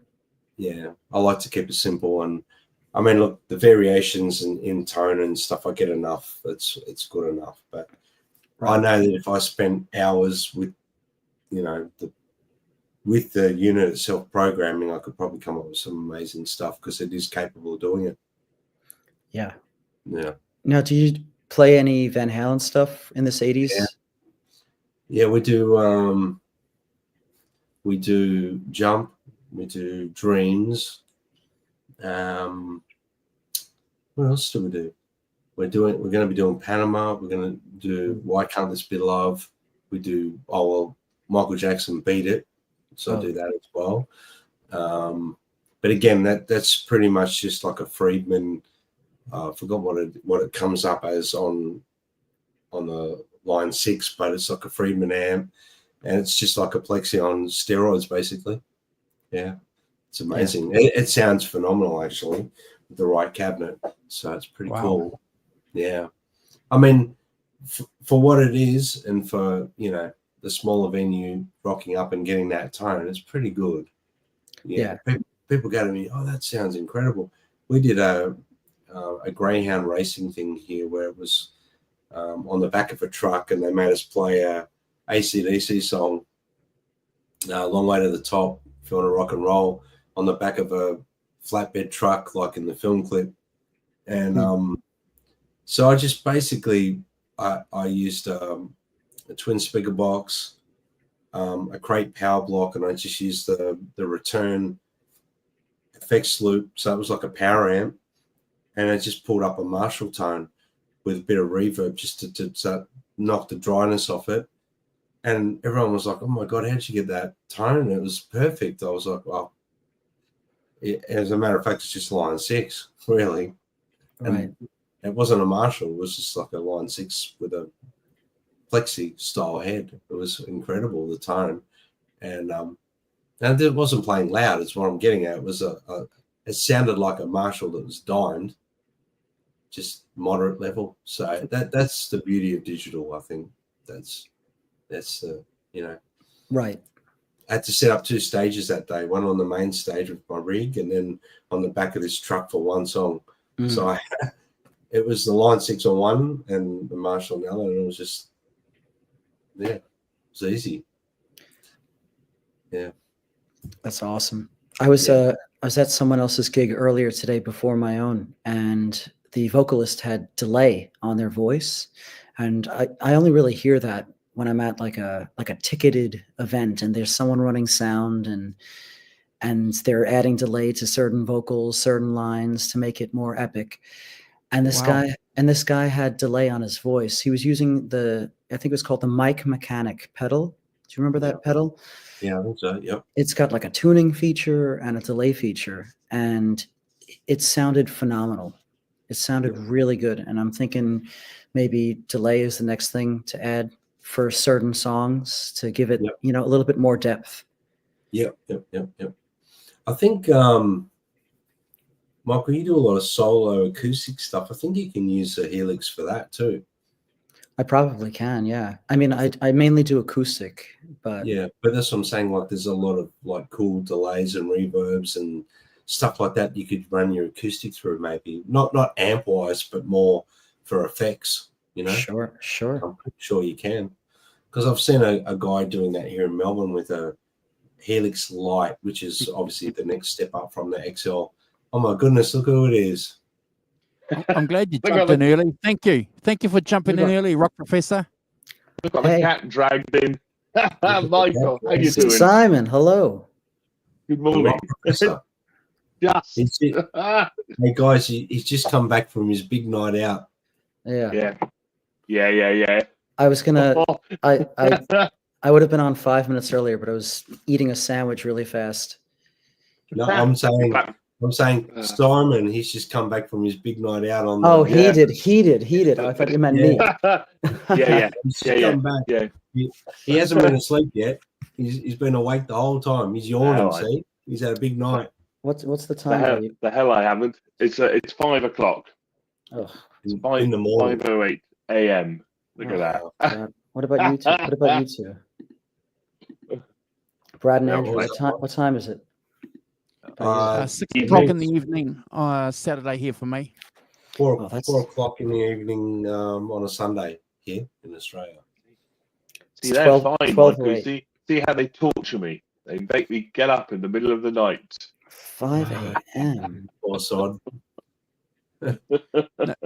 Seriously, Simon, thank you for jumping on a little bit No earlier worries. because we had been saying during the course of the show that if we were going to wind it down before 7, we'd have to come back midweek and get the Rock Professor on to wish everyone a Fine. Merry Christmas. So thank you for jumping on. Yeah. Exactly why I got up earlier. You said to me, "Can you get up earlier?" The answer is yes, I can get up earlier. And Yeah. I should say good morning to who's in the chat. Helene, KXM Rock, morning. John ZD 351, morning. Yes, I waited for John to get off, definitely. Arvin, of course, morning all. Hope we're all good. Hope we've had lots of people. Brad, thank you so much. This arrived yesterday. Oh, wow. Awesome. Speaking Awesome. of parcels, Look, across the thing, I thought I'd wait and Thank open you. it live I, and disrupt said- everything. I sent it the same time I sent Andrew's, Simon. Yeah. So it took that little bit longer, you know. No, it's good though. No, it took a week to get here, something like that. Week, something like that, 10 days. Pretty good these days. What did you Wow. guys? What did you send him? Cookies? Yeah. Lollies, bunch of flowers. Unfortunately, it says on the front what it says, which I think is a bit disappointing. But Yeah. he sent me a Led Zeppelin t-shirt. Thank you so much. Look at that. I hope it fits you, Simon. I'm not sure. It'll be absolutely fine. Yeah, And beautiful. a card. Thank you so much. Yep. Look at that. Goodies. Well, I know what's in the card because it says so on the. I know. Can I say, I'm a bit disappointed that you have to declare what it all is on the front of the envelope. I know. I was disappointed too, Simon. I was like, No, no, what's it's the like- surprise in that? That's Absolutely no yeah, surprise no- in that. Yes, no surprises there. There's a. There we go. Ah. Oh, wow. Oh, Brad Cook pics. Fantastic. Look at that. Thank you so much. I'm global now. Really cool of you. Wow. Yeah. They're my Brilliant. business Thank you. cards. They're my business cards, Simon. Do they have enough on them? What have they got? They've got your website on. And, I can't bloody read that in this light. It's just my social. Yeah, it's link just your on there. social media thing. Yeah. Yeah. Fantastic. Oh, there you go. Beautiful. Thank you very much. On the other side of the world. How's that? To the other side of the sea. In 2024, you can get something to the other side of the world in 10 days. Unreal. But so close. Thank you so much for that. That's really kind. No worries, Simon. No worries, Simon. No problem. Sorry, yes, I thought I'd disrupt the show by Oh. that most legendary thing an unboxing. Oh, it's good to have you on board, Rock Professor. It's good to have you on board. So what's been happening in your neck of the woods, Simon? Well, we're winding up for Christmas. You know, it's, when you're me, you can take a long run at it. It's been fine. Yeah, it's been really good. And I've been relaxing really, so we haven't had any music to do this week for the show. Yeah, I've been felt weird to not have any work to do, isn't it? Yeah, chill out, playing my guitar. I've got a guitar Beautiful. next to me. Yes, always. In fact, I've got several guitars next to me, but yeah, Beautiful. always got a guitar. I just use. I was just plugged into it.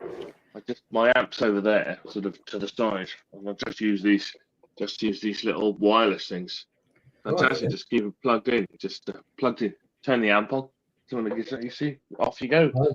That's a great idea. I would never have thought of that because I've got leads everywhere here. It drives me insane. Yeah. No, the funny bit is that, as I said, the amp's over there, just in the corner. I think, where I'll take it to bed. But yeah, just leave it plugged in. They last for days. I mean, you could put hours. They're not for 2 hours, for hours and hours. Just for in here was no need to just flick the amp on, put anything on, and you can play something away with it. And if I have it this way around, my internet is kind of that way, right? And then I can have my if I want to play along to something on my iPad or something, I can Yeah. at least if the signal is between the iPad and the internet, the iPad doesn't work.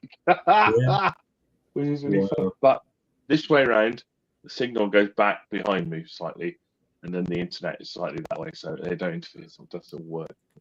It's funny Yeah, how for me, you've got to make things work for your space, and I call it your yeah. workspace. You've got to somehow make it work to Yeah, make your life easier. Yeah, I love that.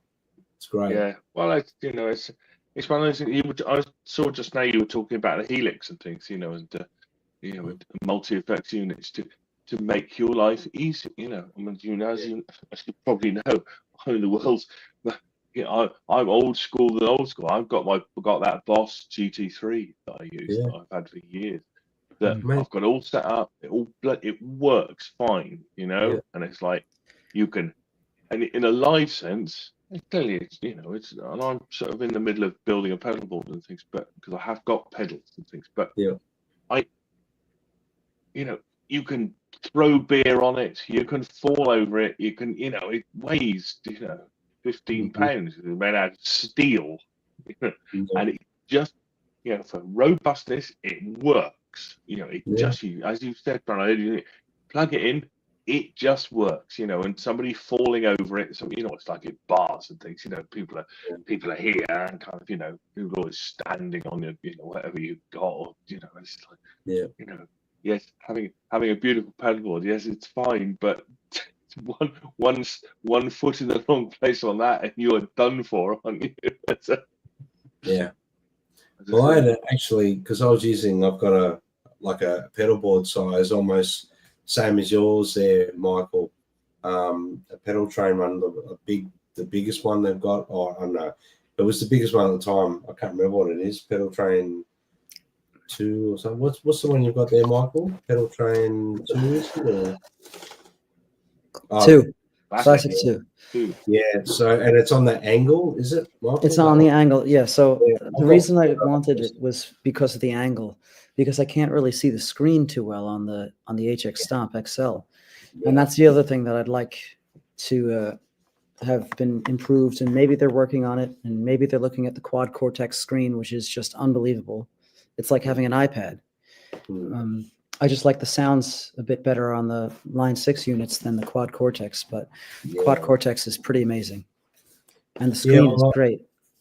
I had exactly what you were saying, Simon, happen last night, and my big pedal board with leads and everything, and something happened, and then all of a sudden I'm going through all the patch leads trying to work out which one's not working, and this and that was a pain. I was like, that's when you really miss the Line 6, something like that. It's just a couple of leads and you go. Yeah, I love that. Exactly. Yeah. Do you not have one in your bag, Brad, or something? Do you just carry one? No, I do, but it's when you're playing live and you're mid-set and something goes wrong, and then all of a sudden you're trying to work out which patch lead it is that's not working, or something like that. Which one's unplugged? Which one has it? And I'm wearing costumes, sunglasses, top hat, a wig, the whole bit, and I'm trying to find a fucking lead that's not working. It's not easy. Right. Yeah. No, terrifying. It's completely terrifying, that to me. You want to be able to concentrate on the playing and the audience reaction, and that terrible kind of dear. Have you guys seen the video? It's a comedian talking about if the Edge had a catastrophic failure on stage and his echo and delay didn't work, it would just sound like janky guitar. It's the funniest. It's the funniest. It is. That's hilarious, though. Yeah. It's a bit of a kick in the nuts, isn't it? It's really, when you think about it, it's like Michael, I do worry when I'm relying on digital technology that if it goes down, I've got nothing to back up to have a sound. At least I always thought with my Marshall, and I've got a spare one that I'm at a gig, if one goes down or whatever, I've still got, even if my pedal board fails, at least I've got a gain amp sound to get through the gig, where if Line 6 goes down, I don't know what I'm going to do. Yeah. I guess they have to have or you have to have a pedal board in your car and hope that they have a backline, a real pedal board. Yeah, well, in saying that, I'm going to show you something. This is my backup amp now, and I've had this for many years. I've got 2 of them now. This is my backup amp. It's 100-watt solid state, Oh, it's a crate. and At those Billy settings. Gibbons used to use them. 100 watts, and I use the return for the Helix plugged into that, so it's a power amp basically.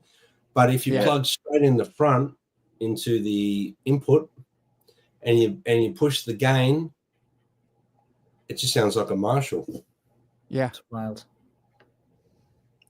And that's always my backup amp when I go gig now. It's in my bag. It's light. I've got a little soft bag case for it. Yeah. It sits in my bag just in case. Yeah. It's perfect. Look at the size of it. It's great. Crate stopped making these because it stopped the sales of their valve amplifiers. Wow. Billy Gibbons was touring with these in Iraq. Correct. He was using these in Iraq for his tone. Unbelievable. Yeah, you can get a great ZZ Top sound with that. But that's what I'm saying. That is always in my bag in case something fails. I've always got a gainy Marshall tone just to get through a gig. Right. Yeah. It's crazy. Like Geddy Lee will show up to a show with a Tech 21 Sans amp, and he's just got the sound. They've dialed in sound, and now anyone with any bass can sound like Geddy Lee with that one pedal. It's wild. Yeah. I agree. I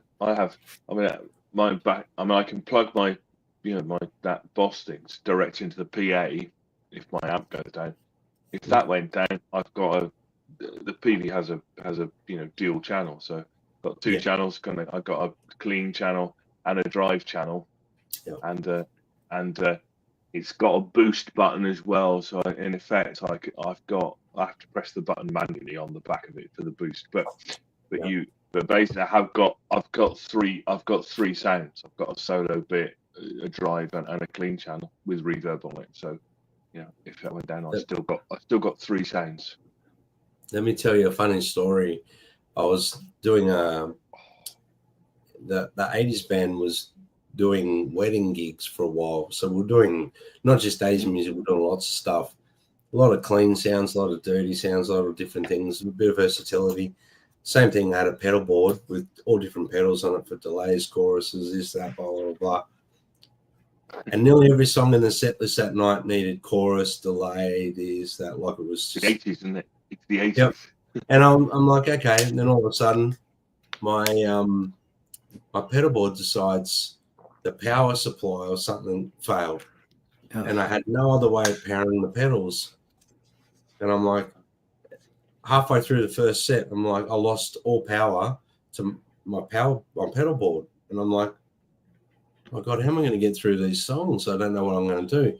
So I literally just mid-song unplugged my guitar lead, unplugged the pedal board from the amp, just plugged straight into my amp, got through the whole night. No one even noticed that I didn't have any effects on or nothing. I said, how do you not notice I didn't have any effects on? They went, oh, we didn't even know. I'm like, well, that shows you how much attention you pay to dial in reverbs and delays for songs and shit. Right. I was like, well, okay, there you go. So from that point on, I said, well, I'm not going to put too much time and effort into things. I'm going to make it the way I like it. That's how they get it. Right.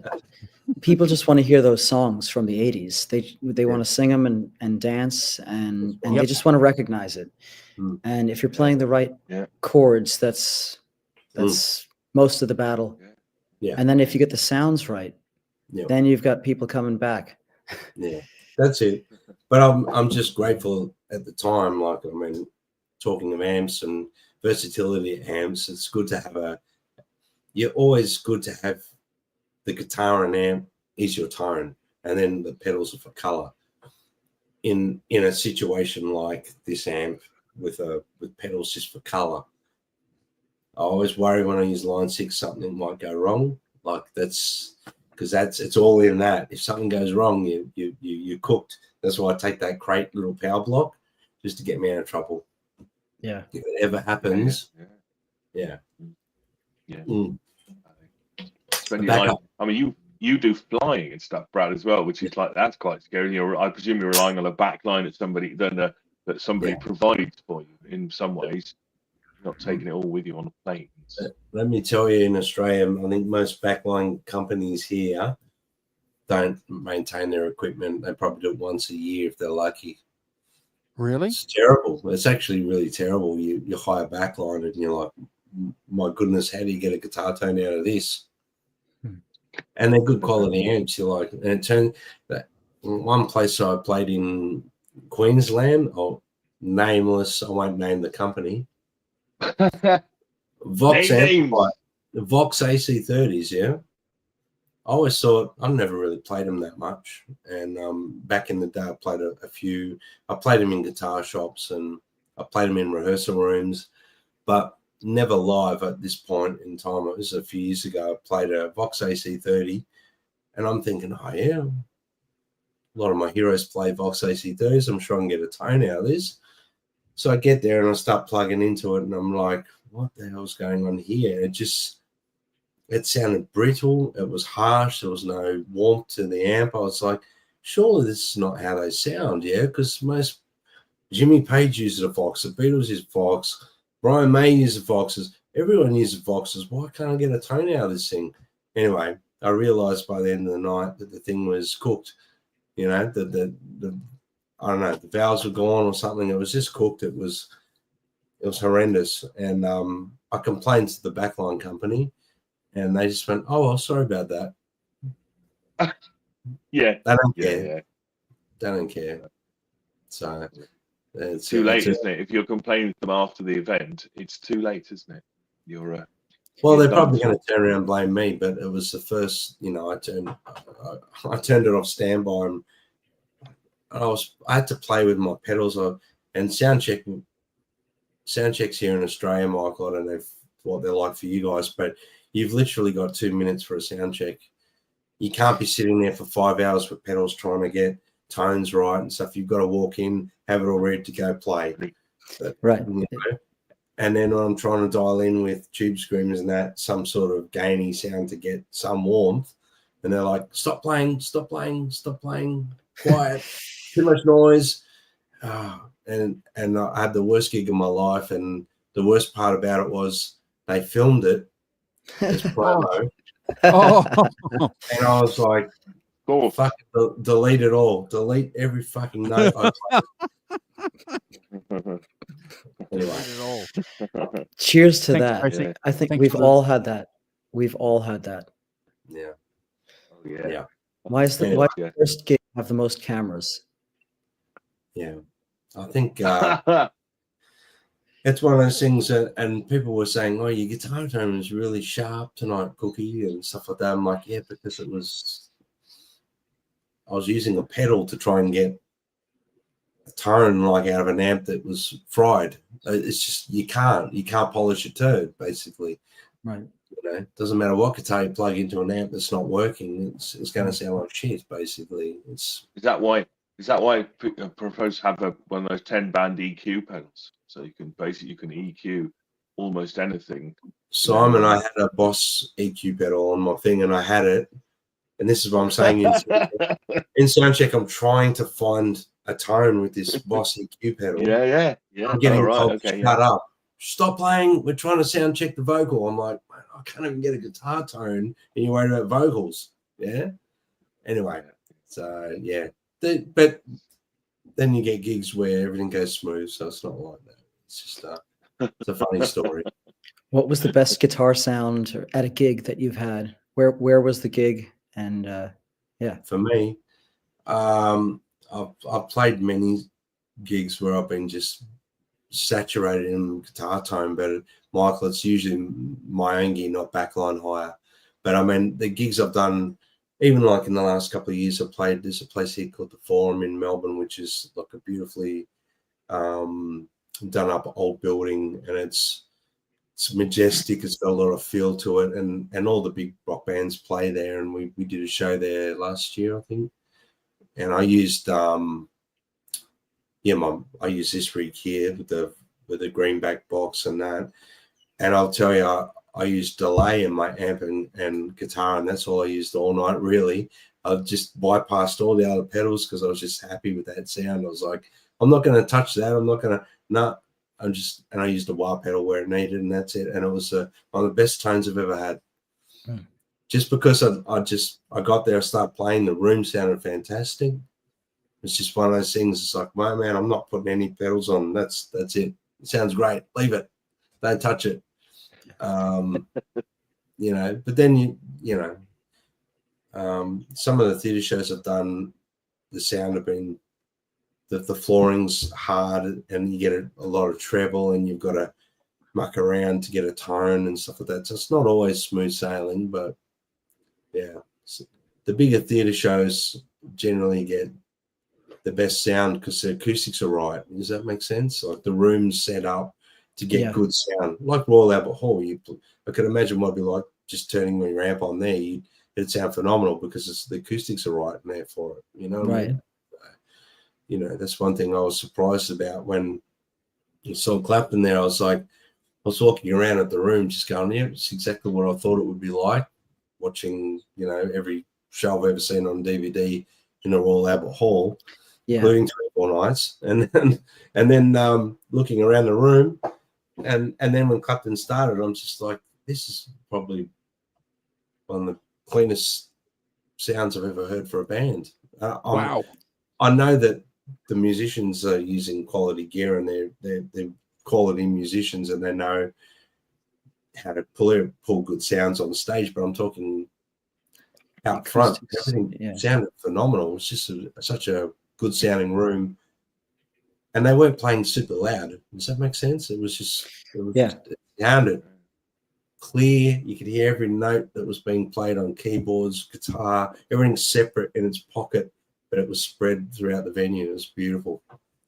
I've seen Eric many times, and the sound is always very, very good. And maybe 2 or 3 years ago, it was like the middle of the show. They were doing the acoustic stuff, and then they went back to the electric stuff. And I turned to my parents. I said, "The sound is unbelievable. It's really, really great." I just saw David Gilmour, which was amazing. I saw him at Madison Square Garden November on Election Day here. Wow. And I thought the sound was pretty good, but there were moments when things weren't as clear as they could have been. I had seen Gilmour on the Rattle That Lock tour in 2016 at Radio City Music Hall, and the sound there was maybe the best sound I've ever heard. And he has the guy that's mixing for him that mixed Pink Floyd on the Pulse DVD, you know, for those shows. So that guy is unbelievable. Colin Norfield. Some of these sound guys are unbelievable. Yeah. But you got to keep it up to good sound guys, don't you? Yeah. At the end there's a song that David does called Sorrow. And at the end of the song, it's just like guitar and synth, I believe. And the sound engineer just kind of raised the bass frequencies on the synth and the guitar, and the whole room was kind of shaking from the sound. And I haven't really experienced that. Like we've all heard a subwoofer, or like when a synth goes through a subwoofer, how that sounds. But the way that they used mixing as an effect, or stylistically wise, it was great. It was really something else. It was art. It was great. I love the way you put that. It's art. It was. Yeah. That's an amazing way of putting it. Yeah. It's good when you see a show and the sound is phenomenal. It takes it to the next level for you, I think. Yeah. I mean, I think if you're in indoor shows, don't you, like sort of 2,000 seater theatres? I remember seeing Van Morrison years ago, like 20 years ago, and being amazed by he only had a little PA. It wasn't a huge PA. It's kind of only a head height thing. Like this sort of stacks up to the ceilings. But it was beautifully hi-fi, and as you say, he had I don't know, 7-piece band. It was just fantastic. The sound, you could hear everything, you could hear all the things. I think that and if you're in those sort of club things, that's a bit different. And but that level, when you're bringing your own stuff and setting it up, I think that those guys these days, you get a fantastic sound. You go to stadiums and stuff. I think that's a bit more of a challenge. But yeah. So a lot of these sound guys are using technology called SMART. I think SMAART. I don't know what it stands for, but I think that's what it was called, or what it is called. And it allows them to, I guess, see the room frequencies on a graph. Wow. And then they're able to, I guess, dial in the mix that they get everywhere else, just like using computer analysis. And they'll say, okay, this room has too much of 100 hertz. So they'll take that out to compensate and make it where it needs to be. And then all they have to do is, dial in the mix that they could probably recall the mix. Yeah. They're probably doing that. So in a way, how we're recalling things on our boards, they're using technology and doing the same thing almost. Yeah. We work with some here in Melbourne. We work with some sound guys. There's 2 or 3 we work with on a regular basis, and I think they're using that technology even just in club scenes here now. Oh, wow. Michael, just because they walk in, they dial up the room's EQ or like instantly before they even start. Incredible. They just dial it up and then they just tweak it depending on whatever they need to do. Yep. So they've already got a blueprint of the room when they walk in there. They know what they're going to work with, and then the acoustics may have changed a little bit because there might be more lounges in the room, or but they just tweak it depending on what the EQing needs, or the PA might have changed slightly. So, but for the most part, it speeds up sound checks, that's for sure, and setup. Oh yeah. Sometimes they don't even need the band to sound check. They'll play last night's show through the speakers and dial that in. Yeah. Really? Yeah. Oh yeah. Wow. I read that. I don't know if the band Rush did that, but I'm sure bands are doing that. So that gives the band some extra time off, and Yeah. obviously the bill's not. There's no need to charge, sound guys to do a sound check. Wow.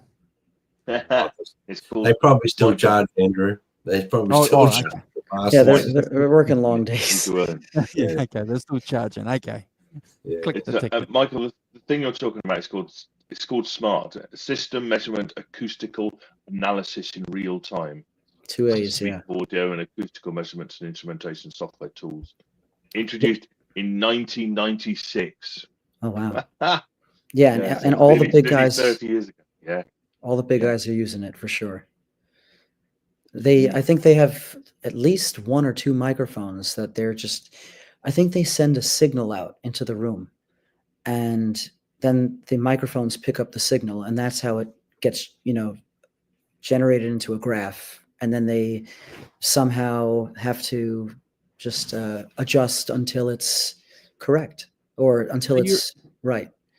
So you reckon Michael Clapton's sound guys have been doing that for a while, using that technology, do you think?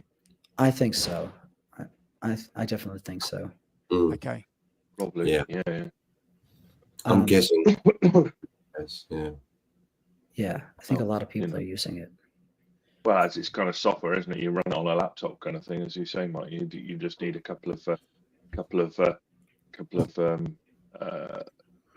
microphones and stuff. And you can analyze the room and take out the frequencies you don't need and stuff. And that's clearly what the picture of them running it on a laptop is. So it's only a laptop, so you just run it up, and as you say, there's lots of cool graphs and things that they can show you. Yeah. How do we get that for our little bar gigs?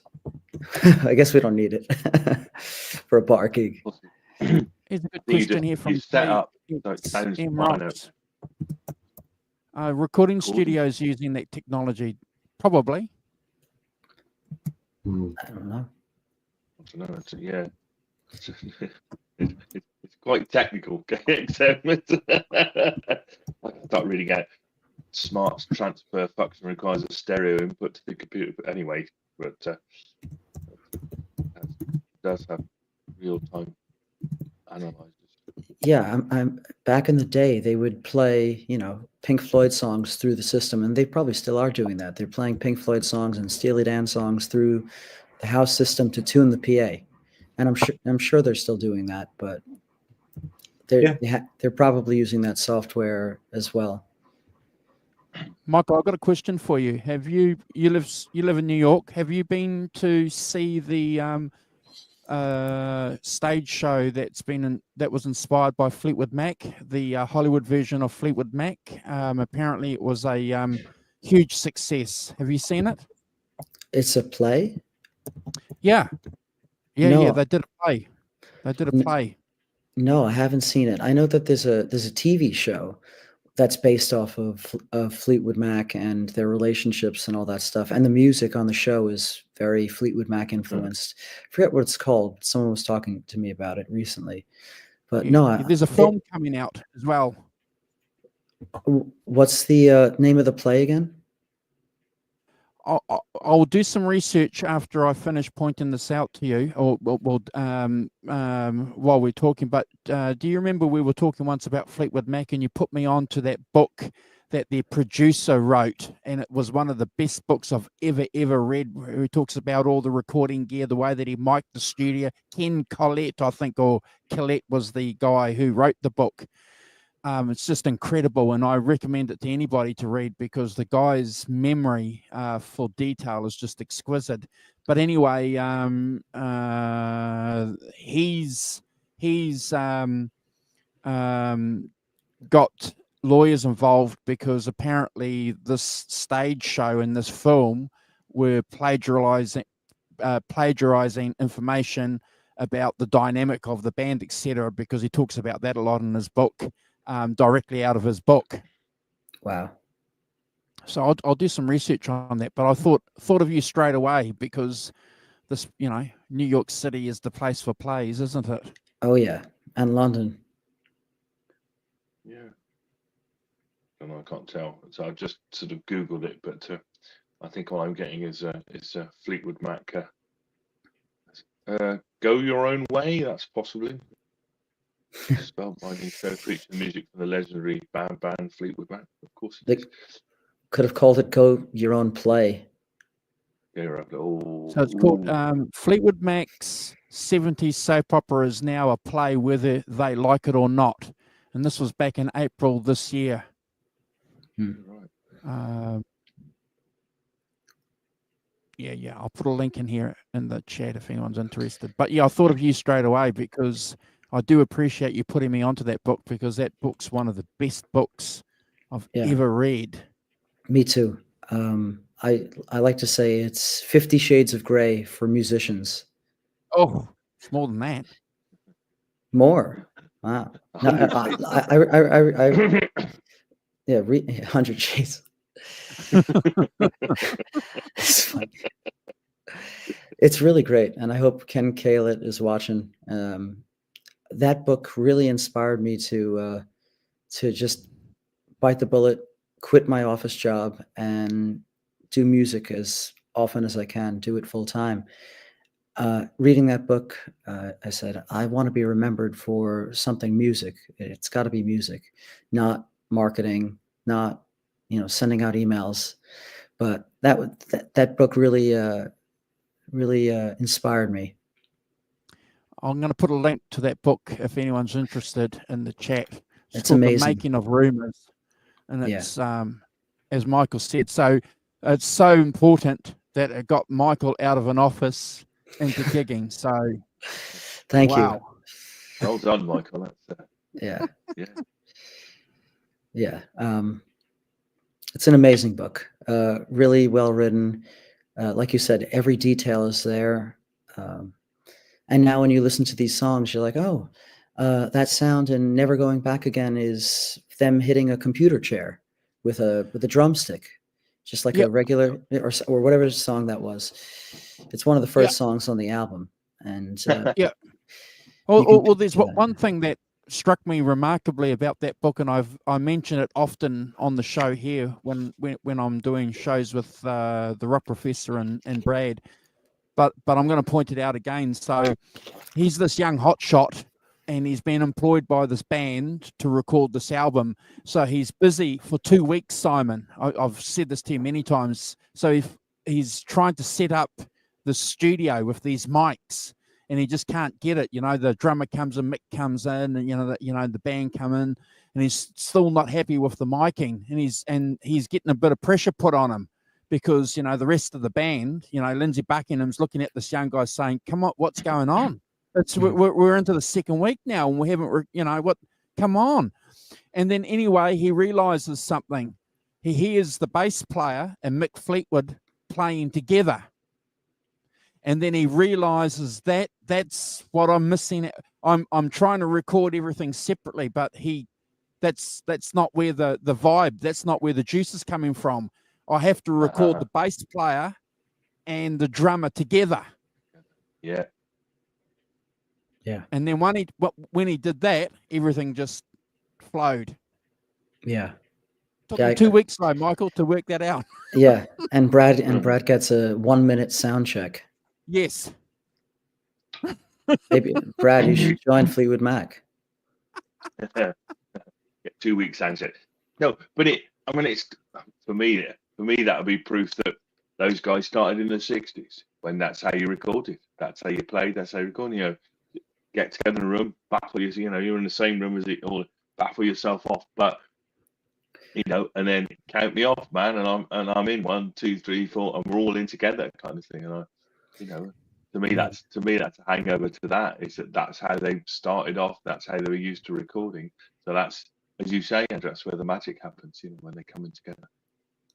Right, and the album still sounds fresh as anything. Yeah.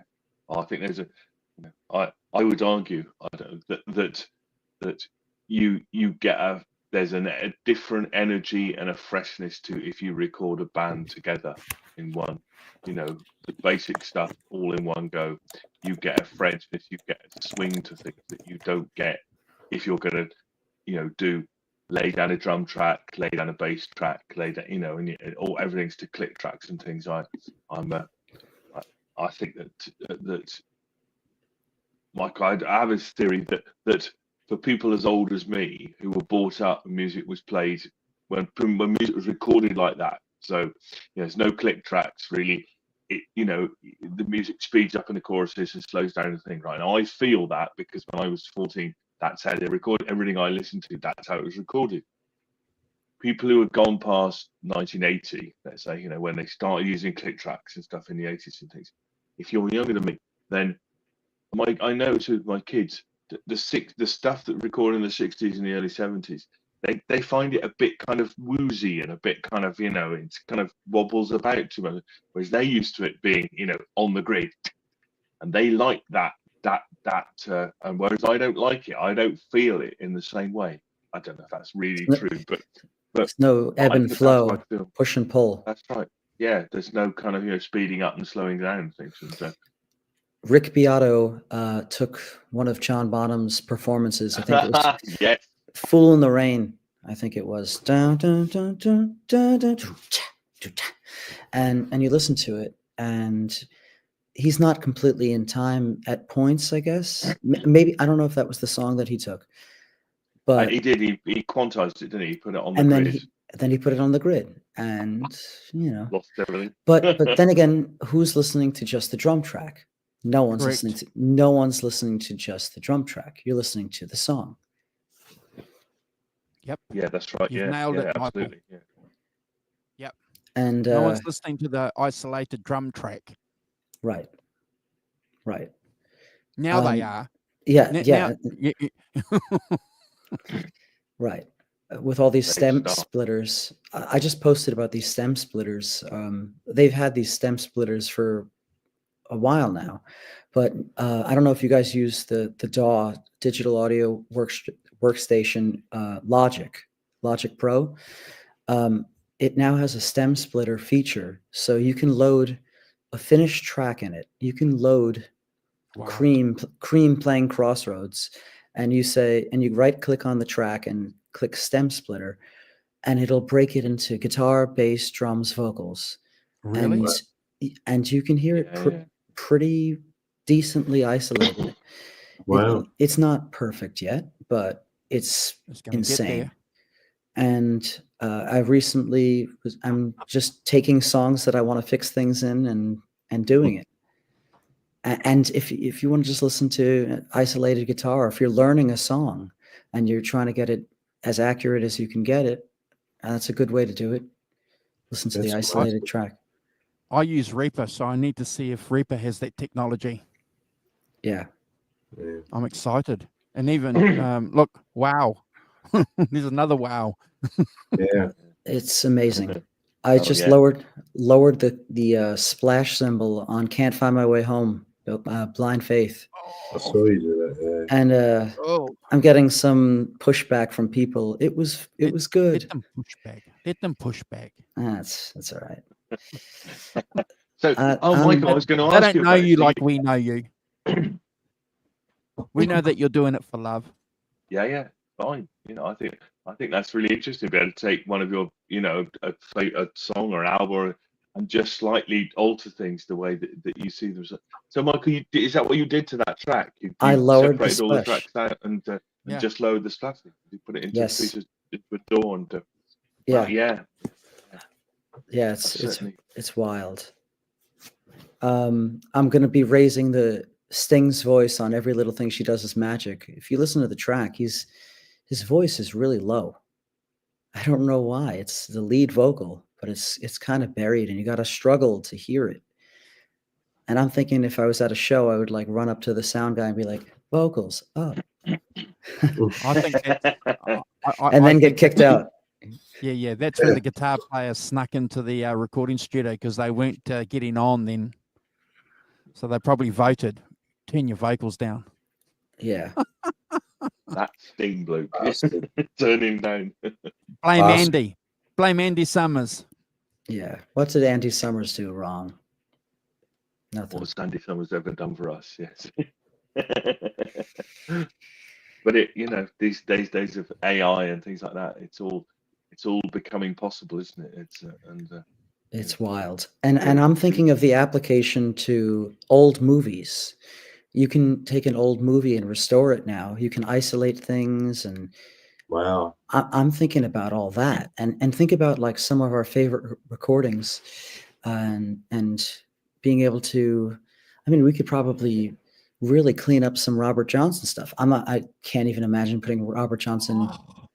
I mean, we could have They could clean up Cream's final concert. someone asked me to do that, and if I have time, I mean, I don't know. Someone's got to do it. I'm just mad that Please, you can do it, Michael. Cream's final concert. Oh, Yeah. God, Come on. it big job. doesn't sound so good. Good job. And you're talking about the 1968 one, right? That's right. Yeah, not the reunion, which is fine. No, that's fine. That's untouchable. Yeah, that's fine. We got them in HD for once. Like Ginger, We'll leave that alone. drums. Ginger Just Baker's that drums have 68 some thump Just to that 68 balls up.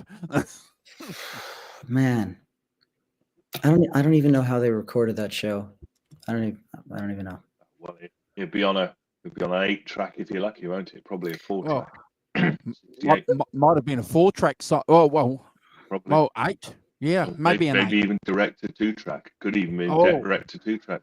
If you just sent it out as a master to a. What did to the a BBC 2-track. have then at that time?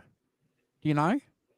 Well, they would have had 4 tracks then, I think, but not joined to. When we talk about Sergeant Pepper's, not only were they joined 2 4 tracks together and things, but Yeah. You're still in a position where I would guess for live concerts that all you were doing was sending it out to a 2-track, Revox tape Ah. recorder and recording it. So, you'd have to apply this technology to that to start dividing up the sounds. Right?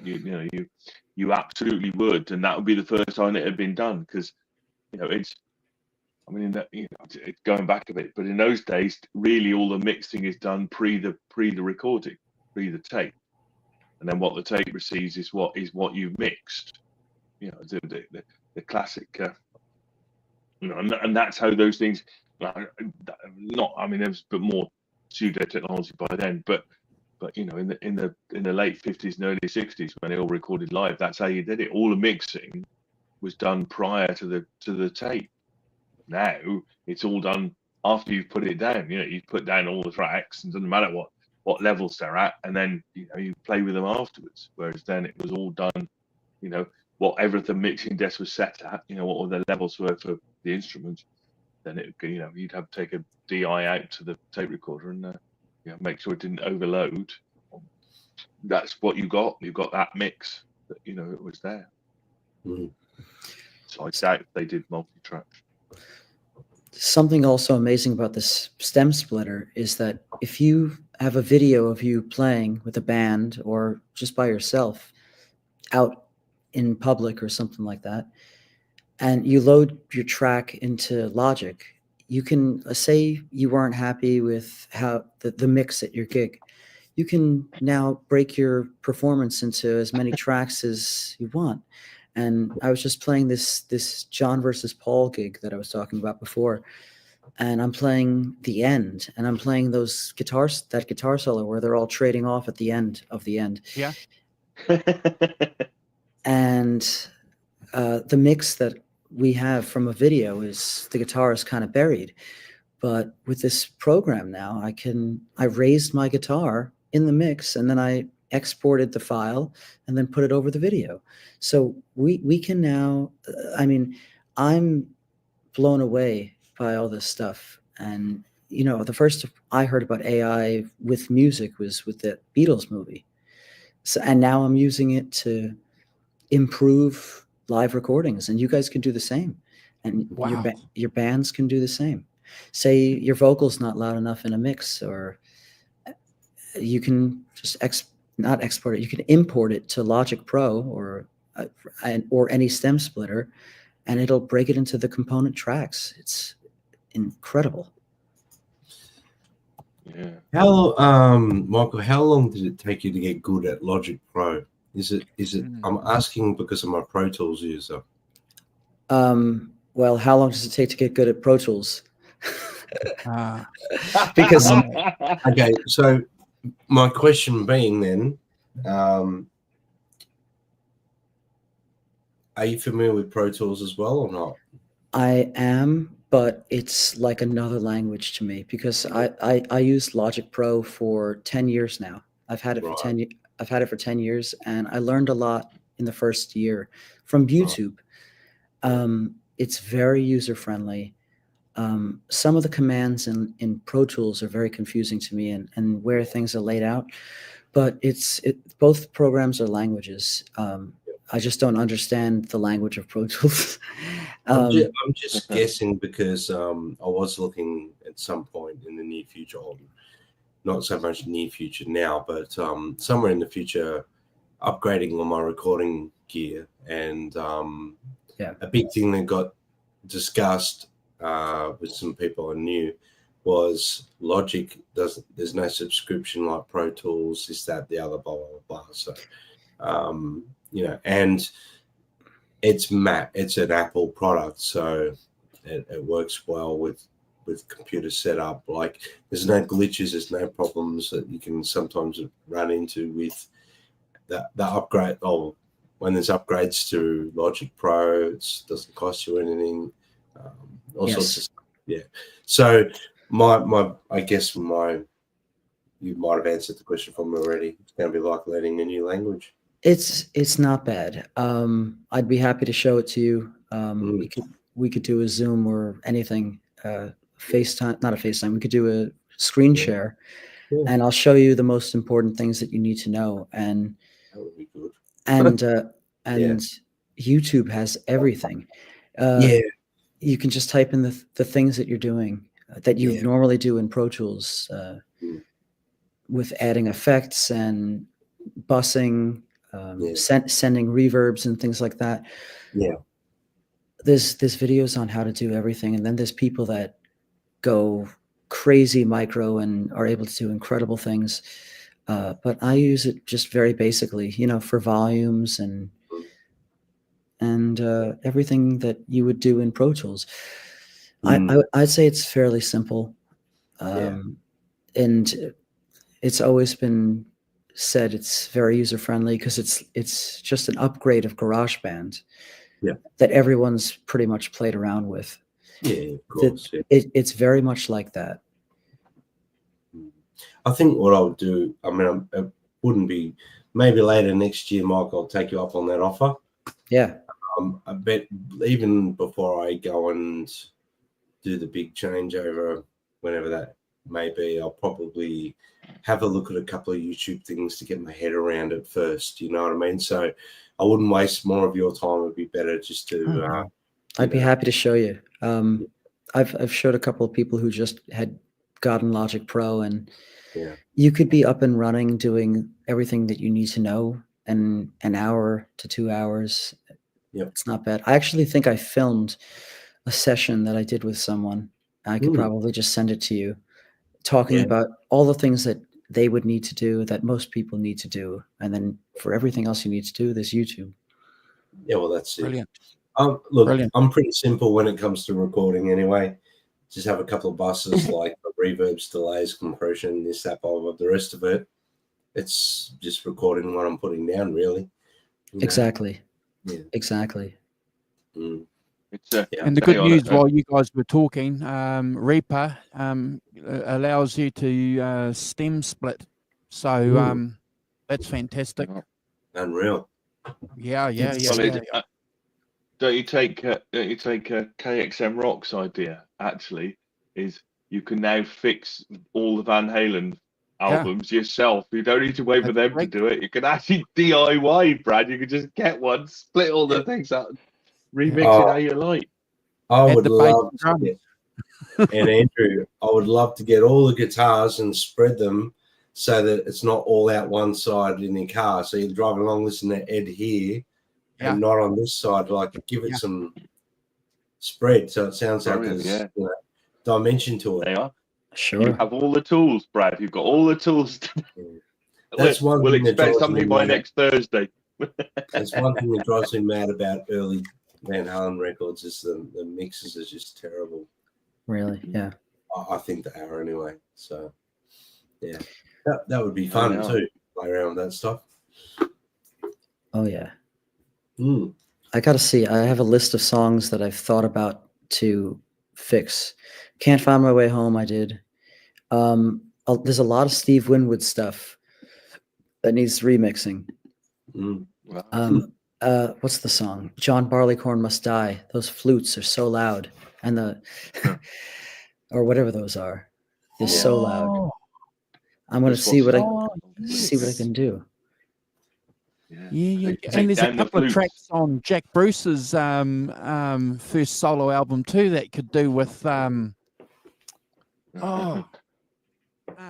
T for was it T for a Taylor?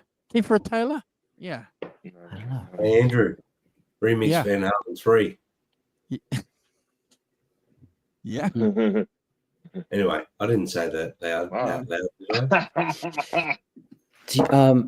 Do you know the song by Duran Duran, Come Undone? Yeah. The tambourine is so loud. That makes I don't know if it can separate the tambourine and the drums into different tracks. Maybe a different stem splitter can. But I'm going to try and lower it. And you can make it darker if you want to. You could take some of the high end out of the tambourine so that you might want to listen to the song on repeat rather than be kind of annoyed by the brightness and loudness of the tambourine. It's a great part to have in the song. But You and I were having a conversation recently about New Moon on Monday and John Taylor and his contribution as a bass player. And I think we were surprised that we found out that both of us were Duran Duran fans and John Taylor fans. Yeah. Yeah. Great. Incredible band. incredible. Nick Rhodes, what Nick Rhodes was doing with the keyboards and the computers, just can't be underestimated. What he did. Oh yeah. Wow. Brad, do you play Hungry Like the Wolf with your Yeah, 80s we band? played- Yep, we played that. We played Planet good. Earth. Oh, that's a great Right. one. Oh, We wow. played, Hungry Like the Wolf. Girls on Film. Wow. I know there's another one, but I can't think at the moment. But yeah, we play 3 or 4 Duran Duran. You have to in an 80s band. Yeah. Bro, you got to. Yeah. I mean, are they? I mean, what's the most iconic band of the 80s? Like, that's the first band I would go to. Yeah. Why not? And then Wham, maybe you could put Wham in there. Yeah. But you go and check out that bass track on Rio on their third album that John Taylor was doing. 22 years old playing that bass track. It's just phenomenal. Yeah. Wow. Yeah, unreal. Unreal. But it's the interesting part is that you can now, you now take an album. You can take your favorite album, an album you really like, and you can mix it to your taste and what you want to do. And you can, it's no longer, seems to me, or we're getting to the stage where actually you actually download the stems, you mix it yourself. How do you want it to sound? Like, it sounds great to me as I did all this stuff, mix it myself and kind of almost make your own album out of it, which could be unique to you and not to anyone else. Right. That could be a real super fan thing you could sell as a VIP. That's an interesting point of view there, Simon, really. But you could sell it off to the Van Halen community and get somebody in the Van Halen. Come on, you guys in the Van Halen community, somebody must have this stuff. Off you do. Off you go. Problem is, Simon, divide it all up. Off you go. Problem is, Simon, you'll get 1,000,001 versions of one song on the internet because everyone's got a different opinion. There's an American guy that's got a YouTube channel called Zuma Music. And when I finish mentioning this, I'll put his link in the chat for you guys to go and check it out. Anyway, he's a Duran Duran nut. He's a John Taylor nut. He offers bass lessons, and he's been doing it for about 15 years. The guy with the masks? Guy with the mask? Okay. Yes. He's phenomenal. And anyway, he was talking about the technology that we have now, and he was saying that there's no excuse now for young people or for new people who are new to instruments and music playing not to be good now with the technology, because we had to listen to the whole song to hear what the bass player or the guitar player was doing, guys. We didn't have the technology to isolate, back 20, 10, 15, 30, 40 years ago. But now, if you want to be really good at the bass, well, now you can just get the recording, isolate it, Michael, and you can hear everything that the bass player is doing now. Yeah. It's crazy. It's crazy. Wow. Which is good. It's like, so bands these days now don't need to pay to have their show recorded. I mean, obviously they do, but if you're doing like a little club show, you don't need to pay the sound guy $60 for a board mix. You don't really need it, but unless you're doing something really professional, I don't know. You could just have your friend take a video with their phone, and then you can adjust. Yeah, put it into any kind of sound source, one of those little Zoom recorders. Oh yeah, those are good. Those are good. Twin microphone recorders. Put that into Reaper, divide the tracks off. Bingo, you've got a sound source. You can then alter to your heart's content, can't you? To EQ it and do whatever you want to do. And oh yeah. I mean, I think these days, for the home musician, it's all there, isn't it? I mean, absolutely, everything is there for you to create. Yeah. Create everything you want or do anything you want. given it's all out there and available and pretty cheap, really, isn't it? So Yeah. you don't need to have a recording studio these days. You can you can do most of it on your laptop, kind of thing. DI into your laptops. Drums are a bit more difficult, but Yeah. Drum sounds the best. So Michael, room can I with it. just alert you to something? So if you check out this guy here, a month ago, he did a lesson and an analysis on New Moon on Monday that I think you might find fascinating. Oh, I don't know this guy. I thought you were talking about there's another guy that plays bass in front of a bunch of masks on his wall. Do you know what I'm talking about? Like THR, whatever his name is on YouTube. Let me see. But yeah, no, I haven't seen him. I'm gonna check him out. I have him now. Yeah. Please do. And again, Brad, well worth taking seriously because you can see at his channel, that the guy is just dedicated to the craft, and he's just a guy like us. Yeah. Clearly a little bit more gifted than me. He's in your level, Brad. Not my level. Michael's level. And Michael's. No, And Michael. Not me, just Yeah. Michael. not me. Just Simon. Well, Simon. Oh, okay. TJH. Yeah, I'll send it. Thank you. Yeah. Love sharing this stuff. This guy is another great bass player. Okay, I'm gonna. And check him out he now. plays it as close to the original as possible. And he's got he wears masks sometimes when he plays, or he's playing in front of masks. Very interesting channel. Check it out. Check it out. Yeah, just look Check at it that. out. Yeah. Well, last chance on the step. Yeah. Looks amazing. Yeah. Zoomer's music looks. We're all looking at YouTube while we're on YouTube. How's that? Sorry, guys. Shouldn't be doing that. That's weird, isn't it? We're all becoming YouTube Well- junkies. We're on YouTube. We're all looking at YouTube. We spend half our lives on YouTube. Yeah, how mate, many I love thousands of hours? How many thousands of Yeah. hours have you guys clocked in? Does it show? Oh, I don't know. Does your yes, Andrew? What is your 800,000. 800,000. 800,000 hours? That's how many hours we've done on the channel. That's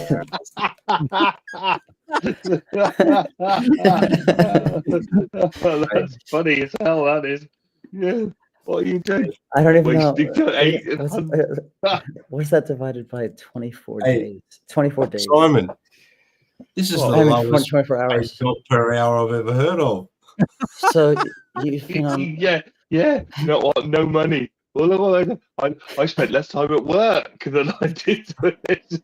Not 24. 800,000? I'm never going to complain about how much effort I've got to make money. How much hours I've got to put in to make money for ever again. Andrew, are you sure you're reading that right? 800,000 hours? No, it can't be 800,000 hours. No way. How many days is that older than I am? Hook, line, and sinker. Yes, swine. Yeah, let's stop there. 33,000 days. Yeah. It's 100 years. Yeah, great. Yeah. Yes. Oh, dear. Cheers to that, guys. We must all be delirious, I think. Yeah. That's funny. That is funny. Well, I've just subbed to that mask dude, and when I make a comment, I'll tell him that you sent me over. Okay, cool. He doesn't know who I am. So, well, he should do. For him to find out. Yes, for him to find out. He's going to find out who you are. He's going to find out, Michael, you spend 800,000 hours on YouTube. Oh, God. That's a clip What- you need. what- That's a clip you need to share. Yeah. Well, whatever it is, it's a lot. Many. Um, It's a lot. yeah. What do you need TV for? I don't watch What do you TV. need TV? I don't watch No. TV. It's Yeah, yeah, YouTube. exactly. YouTube every night. Yeah, yeah. What We're, do you need TV for? Yeah. Nothing. Mm. Bad yeah, news? we're making it. We're not watching it. We're making it. Yeah, yeah. How self-important or pompous Okay. does that sound? You Yeah, get your we're not watching TV, man. Yeah. We're making it. All right. I'm gonna have to steal that one off you. Sorry. What's TV? No, I'll make Yeah. it, Making it, Yeah, bro. that needs to be on a shirt. I'll take that on a shirt, please, in a small or medium. We're not watching TV. We're making it. We're making it. All right, stop that now. It's Dear, oh definitely a lot of good clips. Oh man, do you get your weather from YouTube too? dear. What? I get it sent over. Yes. Order it up on YouTube and then it's delivered. No, sadly not. No. Mm. It's a- Well, the sad thing about some of the YouTube videos that we watch, and I mentioned this last week, Michael, when we were talking about our top 5 and not so top 5 things, and one of the points I mentioned was the amount of musicians and actors out there who are just quick to endorse any political message. Whereas, 30, 40 years ago, a guy like Bob Dylan, who has been questioned by the media at the time, we were trying to get him to actively state what political position he was coming from and what protest was he supporting, took great lengths to say, I just sing love songs. Mm. Right. You know the great story about there's a British journalist called David Hepworth who does that word in your ear stuff, and he went to interview Bob Dylan, and he said it was really difficult because he's asked, he does the first part of the interview and then they have a break, and the publicist goes up to Dylan and says, well, how's it going, Bob? And he says, Bob Dylan says, I don't know, man, he keeps asking me questions. Yeah. Whereas artists today now feel compelled to tell you everything Everything. politically that's going on Or everything else. Yeah. and everything else. Yeah. Not so much with his Bobness where it's all mystery and Good. misdirection, lies or whatever. I mean, all that making it up of his youth, when he supposedly went on the trains, and stuff and travel around. Didn't do any of that stuff, but he made out he did. It was years before anybody caught on. I agree. Mystique is everything, isn't it? And he retains it to this day. Bob, nobody knows what Bob's thinking. Speaking of Bob, are you guys? We've spoken about this. Michael, are you looking forward, or have you seen the new Bob Dylan biopic that is apparently the rave of the town? I haven't seen it yet, but I'd like to for sure. When they Is it released actually- it's not out information yet, saying that they were recording with period correct gear and mics, etc., and guitars, that had me hooked. Mm. Yeah. Yeah, I'm definitely going to go and see it for sure. Definitely. Yeah. Do you think Oh. they got the guitar that he went electric with from the Newport Folk Festival? Do you think they got that for the movie? Probably. They didn't. They clearly got the same sunburst. They probably got a 65 or 62 Strat, if it's not the original one. Because like we were saying last week, it would be tragic, wouldn't it, that a really important period, not just only in rock and roll history, but world history, had Bob Dylan playing a Telecaster or a Les Paul. Mm. Because that would and the director said, here, grab that guitar. be, that would have been The shit. guitar. Yeah. You know what I would love to see? A decent biopic on Hendrix. Oh, don't think I've seen a couple of things that people have attempted to do. yeah. And yeah, sort of like the caliber of the Doors one, Oliver Stone's Doors or something like that. Mhm. That I was really- just going to mention the Doors, actually. yeah, Yeah. What Val So- Kilmer did that with was that film remarkable. is incredible. Yeah. As you know, they stretched the truth of a few things in that movie and made it into a movie, obviously, but the point of it is they did a good job of it. And obviously the Freddie Mercury one as well, that was very good. The Queen one, that was good. But I just would love to see a good Hendrix one. I think that's overdue. You know what I mean? I couldn't watch, you know. The tragedy, bro, was the one with Andre 3000. You know, and that was okay. That you know, that's okay. But they weren't allowed to use the music, which sucked. Yeah. Thanks, Janie. Always a problem. Yeah. Yeah, you know, they weren't allowed. So as soon as we heard that, we knew. Oh, It's going to be okay. shit. Oh, so what's the point then? Yeah. Right. Yeah. Well, I don't know. Why would you make a movie without the estate allowing you to use their music in the first place, though, Andrew? Because that's the whole point of it. Like the Doors I know. movie, it's got Doors music in it. Bohemian Rhapsody's got Queen music in it. Like it makes it exciting, you know. It's a prerequisite, really, isn't it? It's a Gotta have prerequisite it. of having proper movies. You've got to have the. By the way, Dylan's guitar was a '64 Sunburst Strat at the Newport Folk Festival. Awesome. I love how we're in the middle of conversation. Simon's Find finding a way. research. That's what a professor would do. Hey, that's why I'm the rock professor. Why I is the can rock type. professor?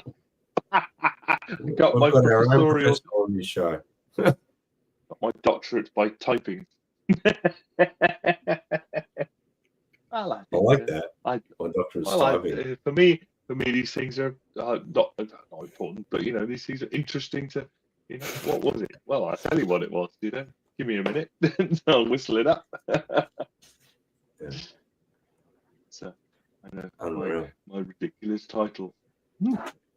But I am looking forward to the Tilly. I've seen some clips of the Timothy Chalamet Dylan thing, and it does look really good.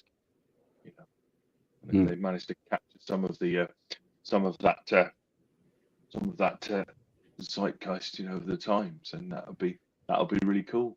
Really cool. Yeah. I can't wait to see it because everything I've seen and I've purposely kept away from interviews. You know, I've been tempted, Michael, to what because they come up on your feed, obviously, rhythms there, you know, and no, I'm not interested in what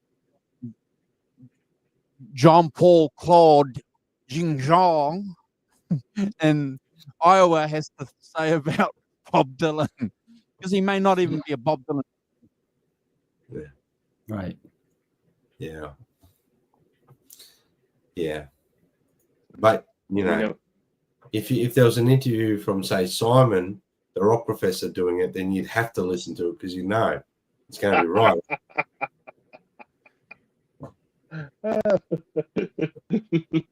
100%. Yeah. Go that far. I'm giving you a compliment there, Simon. I'm not knocking you. Speaking of films,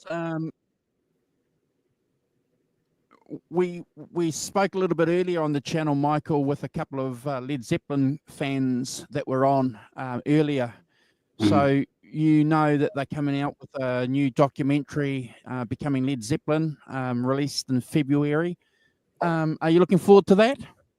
Yes, I'm a big fan. I love Zeppelin. I play a couple of Zeppelin songs in my solo gigs. I play Going to California and Over the Hills and Far Away, because those are the only things I can kind of fake my way through vocally. And if I could sing Kashmir, I'd sing Kashmir. But yeah, one man and an acoustic guitar is not really the thing, is it? Like, it's just not. It's just you got to find what songs are right for restaurants and bars and stuff like that. And there's some great Led Zeppelin songs for that, you know, those spaces.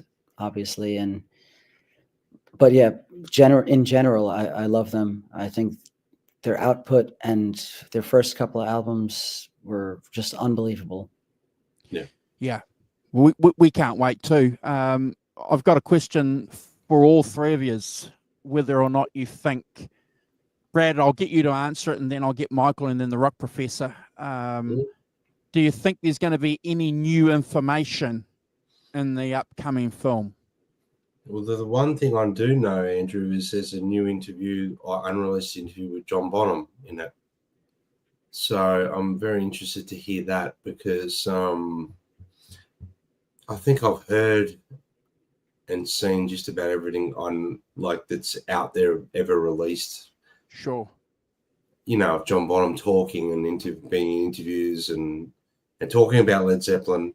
I mean, being such a big fan, I've scoured the internet, especially, you know, the last 5-10 years or whatever, as stuff surfaces, and I like Van Halen, like all the bands I love. I spend more time on YouTube than I do watching TV, you know. So I think I've seen and heard just about everything. It's like the Beatles 64, the recent thing. Like I reckon I feel like I've seen most of it before. I don't like. There's no. I'm hoping, Andrew, there's current interviews with Robert Plant, John Paul Jones, and Jimmy Page, which would be interesting to hear now how they're talking about it retrospectively, especially now they know there's no, there's never going to be another Zeppelin reunion, so they're talking about it as, how it happened, how it became, and how they're looking at it from their point in life now, which is, as we know, Robert Plant was always, how can I put this? Especially through the 80s and 90s, he was trying to distance himself quite a bit from Zeppelin. I'll put it that way, politely. So he was never really one to talk too much about Zeppelin, and when he did, he was always quite a bit funny. The way he spoke about it was like, huh? Or you had to it was tongue-in-cheek a lot and very English way, Simon, yeah? Like the way yeah. stuff.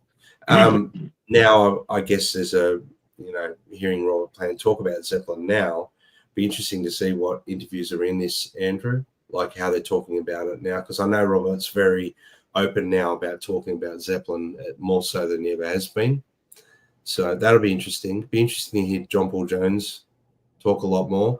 We've heard Jimmy Page talk a lot about Zeppelin because he's the flag bearer, really. Without Jimmy Page, we wouldn't have got half the stuff we've got of Zeppelin. So God bless Jimmy Page.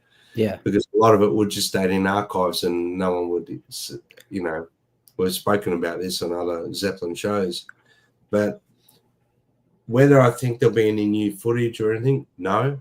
I think that they may have drained the live footage stuff that they want the world to see out there, maybe. I mean, we know there's other stuff on YouTube that maybe they've tidied up some of it. Who knows, Andrew, when it comes to, but I believe it's going to be more about them talking about the early years before Zeppelin, leading up to Zeppelin. Yeah. So I'm praying that there's some good gold nuggets in there for diehard Zeppelin fans.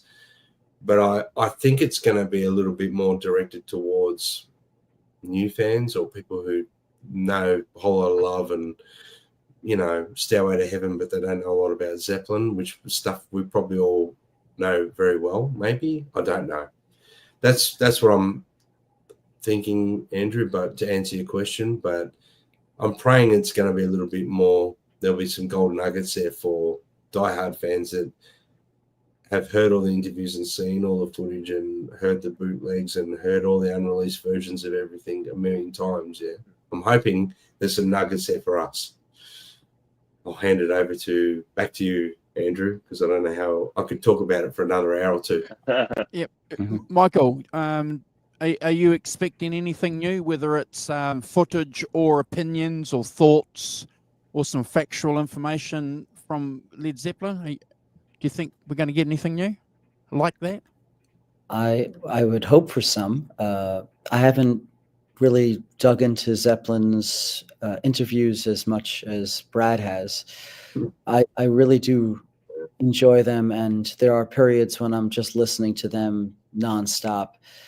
But I haven't really listened to too many interviews. Jimmy Page, of course, Jimmy and Robert, they do a lot of the talking, and yeah, I mean, there's a couple things I've seen, but I'm sure it'll be a lot of new stuff. And then, like you said, I think it'll be geared towards the new fans. I think that they're going to just try and get them indoctrined. Yeah, I'm not really sure. I haven't seen too much promo about it. I saw the flyer itself, but I haven't watched any trailers or anything like that. Is there a trailer out? Or Yeah. Oh, Yeah, okay. yeah. There's a trailer out, and I just want to read this interesting comment here from Nelson. And I think he sums it up really, really well. And I got the feeling too that Robert Plant was somehow embarrassed by, what he was doing back in Led Zeppelin. For a long time, Brad. I don't know why. Don't know why he would necessarily need to feel like.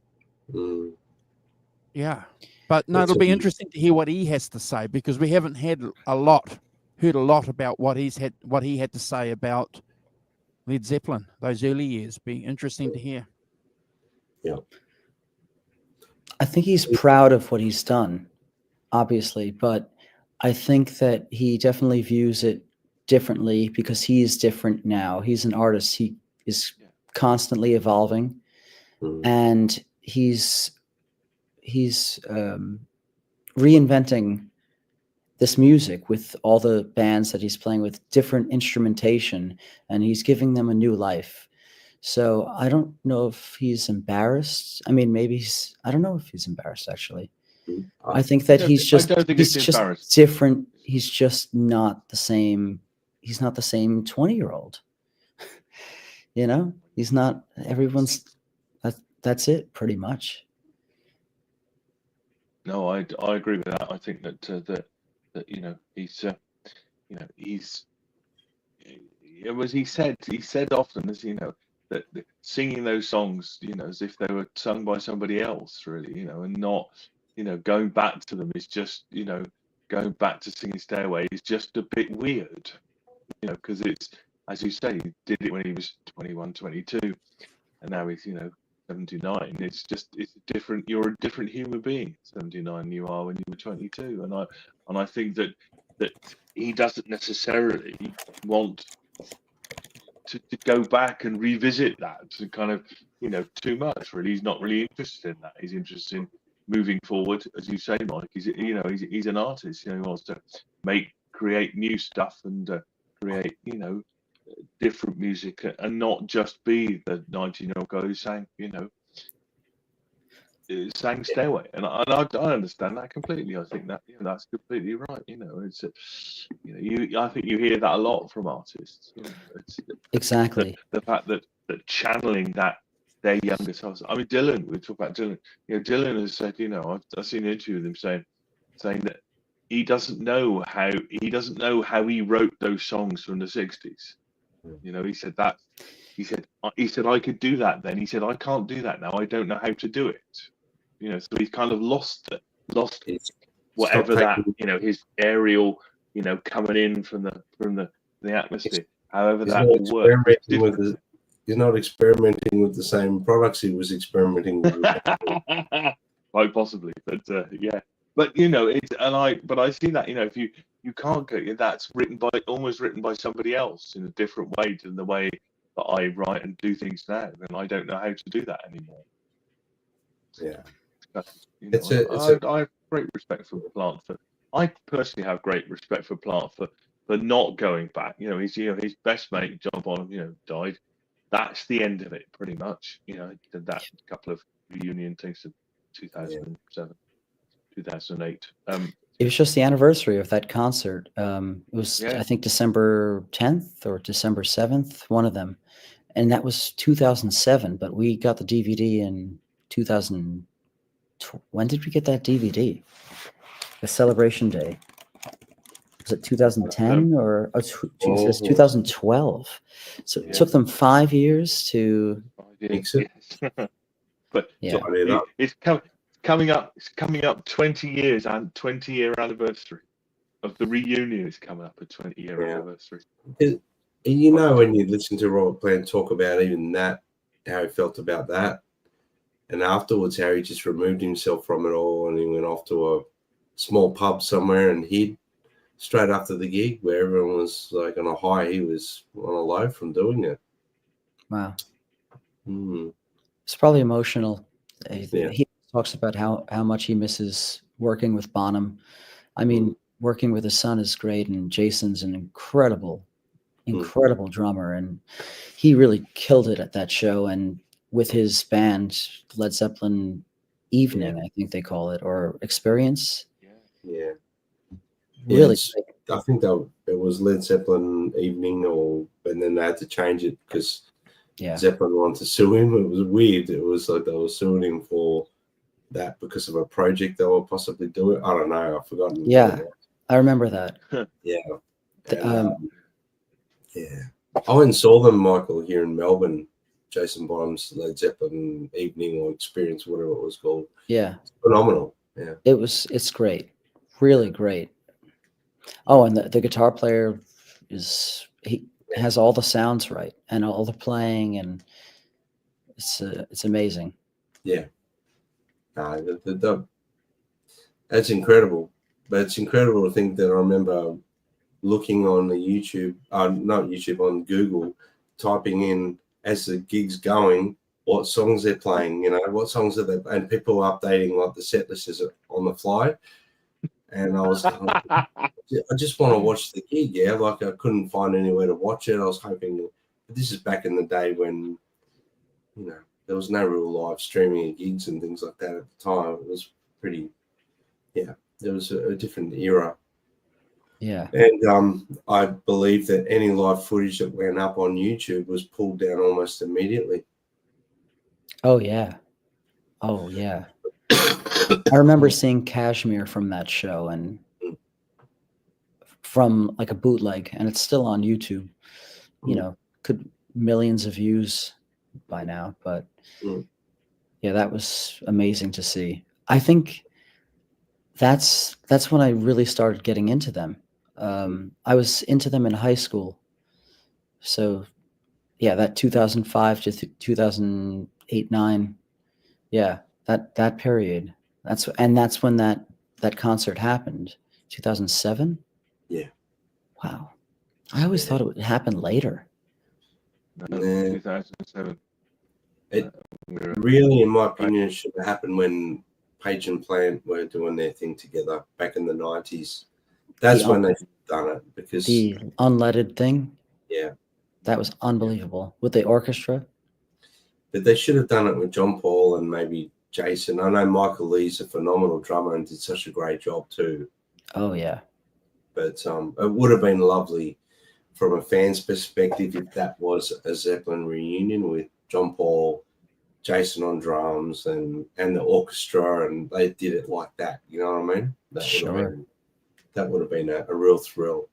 Yeah, that version. What was it called? No Quarter? Was that DVD? Yeah.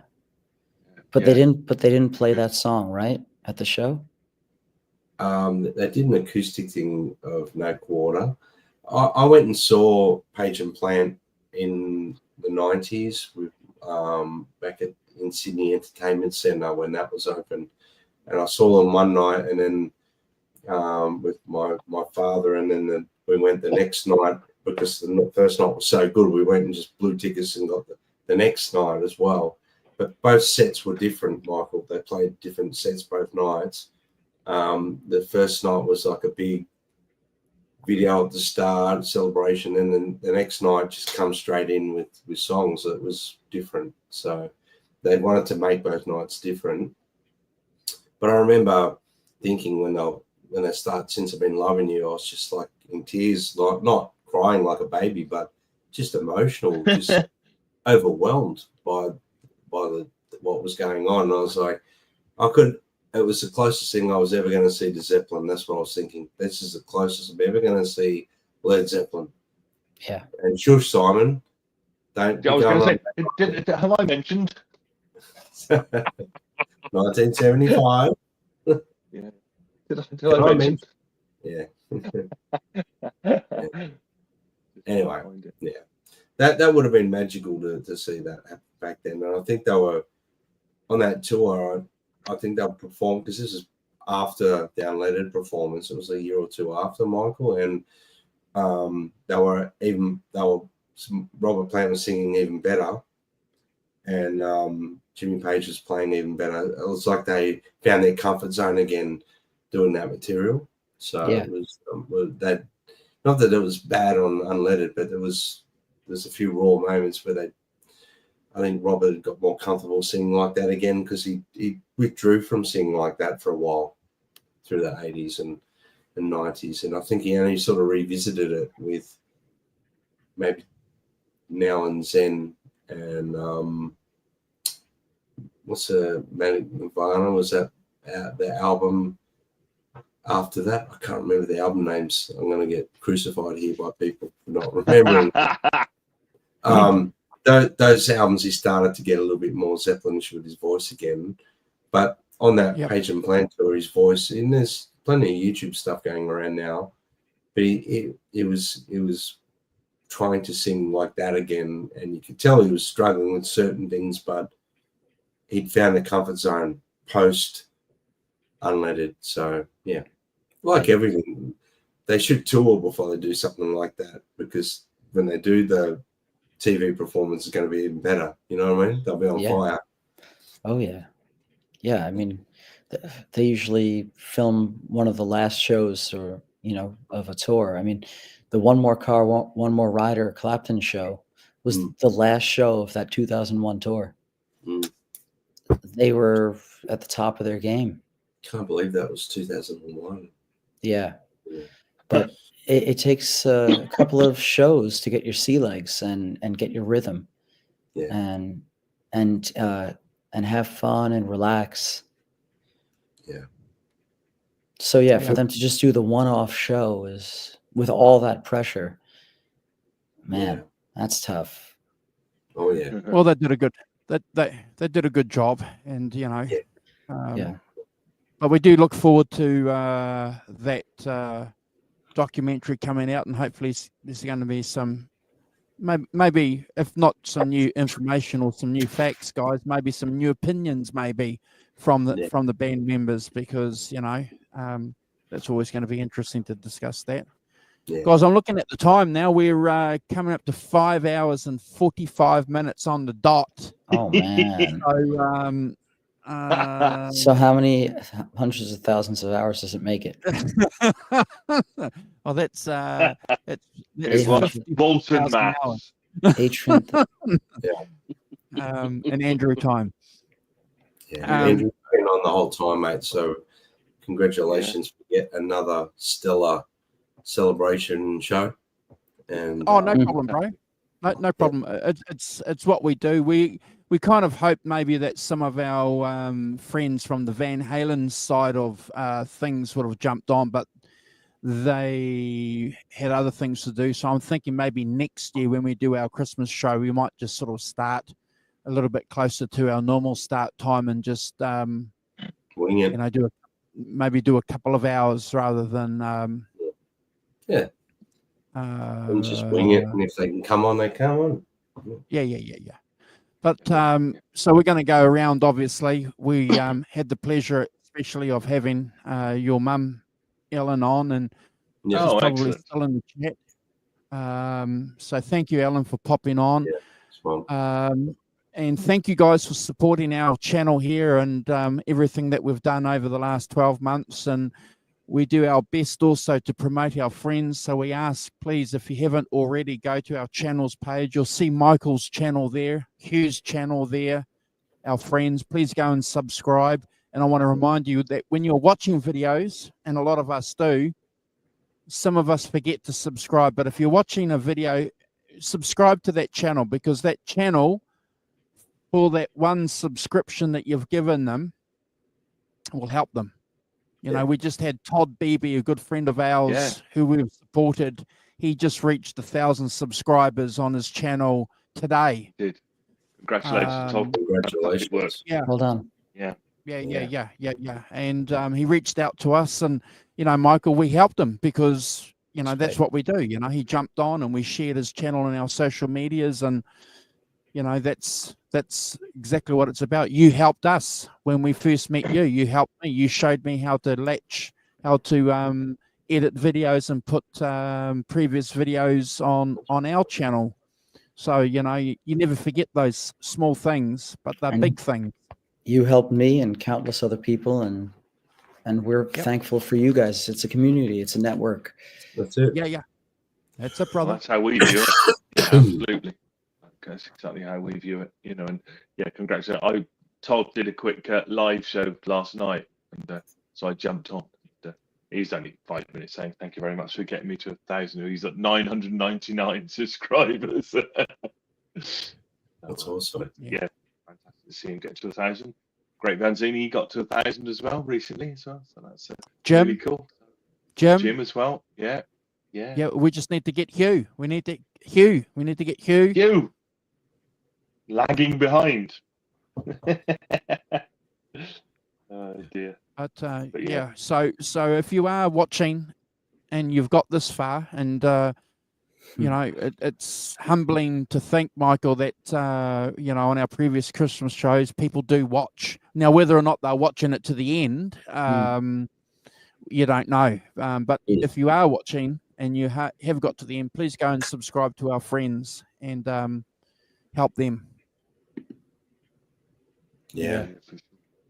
Yeah. Shall I do a shout out to everyone who's in the chat? I'd like to. It's what I do. Yeah. Yeah, that's right. So, yeah, Great Vanzini, of course, Great Vanzini. So thanks and happy Christmas to you too. I hope you have a great one. Nelson Rodriguez as well, always here. Thanks, Nelson. KXM Rock. Helene O'Hara, nice to see you, Helene. I should be going back and watching the earlier bits to see who jumped on. Johnny Heartbreaker, of course. Thanks, Johnny, for all your support this year. Fantastic stuff. Hugh Caldwell, thanks for coming on, Hugh, and doing some albums with us. And you know, the door is always open to people if they want to come on and do an album with us, your favourite album. We're in for it. It's who must be very long. Ellen, of course, probably putting her feet up and having a gin and tonic by now, so deservedly. I should go back and watch that. Arvin, thank you so much. Snow Puppy, who gave us the $5. That's very nice. Thank you very much, Snow Puppy. It's fantastic of you to send us money. John ZD 351. I'll do something else. Michael in the chat as well.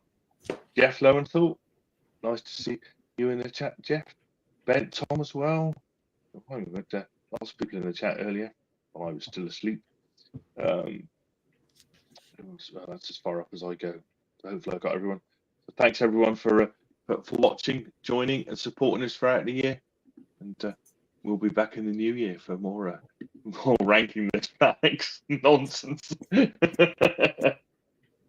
Yeah, we might come together between now and that.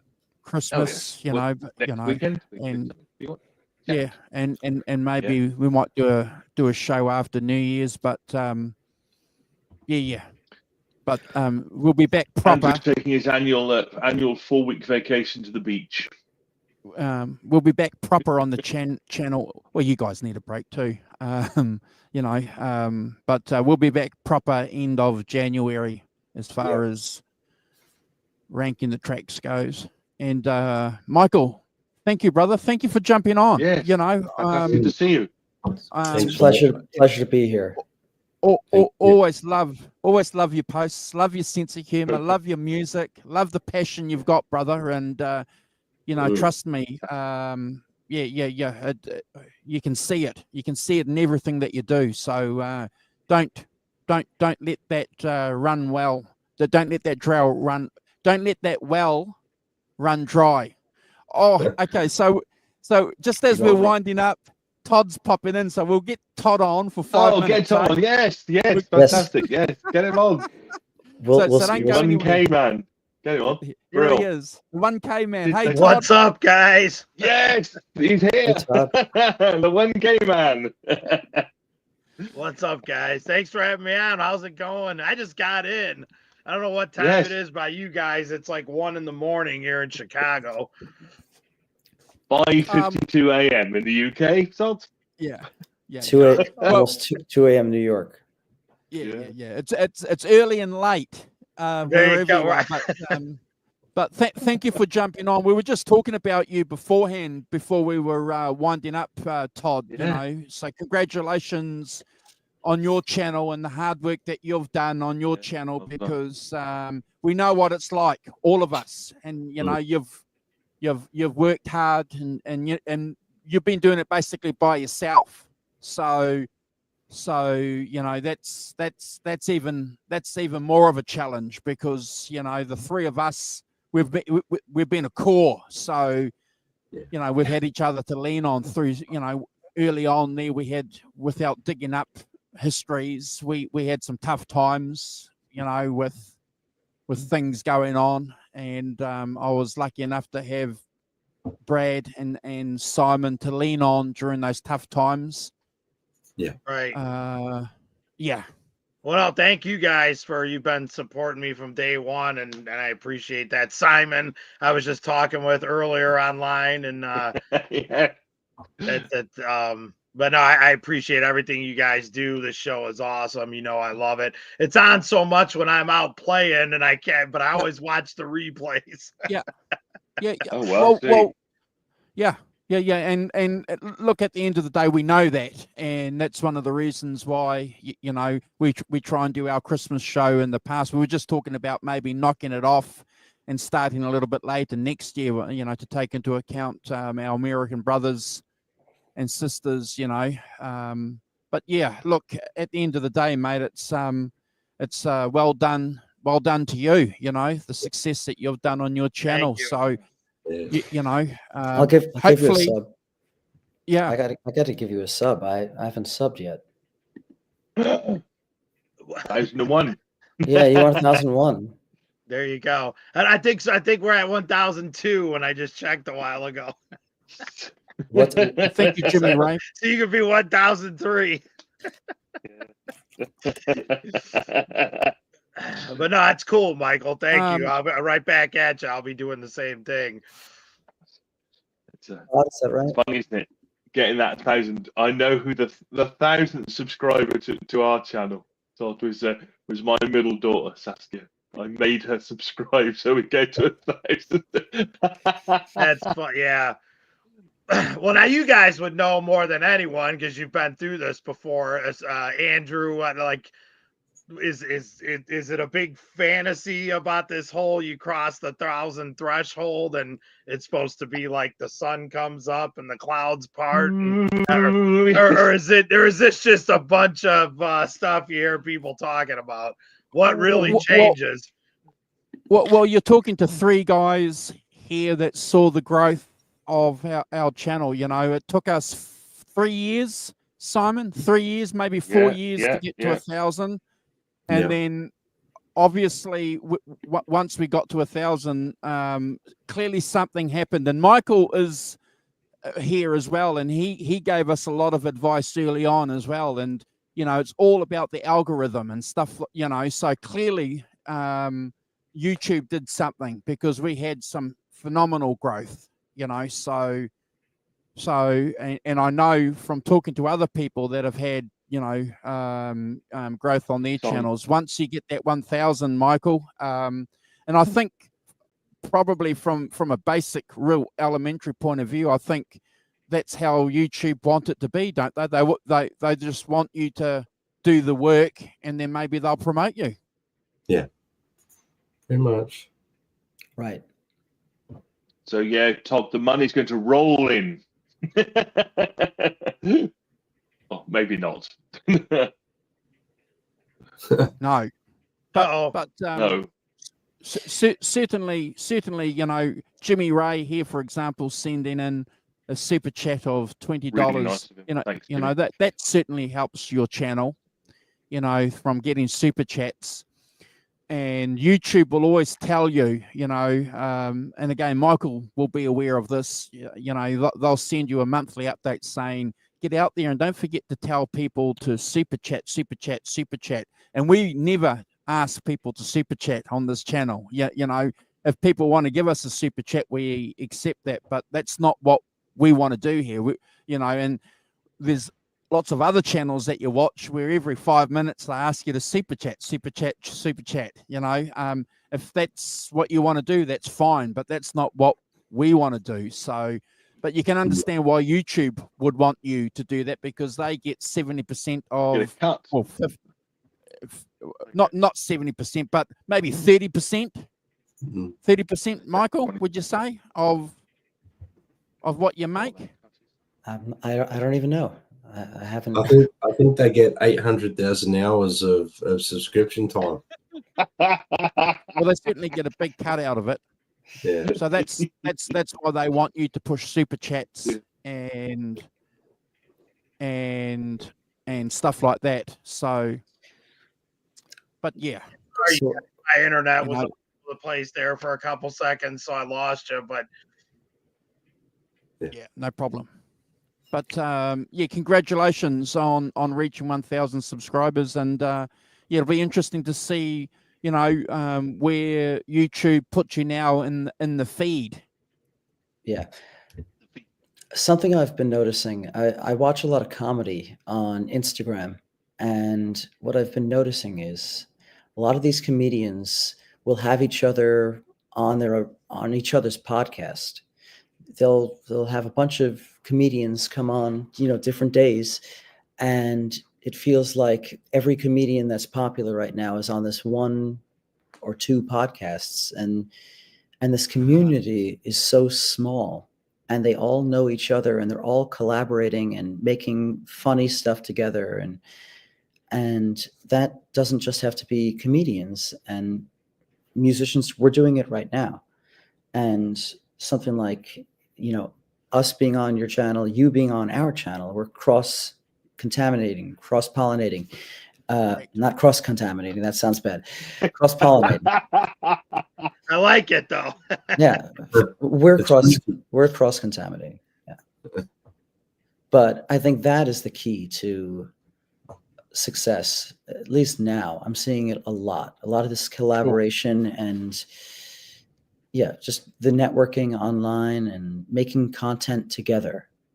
So whether that be a long form video or a short form video, I mean, the short form stuff does so well. I'm sure you guys are following a bunch of musicians and comedians and stuff like that, and they're growing, several hundred followers a day, sometimes 1,000 followers a day. It's amazing. It's amazing. Yeah. Oh yeah. Some of the channels that I've. Yeah, I remember watching just recently channels that had a couple of hundred subscribers. Now they're 250,000 subscribers, 350,000 subscribers. It's like, wow. Yeah. Wow. Something also interesting is you see when someone puts out a viral post and take a screenshot of how many followers they had that day when it's got a couple of thousand views, and then the next day it's got 100,000 views, and how many subscribers do they have now? How many followers do they have now?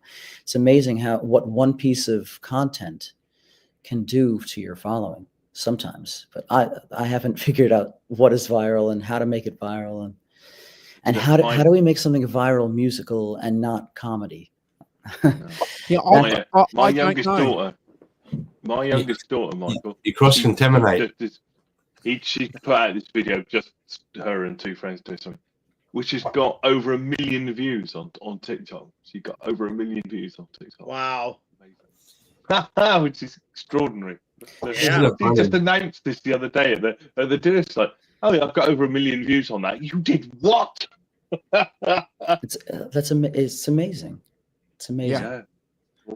I'll tell you one thing that worked really, really well for us early on.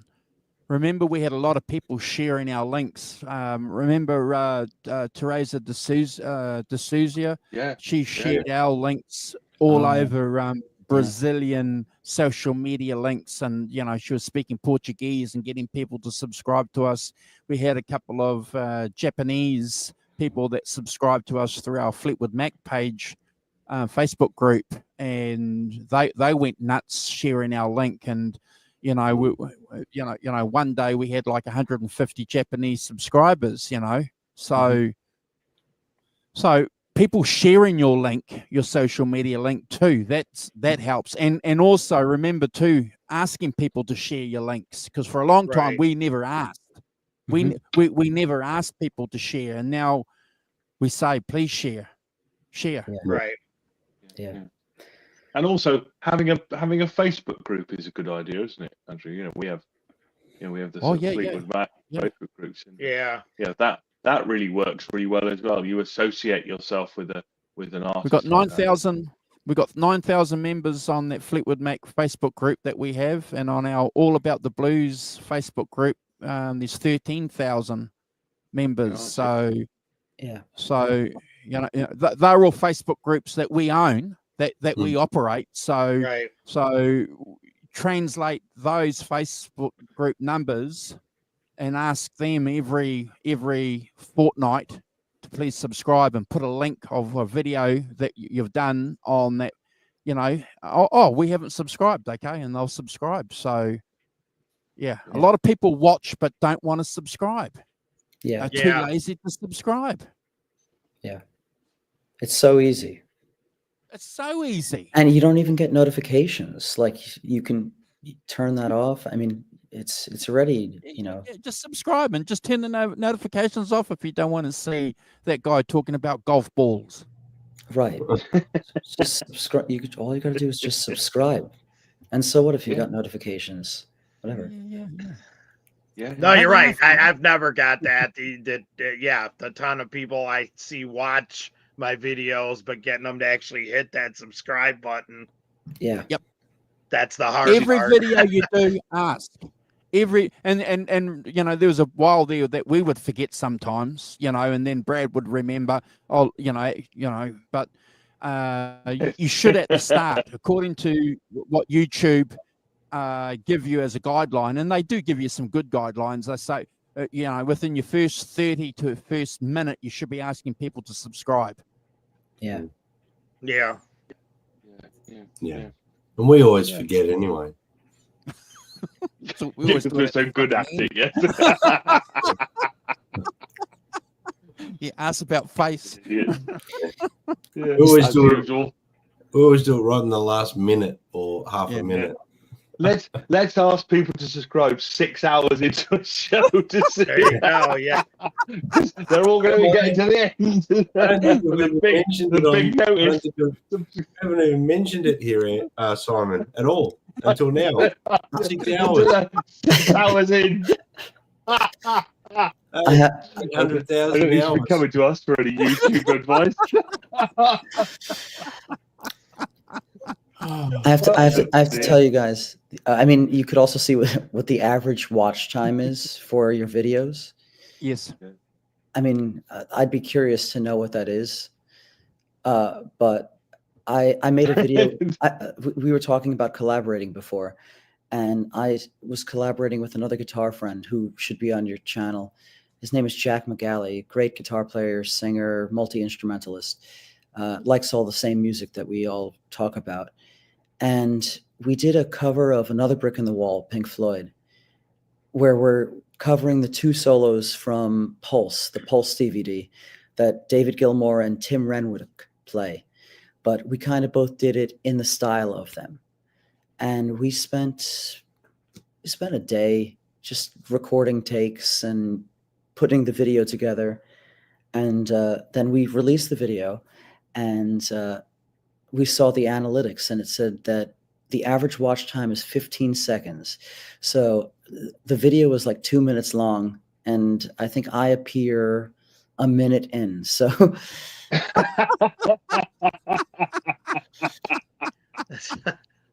not waiting for that Michael also to turn up. I'm going. So if people are watching 6 hours in right now and they can't watch more than 15 seconds of an Instagram video, then you gotta say subscribe in the first second. Yeah, As soon yeah, as you- absolutely. These seconds are important. Andrew, you need to shorten the 5150 show and British Electric Blues show intro to like 5 seconds, and then we come in going, please subscribe. I have an idea. What if you took this video and you just like compressed it into to a 15-second video? What if you compress this 6-hour video and just make it like 1,000 times speed? Or you cut out the last 2 minutes and put them at the front. What? And people are watching it. What? Why are all these people here? None of them all disappeared. What's going on? That works. Yeah. Well, it's funny because I've watched several, and I'm sure you guys have seen them too, videos of people that have 1 million subscribers, and they're talking about whatever it is you're talking about, whether it's golf balls or guitars or whatever. Within that first 10 seconds, you should be on that subject. So it used to be in the early videos I'd put up, I'd have this big long intro with the logo and music, and I'd, all this different stuff. And I started looking, I'm like, holy cow, it's like 1 minute and 20-30 seconds till I even start getting on what this video is supposed to be about. So I've tried to get it where within 10 seconds or 15 seconds I'm talking about whatever the guitar is or whatever it happens to be, and people have no attention span, I guess. I don't know. None. Well, I think we might have all put our heads together here, Andrew, and I think what you need to do is, before you even play the intro to the video when we go live, you need to come on and go, 5150 show, subscribe, press the subscribe button now. Do it now, do it now, do it now, do it now, or leave. You have to do the video they all do, which is 56% of the people who watch this video don't subscribe. Right. Make it up. I don't think it matters, to be honest, but you can make it up. I think you need to come on and do that speech, because everyone does that speech, don't they? I think that information is there somewhere too. Yeah. Where you get that information, but generally speaking, we know that at least 75% of the people that watch you don't subscribe. So. But yeah, it's going to be an interesting next 6 months for you, Todd. You've reached that threshold. YouTube like that. They like it, and it's all about the algorithms and where they locate you and situate you. And like I say, we had phenomenal growth, and we were lucky because we did a couple of really, really good shows. We did a Led Zeppelin show not long after we reached 1,000, and we shared that on a couple of Led Zeppelin Facebook groups that had like 80,000 members on some of these Facebook groups. And remember, guys, within 2 days, we got 13,000 views on Led Zeppelin show. It was ranking the tracks. It was the celebration day. So again, we were really, really thankful on that Facebook group because people there were saying, okay, we'll support you guys. If you guys are going to spend 3 hours talking about Led Zeppelin, you deserve a sub. Yeah. Putting a mental style, I don't know which it was. Yes, absolutely. Yeah. So Todd, go and subscribe to a lot of guitar and blues Facebook groups, and I do. And go and share your videos. And just ask people. Just go nuts. Right. Yeah. What else? And like I said, I thank you guys. I can't thank you enough. You've always supported anything I've put out, and it's so there's not really any words except thanks. I mean, that's all that's awesome. You guys, I appreciate it. It's so great to call you guys all friends for sure. No problem.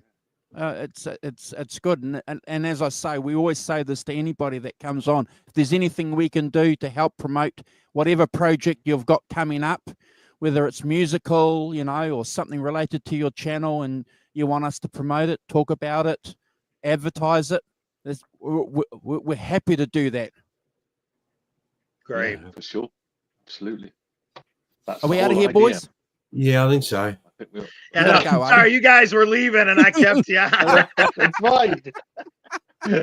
I'm Lovely sorry. to see you, Todd. No, Lovely no, to no, see no. you. We had to talk to you, Todd. We just appreciate you popping on, and we Oh, just wanted to thanks, you guys. share in your you know, in your good news and your hard work, because like I said earlier, you know, I was lucky. I've had the support of Brad and Simon to lean on through some of the early days that we had on the channel, and you know, we had a couple of guys that were doing the best they could to try and stop anything that we were trying to do on the channel. So, you know, we got past that and over that. And, you know, yeah. And we did, and the way we did that, Todd, was to basically just not let it affect our show, and it affected us in the background, but not we wouldn't even mention it on the show. Just totally act like oblivious to it on the show, and that's the best way to deal with it, I think. Yeah. Don't even address it. Don't address it. Just, you know, act as if it's not even happening, because the more you address it, I guess it just encourages Drama. everyone to bite. Unless you want controversy, which might get more subscriptions. So I don't know. So actually, erase what I just said. No, I won't. But the point is, on YouTube, there's room for everybody to talk about anything on YouTube. You know, YouTube is a big place, and nobody owns the rights to a band or to an artist. Right. Or anything like that, you know. So if you're upset that another channel is talking about your favorite band, well, get over it. You don't own it. You don't. Right. You don't. You know. Yeah, and that's all we'll say about the dark days that we had. Nobody owns the names of bands except for the band itself. That's right. Right. Completely. Yeah. Don't run away, Todd. We'll end the show and we'll just talk to you a little bit before we. So don't leave yet. So we're going to end the show, guys. Merry Christmas. Merry Christmas, everyone. Yes, Merry Thank you Christmas, so much. guys. Merry Christmas, everyone. Take Don't it run easy. away, Have a lovely Michael. holiday. And, Don't yeah, run away, Michael. we'll- Stay there too. We'll see you next week or whenever. Take it away, Bye. Pops. Merry Christmas.